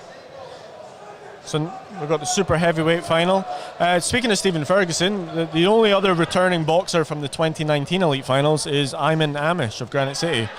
Ayman. Oh, you said earlier Stephen was the only. You told me the only winner. Oh, the only one. Ayman won the silver medal in 2019. He was actually stopped in the second round in the super heavyweight final by Nicholas Campbell of Denniston McNair in 2019. So he's hoping to go one better. He said after his semi-final victory against Nathan Tarr of Barrhead that he's bigger and stronger than he was in 2019. But he's boxing somebody tonight with a lot of experience, Conal MacDonald from Bravehearts. He's previously been an elite heavyweight champion in 2017, up at super heavyweight just now. I was speaking to Conal this morning. He says, he thinks he can comfortably go back down to heavyweight. Yeah. He's up at super heavyweight just now, but attempting to become a like Stephen Ferguson, attempting to become a two-weight elite champion. He won the semi-final against the 2018 elite super heavyweight champion, Gary Fairgrave. And he's also the reigning Western District super heavyweight champion, Connell is. He beat Stephen Jameson at Barhead in that final. Most impressively, looking through Connell's list of accomplishments, is he has a victory over Daniel Dubois, the renowned professional back from 2014. They met in the GB Youth Championship finals. Connell getting the victory over him, which certainly looks like a very good victory now, looking back at how Daniel Dubois has progressed. Nice work there from Connell. Connell was the last boxer to get weighed in this morning. It was 10 to 12 and we were still waiting for him. We were a wee bit worried. But he obviously, super heavyweight, you don't have to make a weight as such. You have to weigh in, but you can kind of weigh in wherever you want. So he was in no rush. But I was speaking to him, he had a 4.5-year layoff, Connell. So I was asking him why. He sort of just said he didn't enjoy the sport anymore. He'd kind of fallen out of love with the sport. But after 3-4 years away, he just felt like it was time to come and give it another crack. Some boxers I speak to, they go through stages like that, especially when you're growing up, life's changing. Boxing can take up so much of your time, and especially when you've got other commitments. Well, he boxed, for Scotland, boxed at World Youth Championships, Connell. But kind of at the age of about 21, I guess, because he's 25 now. He saw he'd had enough. For me, Connell very impressive in that round. I know Eamon Amish was the red corner, did have his moments, but I think for me, Connell's he has shown. He's got a lot more experience, and I think he is moving to the body as well when he can. And these body shots are. I've not ate much today, but my stomach's feeling those body shots coming. Who have you got online? I know there's a lot of people supporting both boxers. Let us know who you're supporting. Let us know who you're waiting on.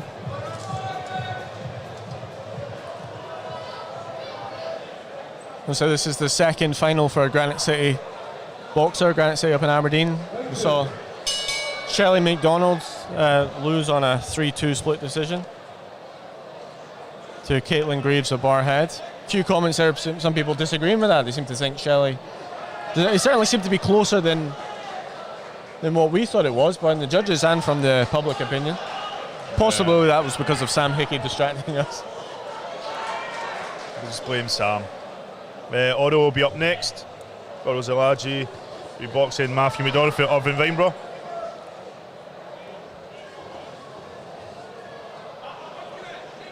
But it was a final lock-end boxer.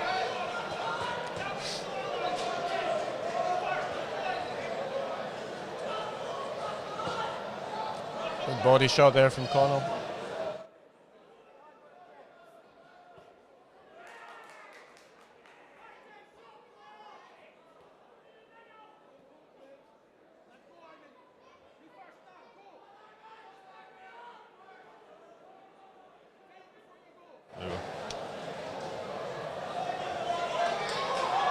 Yeah, there's a few who's looking forward to the next one, but right now, I was actually looking forward to this. There's a bit more of a push there. Yeah. Referee Tommy Winters indicating that was a push.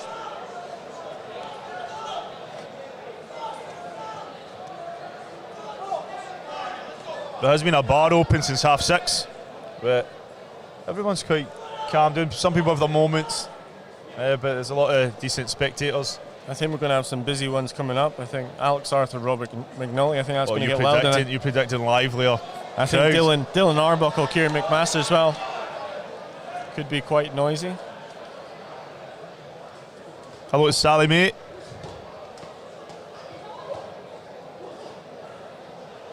This is our 11th bout of the evening. Seen 10 boxers crowned elite champion for 2021-2022 so far. If you're just joining us, Megan Gordon of Elgin won the light flyweight female title.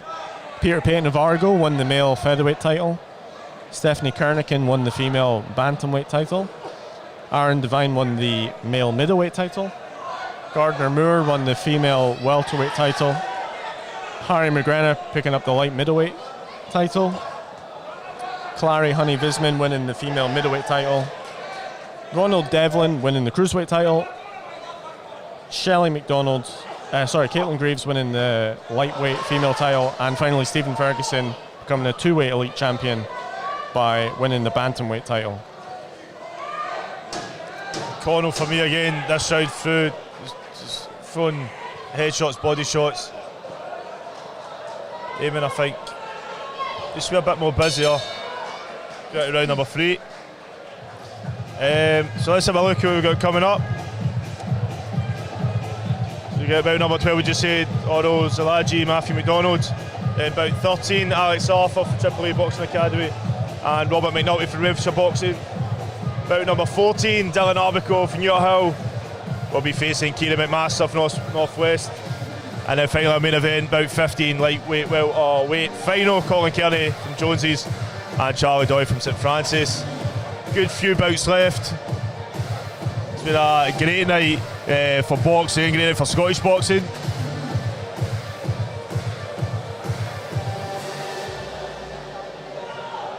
We got round number 3. Eamon Amish in the red corner for Gannett City Boxing Club, and Conor McDonald, Braveheart Boxing Club in the blue corner.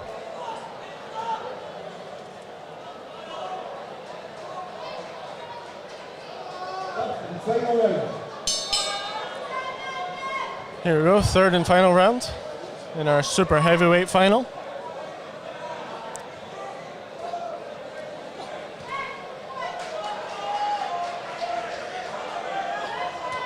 Big right there from Connell. And a big left hook from Connell. Aiming as tough as they come, to be honest, to take these. You forget these big guys can take the big shots as well. Well, he said that, Connell, after his semi-final victory against Gary Fairgrieve, how much more the super heavyweights can take a shot.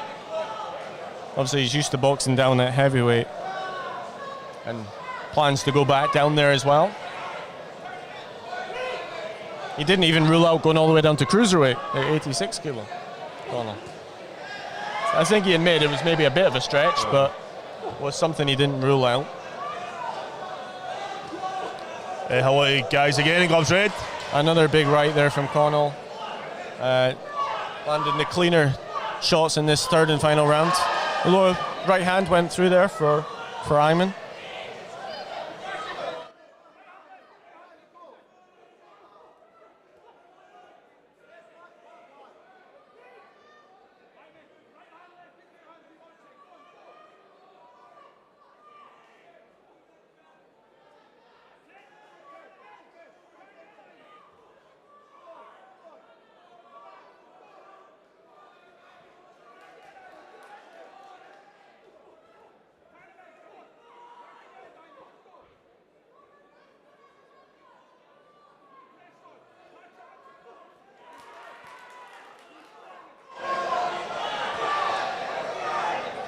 Both guys digging deep for round number 3.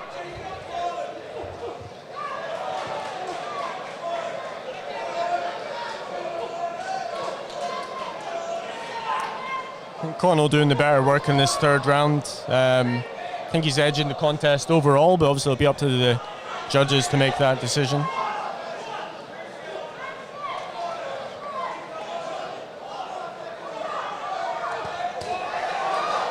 Couple of big shots from both boxers there.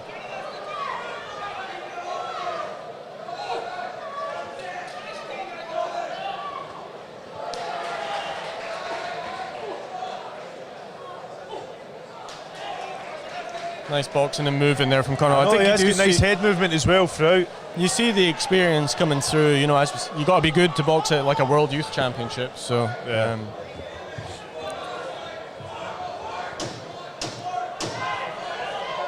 You know, he was saying he still feels he's one of the best 2 or 3 in Britain at heavyweight. I'll go for that. So we'll find out who officially takes that bout. Just because of people asking, that was bout number 11. Eamon Amish and Conor McDonald Next is bout 12, Oro Zalaji and Matthew McDonald. We'll wait. Craig Stephen, your ring announcer.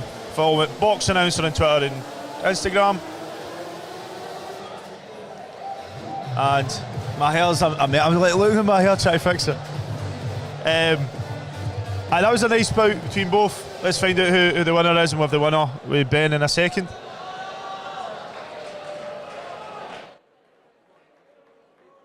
Well, ladies and gentlemen, as always, before we declare the result, please your appreciation for both these big men in the ring. We go to our judges, where we have a unanimous decision, all in favour of the winner. He is now the 2022 Scottish Elite Male Super Heavyweight Champion. In the blue corner, Conor McDonald. And please keep the applause going for silver medalist Ayman Amish. So well done there, Conor. Ayman, very, very tough boxer to be up against. Ladies and gentlemen, we move across to the presentation table. We're going to switch. We're going to switch to my right. Well, that's your left, but you know what I mean. What's coming up next is Oro Zalaji and Matthew McDonald, for those asking. And we are just about to have Conor McDonald join Ben. And I'll switch to that camera as soon as they're ready to go. Here he comes. And to be presented with the belt. Well, Conor, Super Heavyweight Champion, how does that sound? Awesome, really nice, mate. I probably made that fight harder for myself than I should have, but the big fight was actually really rough, Ken. Exactly how a big super heavy should fight, so fair play him. Being a heavyweight elite champion before, you said if you were able to win this, it would mean a lot more. So I'm guessing it does. I definitely, I mean, in my heavyweight final in 2017, I never had to work like that at all. Coming out for that third round, I did feel the bottoms of my backs of my legs going, but I still think I won the fight quite comfortably. I thought I landed big shots, which it's all about, you know. But I'm just over the moon, mate, to be honest with you. And is your plan still to go back down to heavyweight? Oh, definitely. I mean, I know I said the big man boxed very well, and he did, but if you step foot at the Tri-Nations, the British or international tournament against super heavyweights, I'll be fighting at least with, I don't know, probably 2 and a bit stone disadvantage and maybe 3 or 4 in height, so it's not a chance I'm willing to take, to be honest with you, mate. So no, goal is to get back to 92 and box properly. So well, congratulations. Oh, thanks very much. Awesome. Cheers, mate.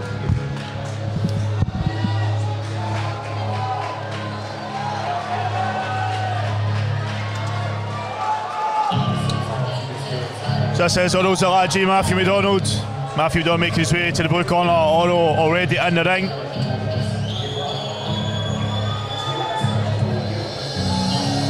My name is Jamie O'Neill. You're watching JATVLive's coverage. So it's passed by Craig Stephen in the ring. Bout number 12. Elite Male Welterweight Champion. We're in the 67 kilo division. Our referee once again is Mr. Paul O'Connor. Introducing in the red corner, wearing red and white shorts. Boxes to the Lock-In Boxing Club Edinburgh. He is Orel Shirlagi.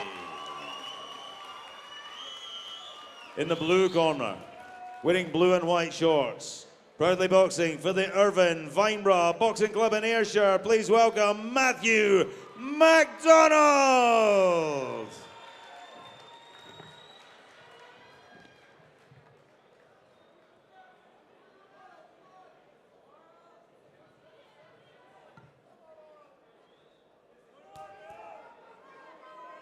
Seconds out, round 1.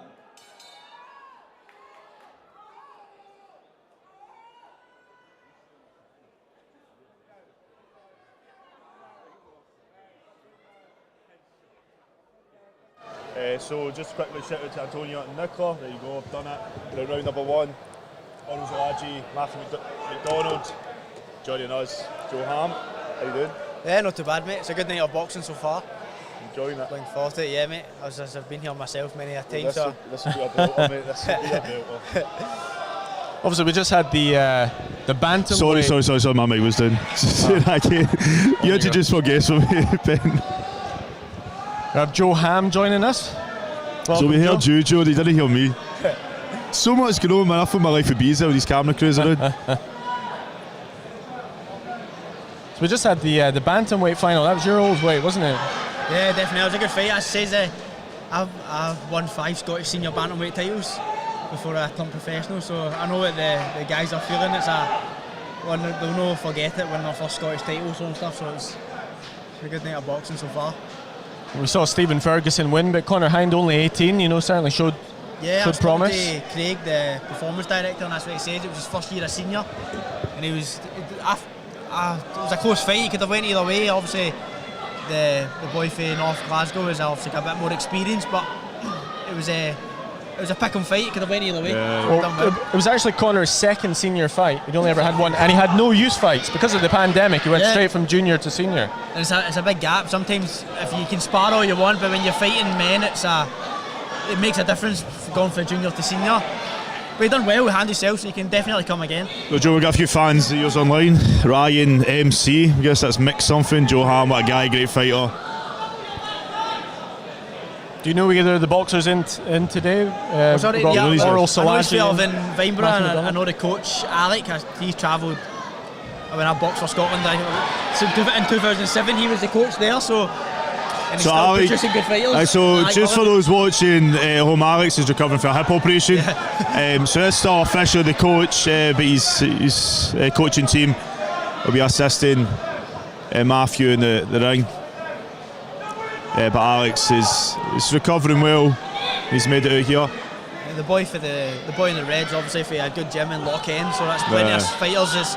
So third boxer in the finals tonight. Yeah, we've seen Loch End already win 2 golds. We saw Gardner Moore and Ronald Devlin both win their belts, so hoping to make it a hat trick.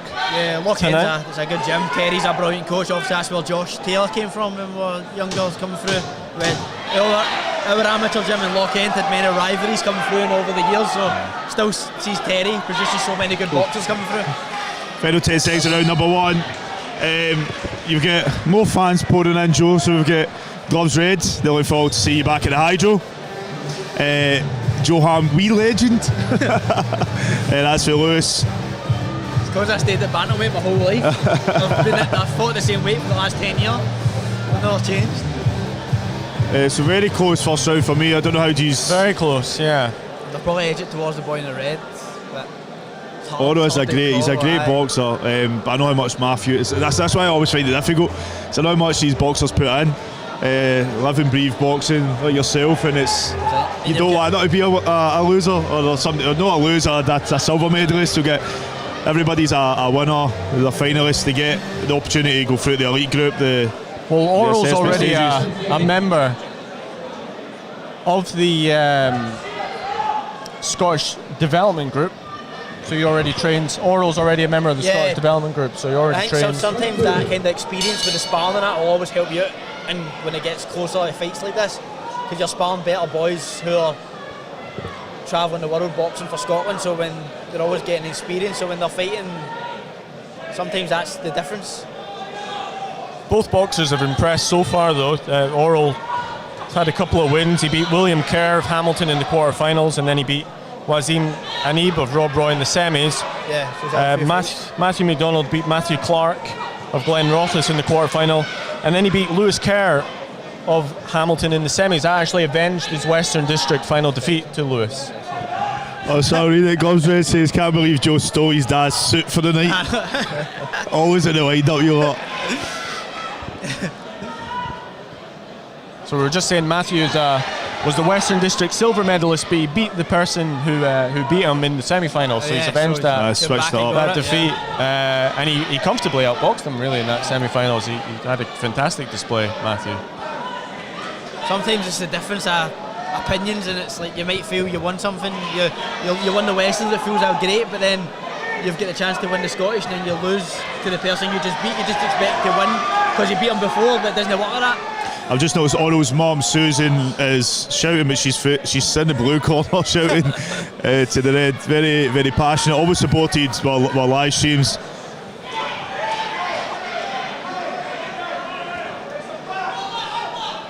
But even if you lose, they can always come again in amateur boxing. It's just because you lose one fight doesn't mean anything. So somebody's sitting in their fun story. Said I went to school with Oro, him and Jamie, who Ronald bet in the semis, who used to box with a PE teacher and just sparked him every Wednesday. Well, in Drum Chapel, that was a daily occurrence. I don't know what school you went to, but Drum Chapel, teachers used to give us a good hiding. This feels like a very high quality bout. As you can see it between both guys how. This is a closer round in the first round. We've had some great belts so far, but this almost just feels, you can just feel the upper level in terms of the performance. I think the last couple of fights, McMaster and Arbuckle's a good fight. Yeah. It's a really good fight coming up. So Mike Lavin, Alex Arthur Jr. is up soon. Next? It's on next, yeah. He's on next, so don't go anywhere. He's got to live up to his dad. Yeah. Big expectations. And William Stewart, yeah, I agree. This is one of the better fights of the night. They both performed so well as well to get to the final. Well, there has to be a loser. That's the only bad thing about it. How do you see the second round going? 4 is much closer, but you could make this one each. You couldn't argue with that. I think wouldn't it surprise me at the end of the fight, no matter what, it would be a split. I take my glasses off as well when I can. We were saying a lot of the elite boxing group aren't involved this year because they're trying to qualify for the Commonwealth Games. Obviously, something you've done in the past.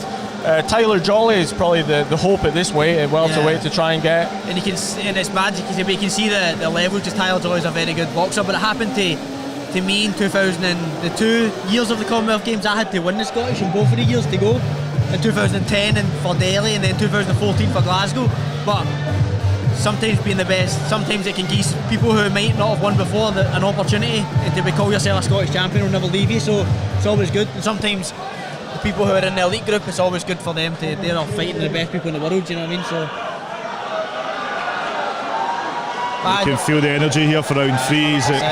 I think it's all to play for going into the third. I would say it's one each.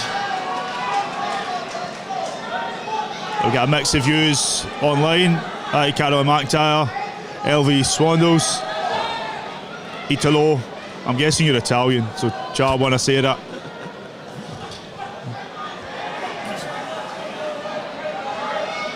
I spoke to Oral as well this morning after the weigh-in. Glad to hear that we were pronouncing his name perfectly. I was a wee bit concerned. I speak to him a lot, to be honest. It's always on Instagram, that thing with Instagram tags and stuff. You don't always know the pronunciation and stuff. Same, I've got him on Facebook and stuff as well, but you would be guessing. Well, he said his mum said, "Oh, they're pronouncing it brilliant." So, so that's his great. mum would tell us. She would grab me by the collar if I was sitting around. But this round, I think both of them know it's on the line. Yeah.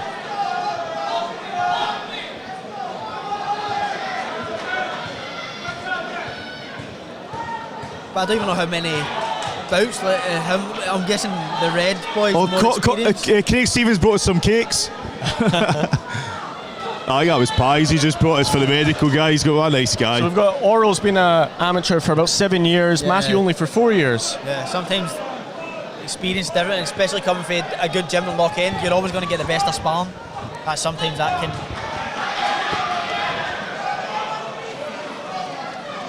But it won't do the loser any harm.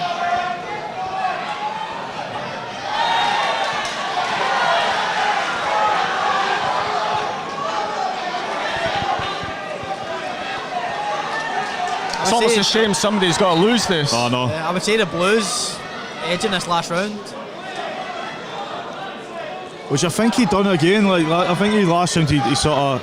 If I remember the semis, he done really well in the third round. His distance with his left hand. He's found that. He didn't find it in the first round, but the last 2 rounds, he's definitely landed the better shots. I think I said last time I've got a soft spot for a slick southpaw, so I'll try not to let that sway me. I definitely don't. I left amateurs with 168 fights, but the most people that I lost to was in Southpaws. Dylan Nixon saying he's done a good few rounds with Matt. He's tricky and slick. Yeah, that's certainly how he looks. Likes to box with his hands down, but not easy to catch.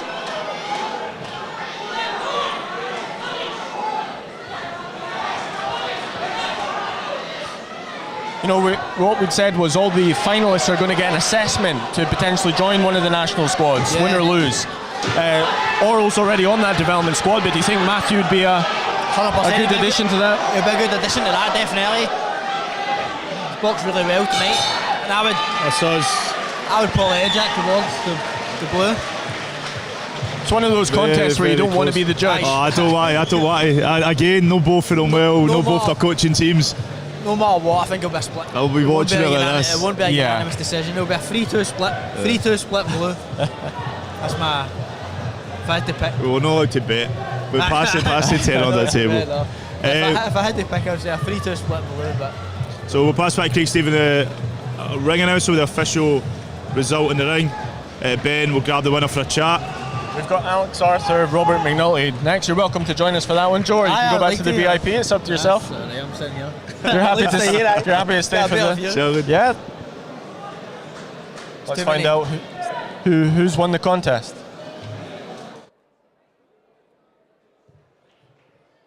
Well, ladies and gentlemen, these two young men come together, two outstanding technicians in the art of boxing. Please, let's hear it for both boxers in the ring.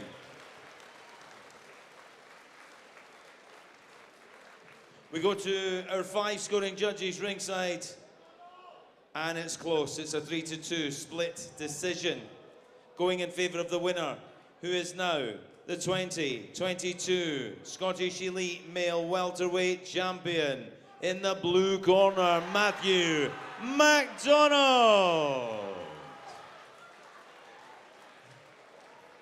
And please, ladies and gentlemen, it takes two great boxers for a great contest. Let's hear it for silver medalist Orel Shilagi. You can see Oro there was very disappointed, frustrated, but you predicted it. Great work for Matthew. It was one of those I didn't want to watch. But we'll get Matthew. He's got a chat to Ben.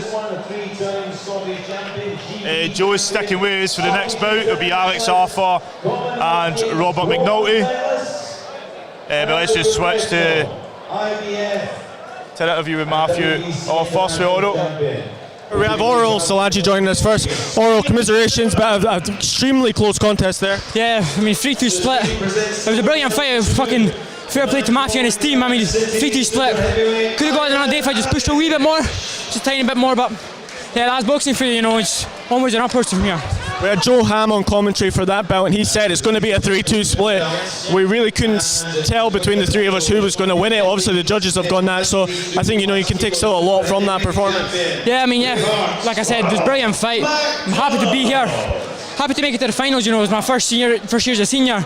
It's a brilliant achievement, and you know, I've got a lot of things coming up in the future as well. Looking forward to that. It's onwards and upwards from here, you know. Brilliant, I love this. I love this sport, you know. It's brilliant. Well done. Cheers. Matthew, congratulations. An extremely close contest. I think we can safely say that was the closest contest of the evening. How does it feel to win it?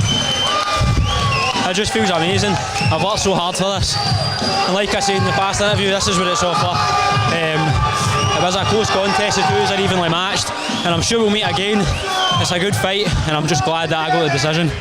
I'm buzzing with it. When they said it was a 3-2 split, I'm guessing you were pretty nervous. I know there's been a few fights that I've had, and as soon as they say split, it's a bit like, but I've visualised this, I trusted the process, and it's came true. So, amazing. And you're going to get that assessment, of course, to join one of the national squads. I'm sure you'll be desperate to take that chance. I'm excited for that. As I said again, that's what I'm doing this for. And that's where all the hard work's going to pay off. This is just the start, you know what I mean? So this is where my boxing career starts, and it's only bigger and better things for here. So I'm excited for what's to come. Well done. Well done.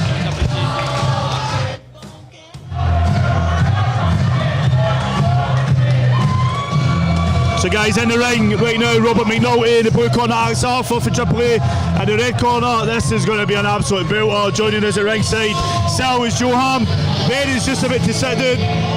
This is going to be nuts, man. I can't be waiting for this all week. We have a lot of people standing for this one. I think that gives an indication. In the 80 kilo division, and a referee for this one once again is Mr. Jim Smith. Introducing first, and boxing out of the red corner, wearing red shorts with white trim. He boxes for the Triple A Boxing Club at Edinburgh. He is Alex Arthur Jr. And opposing him in the blue corner, wearing the sparkling black with gold trim, proudly boxing for the Renfrewshire Boxing Club, presenting Robert McNulty.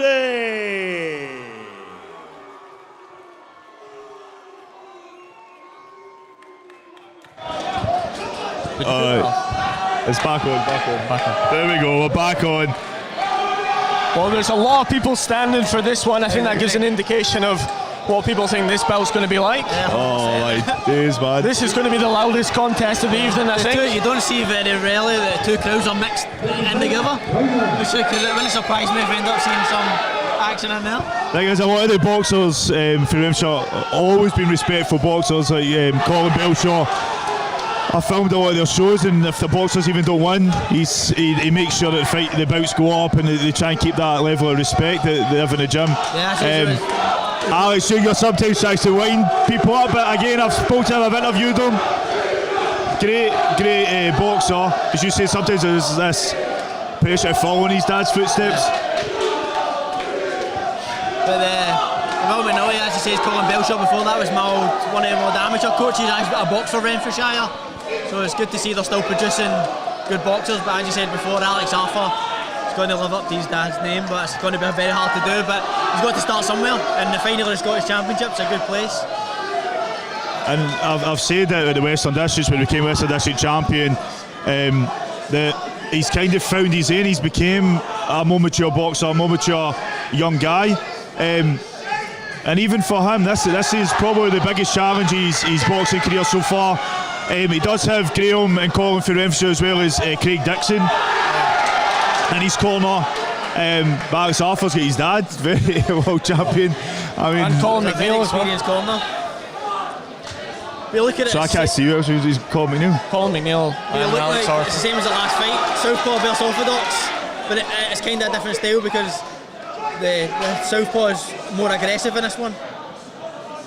It's been a cagey start. I mean, with the crowd as loud as it is, I thought we could have had a explosive opening, but they're both feeling each other out. They'll both, I think, try to be smart. They would have definitely seen each other before. They'll try and be smart about it. Sometimes you can't be too smart in amateurs. You don't have a lot of time as you say in the pros. But I don't think any of them have failed back yet. They'll try to find a nice strike there from Robert. It's the roles reversed, but now you've got an aggressive southpaw and a boxer orthodox, whereas the last fight it was the total opposite. But sometimes if you're aggressive southpaw, the shot he can walk into is a right hand, of which he's done a couple of times this round. And he's probably won this round. Robert will go for a scrap, but we've seen in people sometimes Alex takes a step back, so just lets them come in. They have sparred once before, a couple of years ago, but it was a technical spar. Yeah. Wasn't an open spar.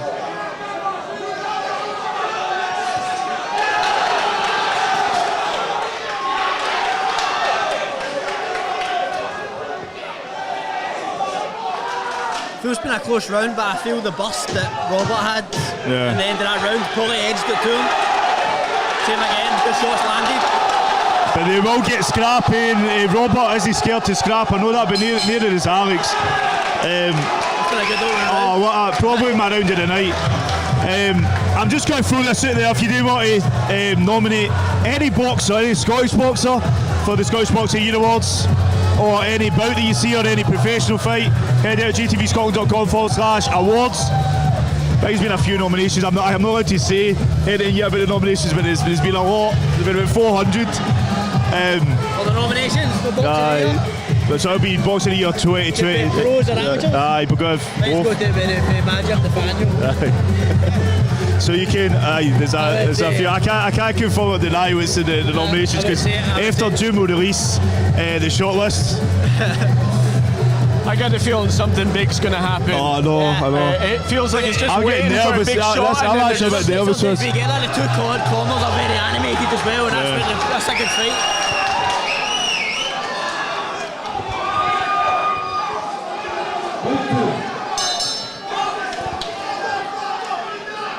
Alex Arthur Sr. obviously won the Scottish Elite title, last one in 1999, the Featherweight title, and also won a Featherweight Commonwealth Games gold medal in 1998 in Kuala Lumpur. Then went on and do amazing things as a pro, so... Well, I did see Alex Sr. put out a tweet earlier in the week. He said, "What's in the wolf is in the pup." I mean, Alex has been really impressive so far in the competition. He beat Mohamed Zakaria in the quarterfinals, and then he stopped Sam Kane of Cleland in the semi-finals. Two very, very good performances.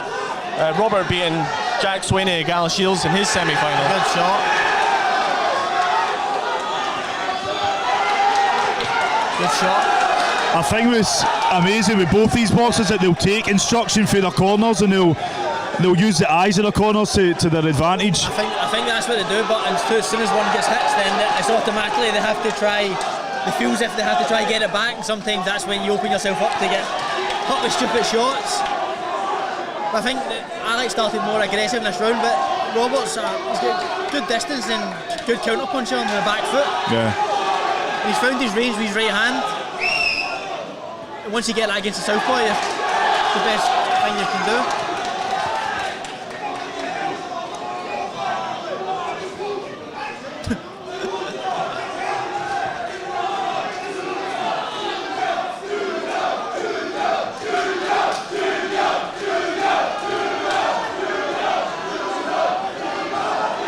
Big left hand there from Alex. Oh, the punch of the round. Like, Alex does have a lot of power. We've seen that so far. Oh, shot. In this competition. Shot again. Robert just needs to watch when he is counter punching that Alex doesn't strike back straight away, because we've seen some of that. Sometimes it's nice work there from Robert. His chin up in there.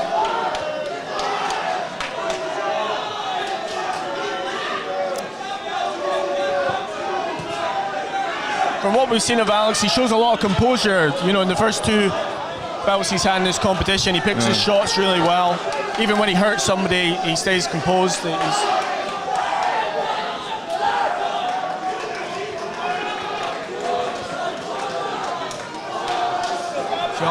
Another big left hand there from Alex.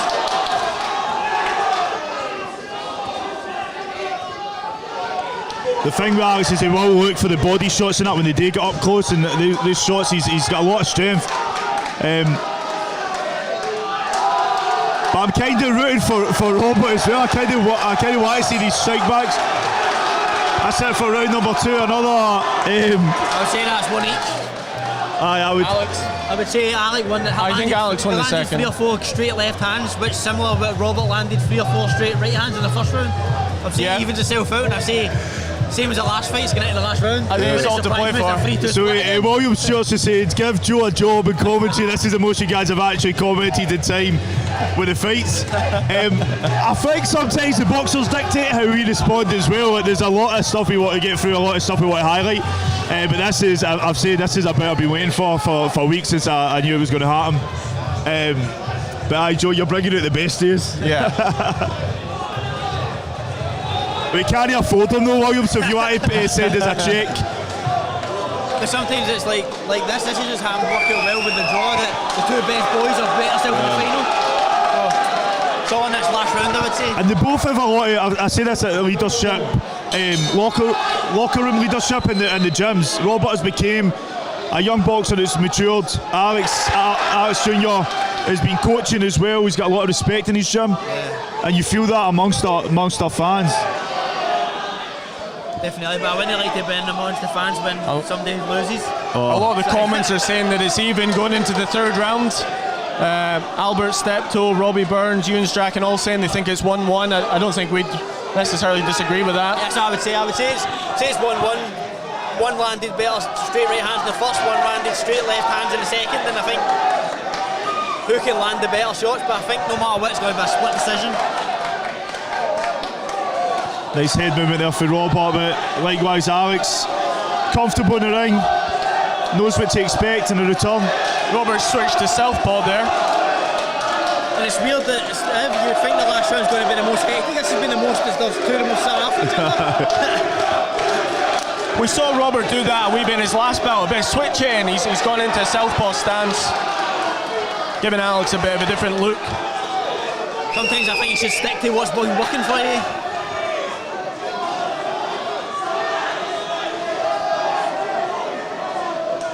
I almost can't speak as I'm watching this. It's just like I'm watching every move, every shot. So sometimes Robert's caught in between whether to go southpaw or whether to go orthodox. And sometimes that can, you can get hit with stupid shots, but you get hit with a good right hook there. But well, Joe, I think you've joined us for the two closest bouts of the night. the last bout between Oral Salaji and Mazzy McDonald was razor thin, and this looks like it again. 100%, I would say. When is it? I think it'll be a split. I think we're heading for another 3-2 split.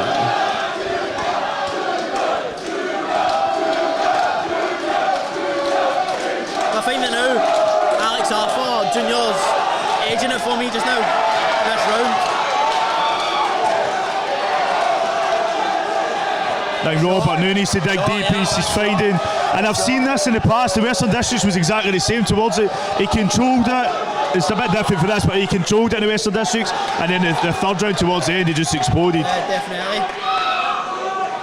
I think the last bit of this round is going to determine who's going to win this fight. I can't hear what you two are saying. Oh, sorry. We did have an option to put headphones on, but I didn't want to mess my head up, but it's already a mess now. It seems to be, I mean, I don't know how much the cameras are picking up of the audience, but we have a lot of people standing. What you do is just sit in the back foot, because sometimes when you get a 3-minute round fight, you've got to force it for the last 3 minutes. Last 10 seconds, both boxers said, do you want to go for it, let's go. That's just explode, respect to absolutely the juries. Fantastic boxing. Brilliant there for both boxers. You seen it there, they were like, the last 10 seconds hit. They said, do you want to go for it? And they went for it. I can't pick it. Split decision red. Man, I don't want to speak. I don't want to speak. Split decision red. That's my. I'm going to go opposite. I'm going to go split decision blue. Can I go for a draw?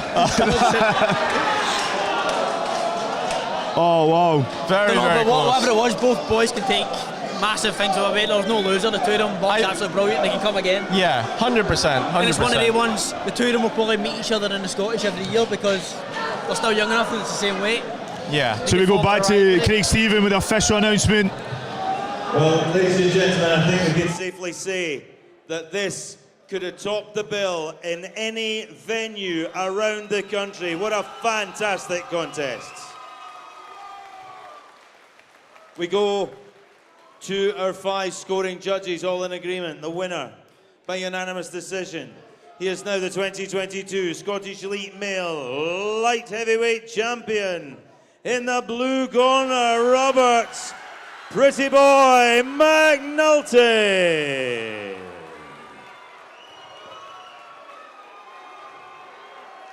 Well, we were ragging the split decisions, but I was right. Please show your appreciation for silver medalist Alex Arthur Jr. I'm ecstatic for Robert, as I said. In the last year, since we came back from COVID restrictions, we've seen him grow, not just as a boxer, but as a young guy, inside the ring, outside the ring, in the gym. And I'm buzzing actually for him. I was rooting for him. just because I know Alex Arthur's time will also will come as well, and he'll bounce back.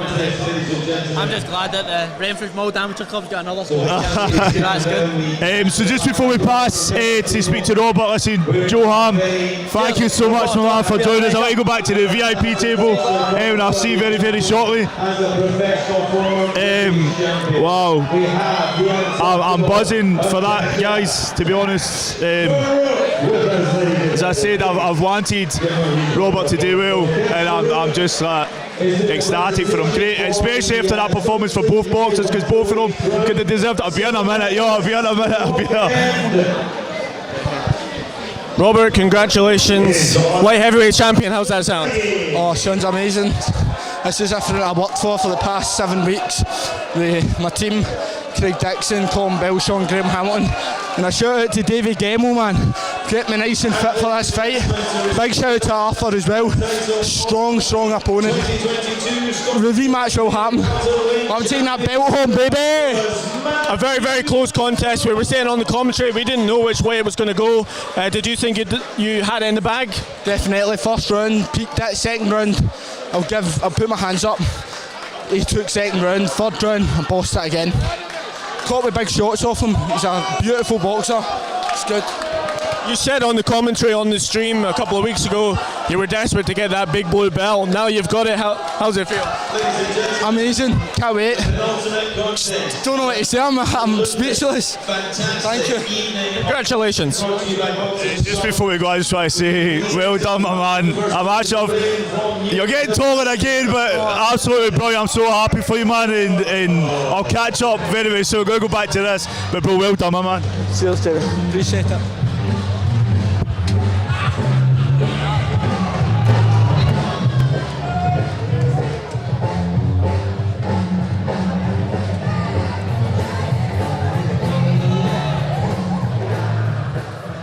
And now, ladies and gentlemen, from Kilmarnock, here comes Kieran McMaster.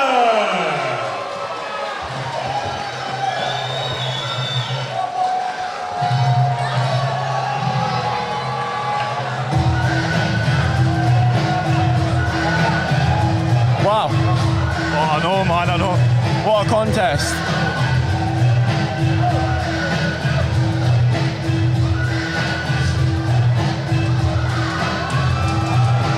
I just know how much it means for him, and no take it away from Alex Arthur Jr., because again, both boxers I respect a lot of love for them.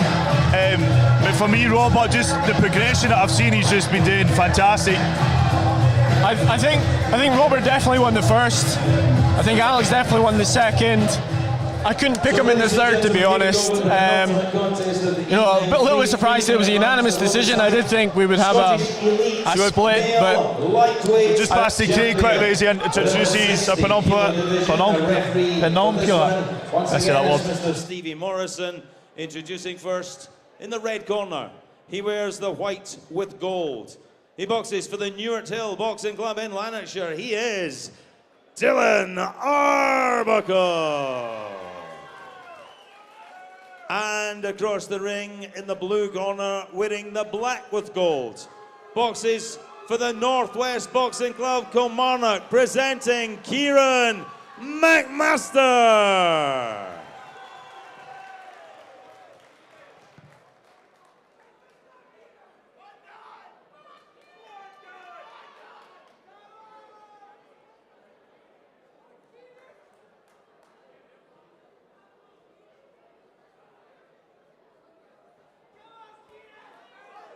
We all know. I feel like I need a few minutes to get over that last one. We're straight into the belt number 14, the lightweight final. As Craig Stevens has Dylan Arbuckle in the red and Kieran McMaster in the blue. And the thing is, this is going to be another belter. This is we the need two to left. adjust. And then we have Colin Kearney, Charlie Doig to finish next, which again will be another one. I know. We've saved the best to last. Every show I go to, there's always a wee mammy or a granny hiding in the back saying, I can't watch this. I'll be like this for the last one, this one, and the next. Yeah. I think Alex Arthur Jr. though can be very, very proud of his performances in this competition. At the end, especially at the end, both of them looked at each other. They heard the last 10. They were like, "Do you want to go for this?" And they both went for it. And respect to both of them. Great work, and Alex should be proud as well. It's just brilliant work, man. I'm still kind of speechless. Yeah, I'm still the same. Just moving on to this one, Dylan and Kieran. They've boxed twice before.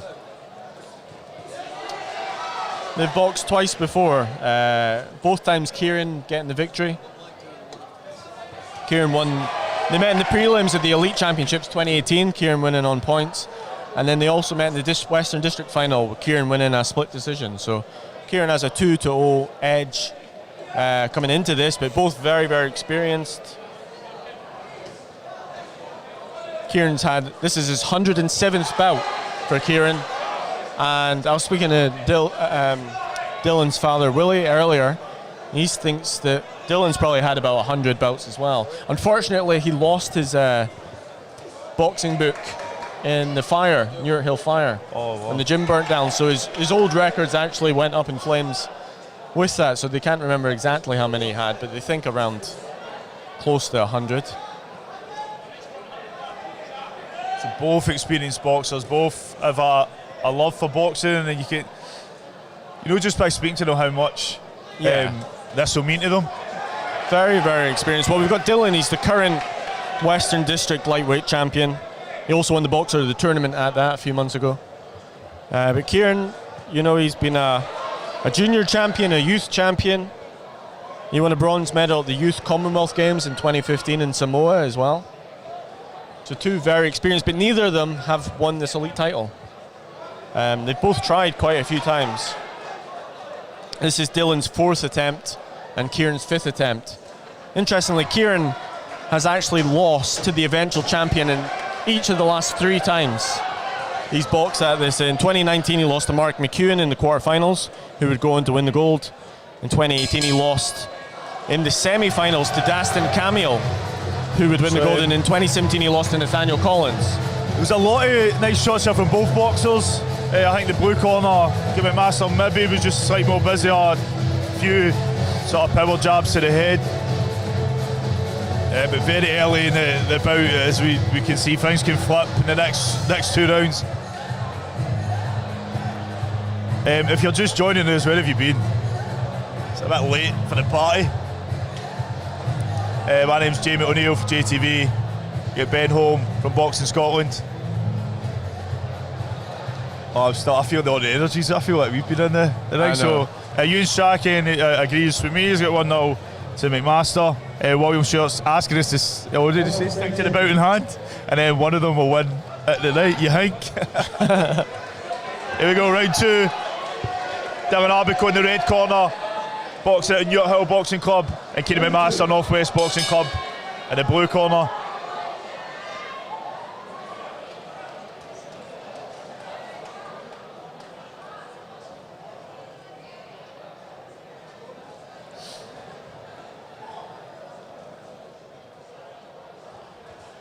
Nice work there for Dylan, tries to break through.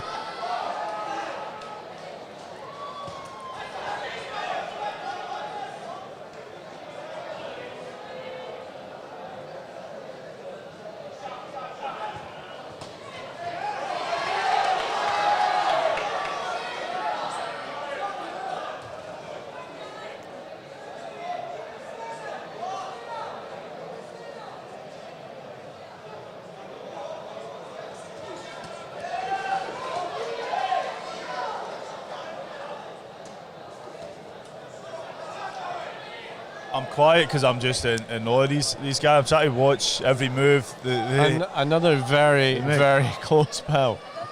After the last 2 we've had. Kieran just getting the better of that exchange. I think Kieran's a bit more eager. Dylan definitely looks a lot more calmer though. But he can't remain like this if he wants to win. We need to get Joe Ham back. Oh no, he's brilliant. But I think anybody sitting here at that last bout would be I feel bad because we've been dragging them away from the VIP section, but thankfully they've all come on. Just one person we did advertise was Josh Taylor. Unfortunately, Josh hasn't made it to the event this evening. We were hoping that he was going to join us for a bout or two. Not quite sure why he hasn't made it, but I did get told by Craig McAvoy he wasn't able to make it, which is a pity. But Johan was great. Joe was great. We've had some great, they were all very good. Lee McGregor right at the beginning of the night. We need some female boxers to help us next time. Yeah. I think we would constantly looking to improve. A lot of this was just decided by who we seen at the time in it before. We knew there'd be a lot of boxers here. Yeah, well basically we've plucked them all from one table. There's a VIP table that Craig McAvoy's on.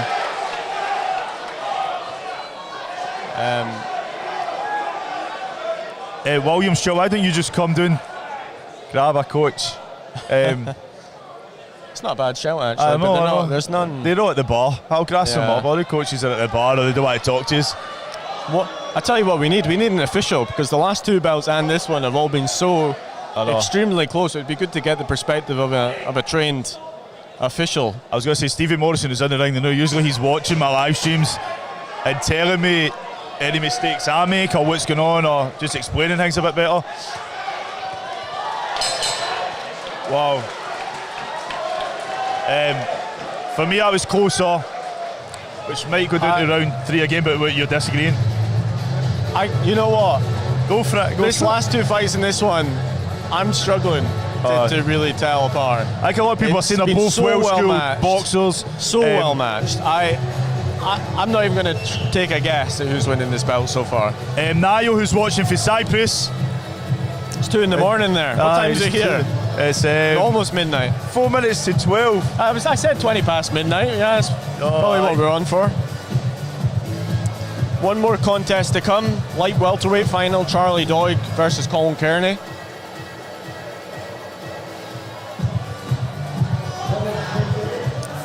A few people think McMaster's 2-0 up. Ewan Strachan, Ewan Russell, both saying 2-0 McMaster. So we go, round number 3. I've got a feeling this is going to be another one of those. Kenny Golddew, energies. Robbie Burns all think McMaster's up by 2.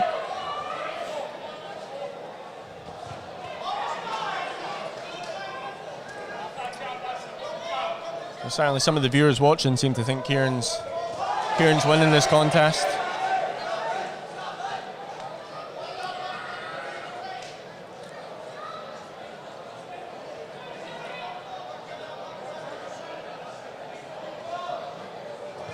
Kieran obviously saying this had been his aim since he was 10 years old.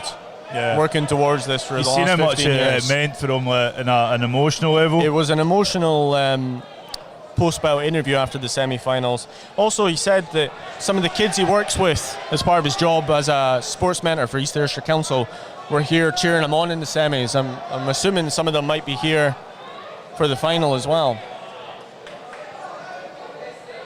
But Dylan, quite a lad outside the ring, still very capable boxer, capable finalist. Sometimes a lot of boxers, just because they don't always speak what's on their mind, doesn't mean it's in there. They don't work hard for it. So it's really it's a big deal to come to these finals and to put like your dreams and all that into one bout. I mean, we were speaking about idols earlier. We asked all the boxers their boxing idol. Kieran McMaster is Ricky Burns, who's of course here tonight. We had it earlier on. So I'm sure that would mean even extra for him to win it in front of his idol.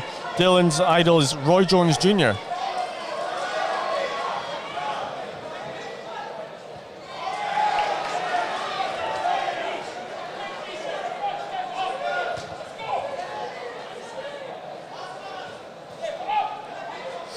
I think the final bout of the evening is going to be close as well. Good right hand there from Dylan. I think we're going to see another close bout.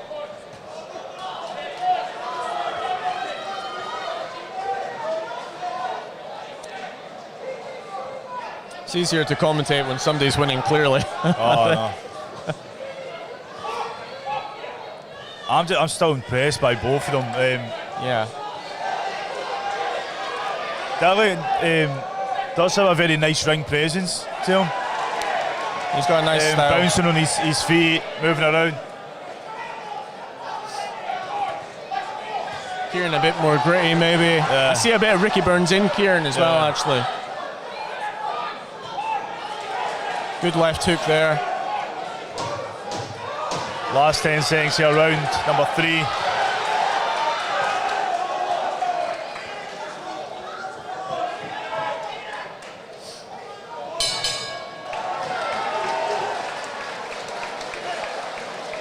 So Boyd on we hear that we've both spoke to Kieran. We know the work he does and how much a lot of boxers look up to him, but the same with Dylan Arbico as well and York Hill. But we're only moments away from finding out who's taking this one, and then Ben will be chatting to the winner.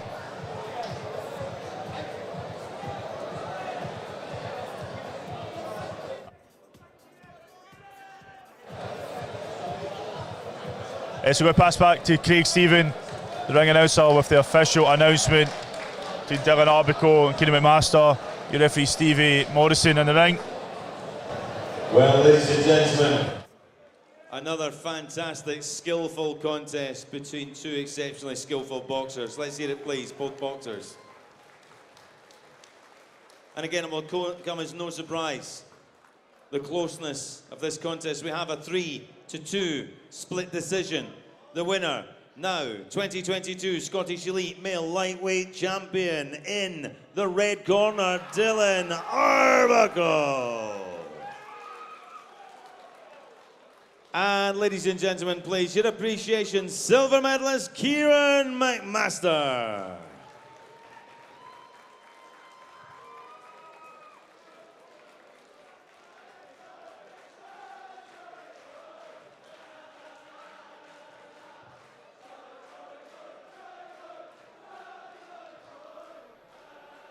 So once again, ladies and gentlemen, we cast our eye to the far.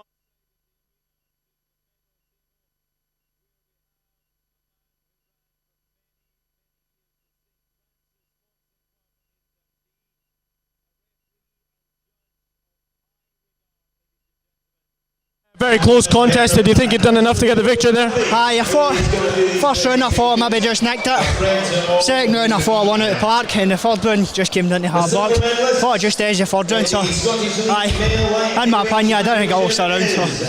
You'd obviously boxed Kieran a couple of times before, coming up short both times. How does it feel to get the victory over it? I know it feels good. I couldn't have him have me in his mantelpiece. That was in my head coming into this fight as well. It's one of the ones when you get beat off somebody that sticks in your head. He beat me when I was a young boy, so see you get the win over him years on, it feels good. And also to become the Scottish Elite Champion, I think that was the 4th attempt or 5th attempt you've had. How does it feel to finally get it? Feels good. That's me. I feel like I've developed into the weight now. I've got my man strength and that now. That's what I fell short with years ago, but I've got it now, and that's what happens when you work hard for it. Ladies and gentlemen, congratulations. It was a fantastic evening, and you still a good voice, ladies and gentlemen. Are you? Okay then, let's go. Let's welcome the first of our boxers from Stirlingshire, Colin Kearney.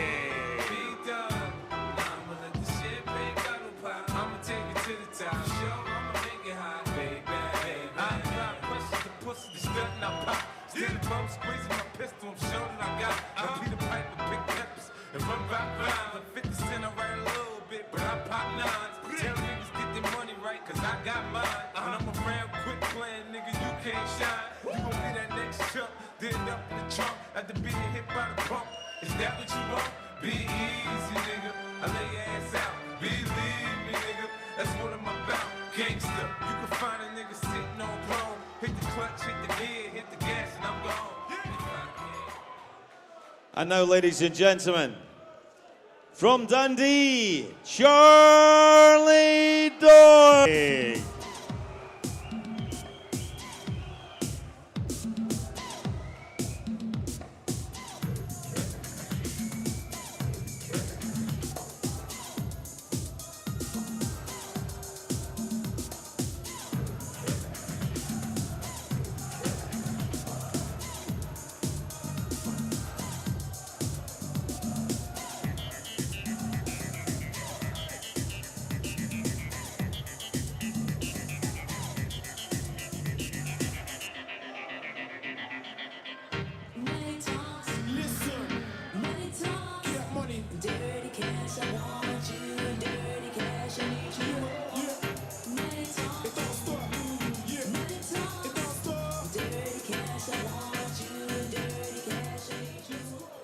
So here we go, ladies and gentlemen, the final contest of a fantastic evening, brought to you by Boxing Scotland. This is three-minute rounds of boxing. We're in the 63.5 kilo division, and this will decide the Scottish Elite Male Light Welterweight Champion.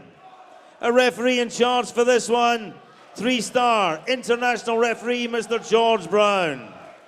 And so, ladies and gentlemen in attendance here at ringside, and for those joining us at home, the officials are ready. The boxers are ready. Are you ready for the final bout?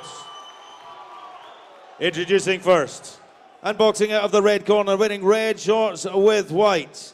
He boxes for the Joneses Boxing Club, Plean Stirlingshire. He is Colin Kearney. And across the ring in the blue corner, wearing the solid white shorts, proudly boxing for the St. Francis Boxing Club, Dundee, it's Charlie Doig.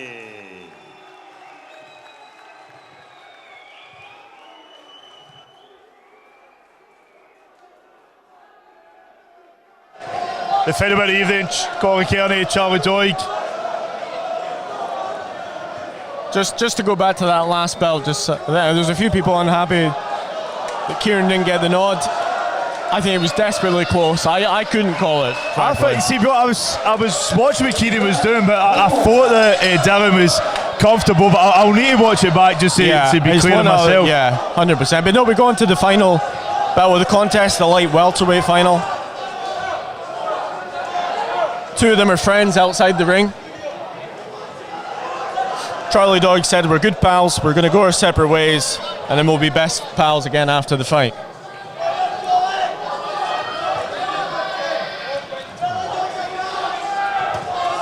So moving on, it's our final bout of the evening.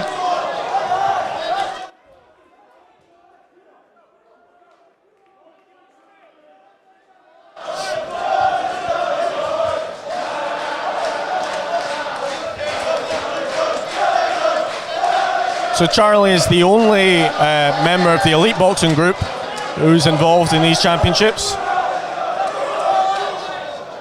Colin Kearney has previously been a member of the elite boxing group, but he's currently on a career break working for a construction company. So two highly skilled boxers who know each other really well, trained and sparred countless rounds.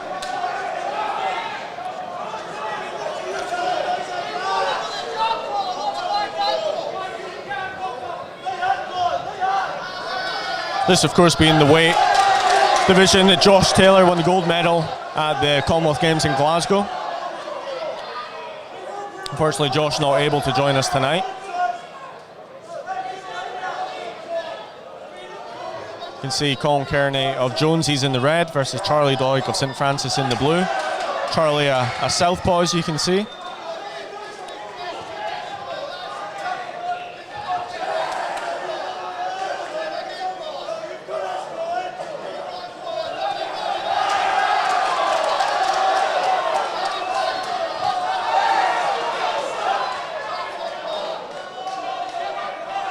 Charlie's been extremely busy around this competition. Just before the competition, before the semi-finals, he returned from a training camp with the Canadian Amateur Boxing Association.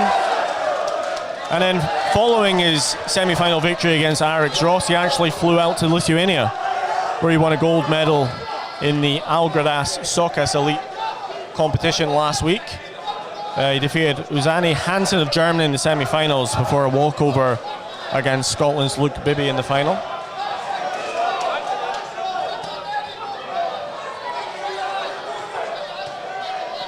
This again is shaping up to be another very, very close contest, much like the last 3 or 4 that we've had.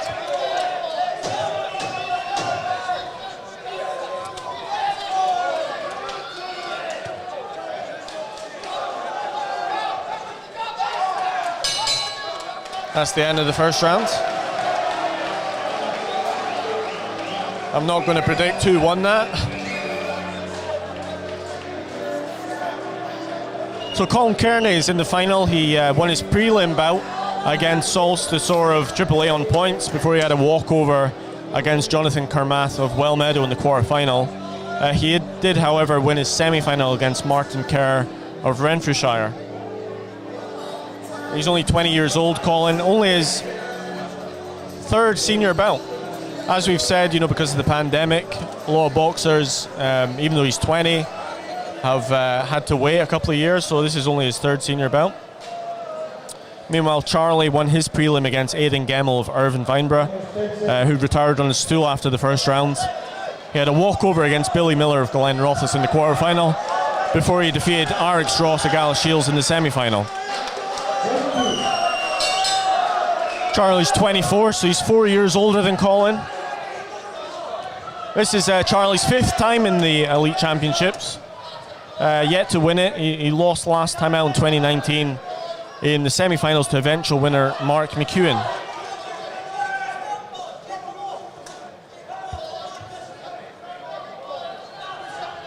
Obviously internationally, as well as these two, we have Rhys Lynch, Scotland's first ever World Amateur Championship medalist.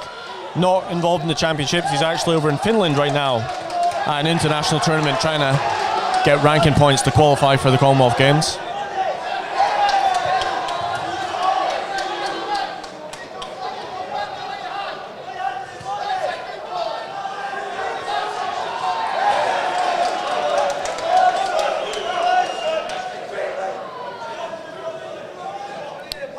I was just saying Jamie O'Neill had just stepped away, but he's back now. I was getting my Cash Farouk, who's been in the audience. He's going to drive me home, so he's like, okay. But he's taking a lot of people, so I said, don't leave it, but he's having on it, so he's going to help us pack up. But also, like, this, I don't want to even speak anymore. I couldn't split the first round.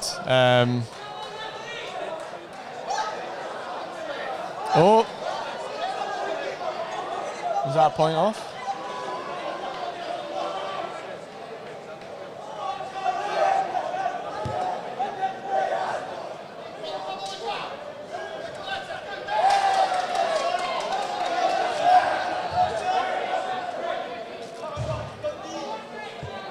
So Ben's going to confirm. We've what had it happened. confirmed by senior official Willie Arbuckle that Colin Kearney did get a point deducted there. Just a moment ago, it looked like he did from referee George Brown. In such a close contest, obviously that could make all the difference. Nice shot there though.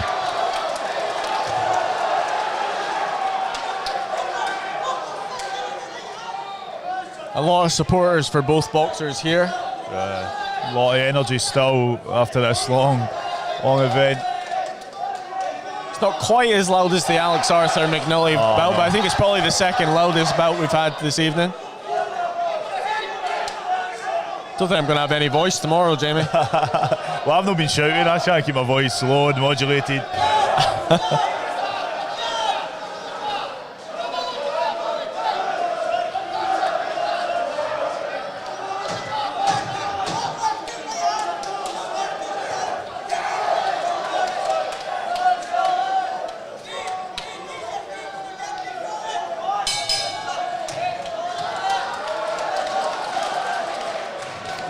We've got one more round left.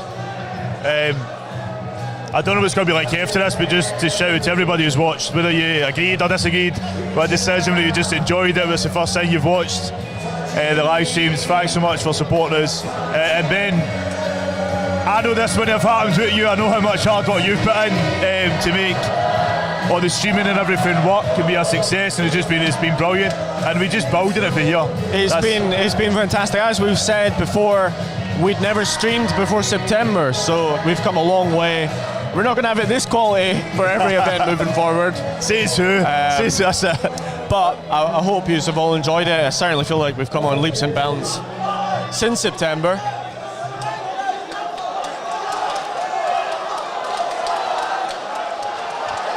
Going into the final round. Final round of the bout, final round of the evening and of the championships.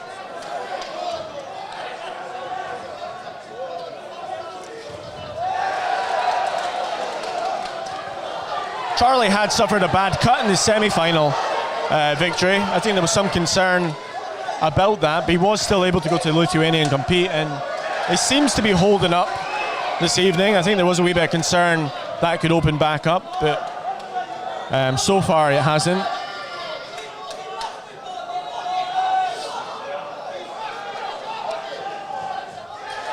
Nice left hand from Charlie there.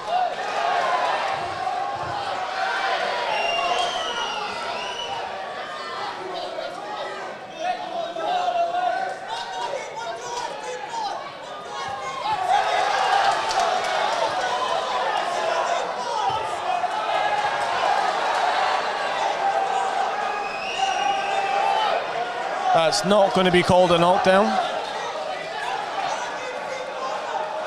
A lot of people got it at 1-1. Of course, you don't get any points deducted for knockdowns in amateur boxing anyway, unlike in professional, so Colin still could have come and won the round, even if it was. Another extremely close contest. I can't help feeling, though, that point off in the second round could come back to haunt Colin.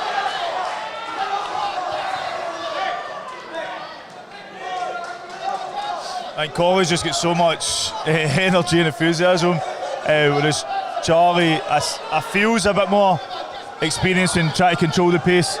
Well, I think we said, Collins only had 2 senior bouts. Both of them have come in this competition. It's only his 3rd one, whereas Charlie's more experienced. We're maybe just seeing that experience coming through in this 3rd round.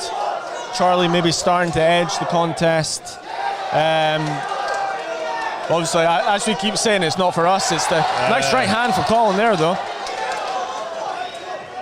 It could still be all to play for going into the final seconds. I think it is. We're approaching the final moments of the final bout, the final round.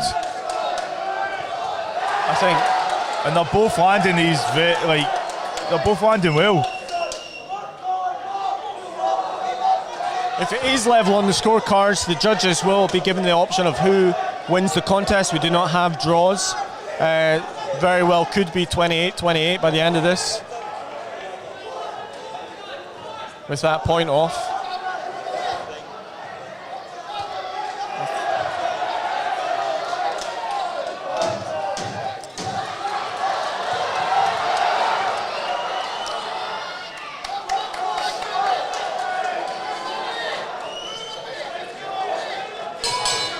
Oh, wow. Unfortunately, we have had somebody throw a drink into the ring. Not good to see. It's been a fantastic evening. We don't want to see events like that spoil it. Plenty of security here, though, so I feel nice and secure. There's also 4 police officers running a bit somewhere. Yeah. But it's been, on the whole, it's been a great night for the crowd as well. Yeah, no, there hasn't been any trouble. I don't want to take one idiot away for the fantastic atmosphere that's been here throughout. It's been a great night. Great night of boxing. Those last 4 or 5 bouts have just been relentless. It just took all my energy through me. They've been fantastic. We've got Robbie Burns saying too close to call. What a scrap. I'd agree with that. Liam Clark thinks it's 2-1 to Charlie. Judges, please, judges. Monty Ogilvie, who's an experienced professional boxer and also a coach, but we're going to pass back to Craig Stephen for the official announcement in the ring.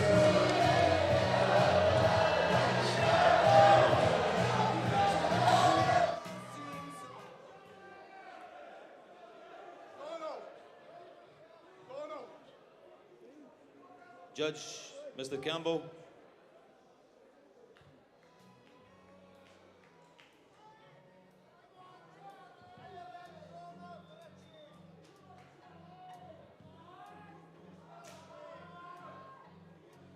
So, ladies and gentlemen, just to let you know what's happening, if it is a draw on the computer, we'll either have to go to the individual judges to score this contest, as we must have a decision.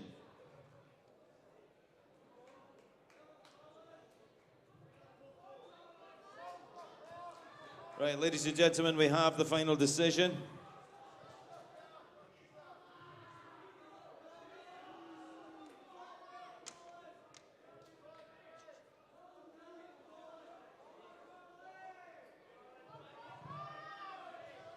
Again, ladies and gentlemen, an absolutely fantastic showing to round off a fantastic evening of boxing. Please, your appreciation, both boxers.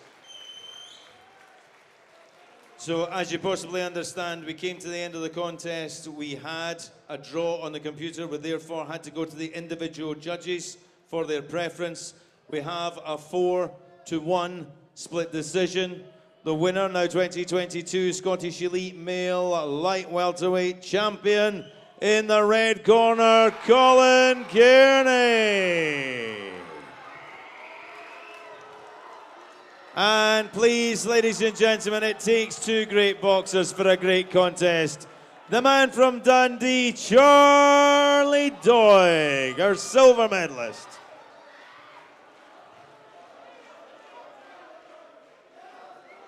Well, ladies and gentlemen, we still have 3 trophies to present here. We have 2 championships.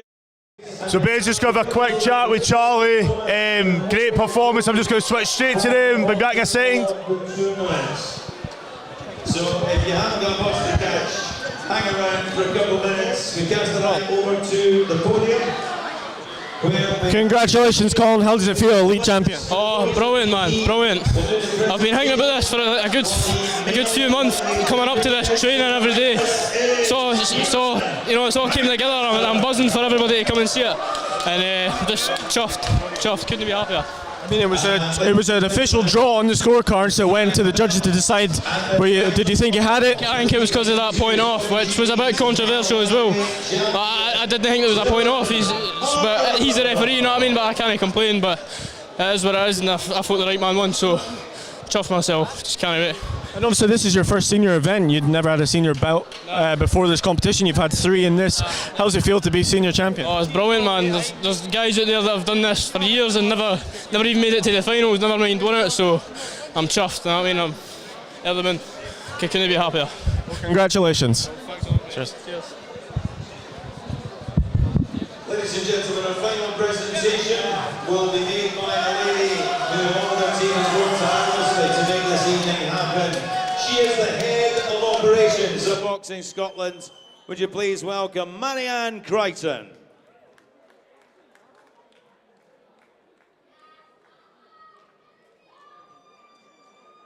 So Marianne is presenting to our final 2 boxers who are not yet quite with us. We're waiting on them, ladies and gentlemen. There we go, we're back. Another belt on. You predicted it might go to... It went to the draw. We'd had the last 4 or 5 bouts have all been so super close. That one actually did become a draw. Yeah. So it went to the judges to decide. And it was that point, I think, you know, that's probably what swayed it to the draw. But listen, both of them done fantastic. A great final. There's always going to be people with different opinions.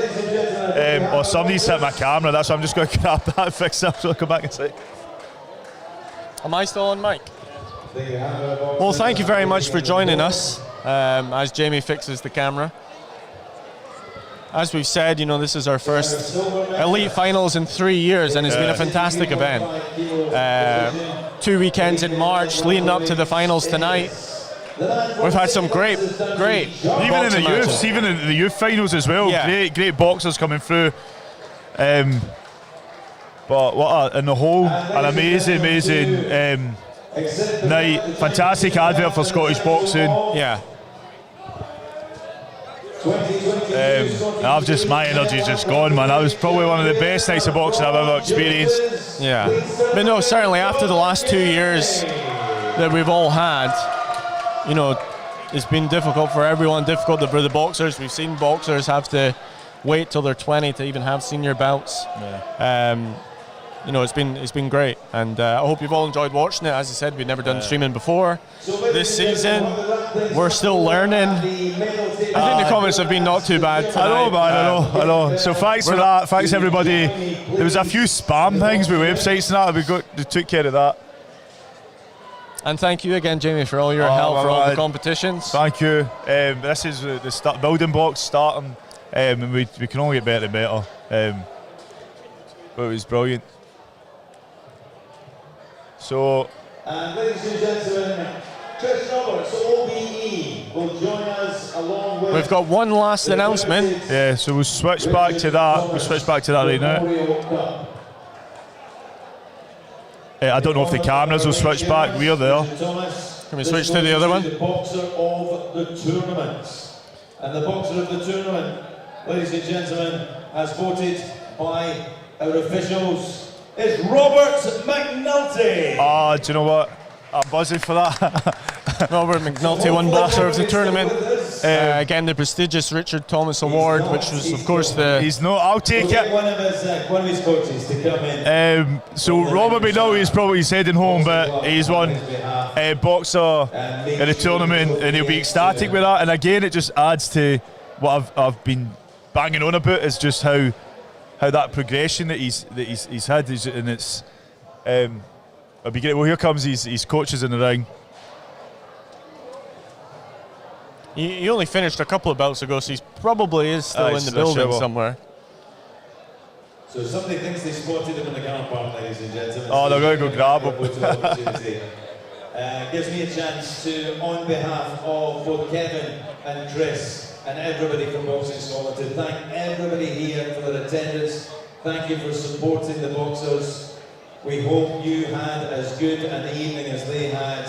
And here he comes. He's what am I he is coming. For, he says. You can see it all over his face. So Robert Pretty Boy McNulty is the boxer of the tournament, as voted by our officials. Stepping into the ring to receive the coveted Richard Thomas Memorial Cup. Robert McNulty, ladies and gentlemen.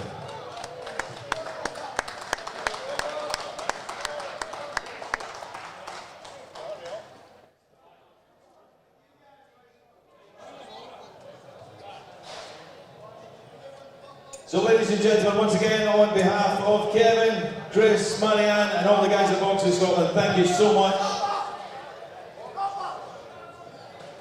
Robert, we need photos over again. Thank you so much for attending and supporting the boxers tonight.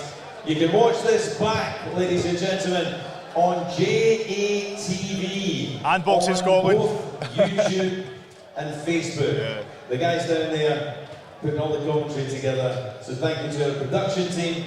Thanks to Jamie Alexander, O'Neill, and have a very safe journey home. From all of us here, very good night. Good night. Well, we got our thanks at the end. Guys, thanks so much. We're going to end the live stream there. We'll catch up with you very, very soon.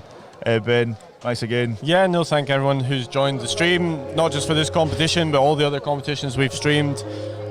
This is our final national championship of this season, so we'll be back in the autumn.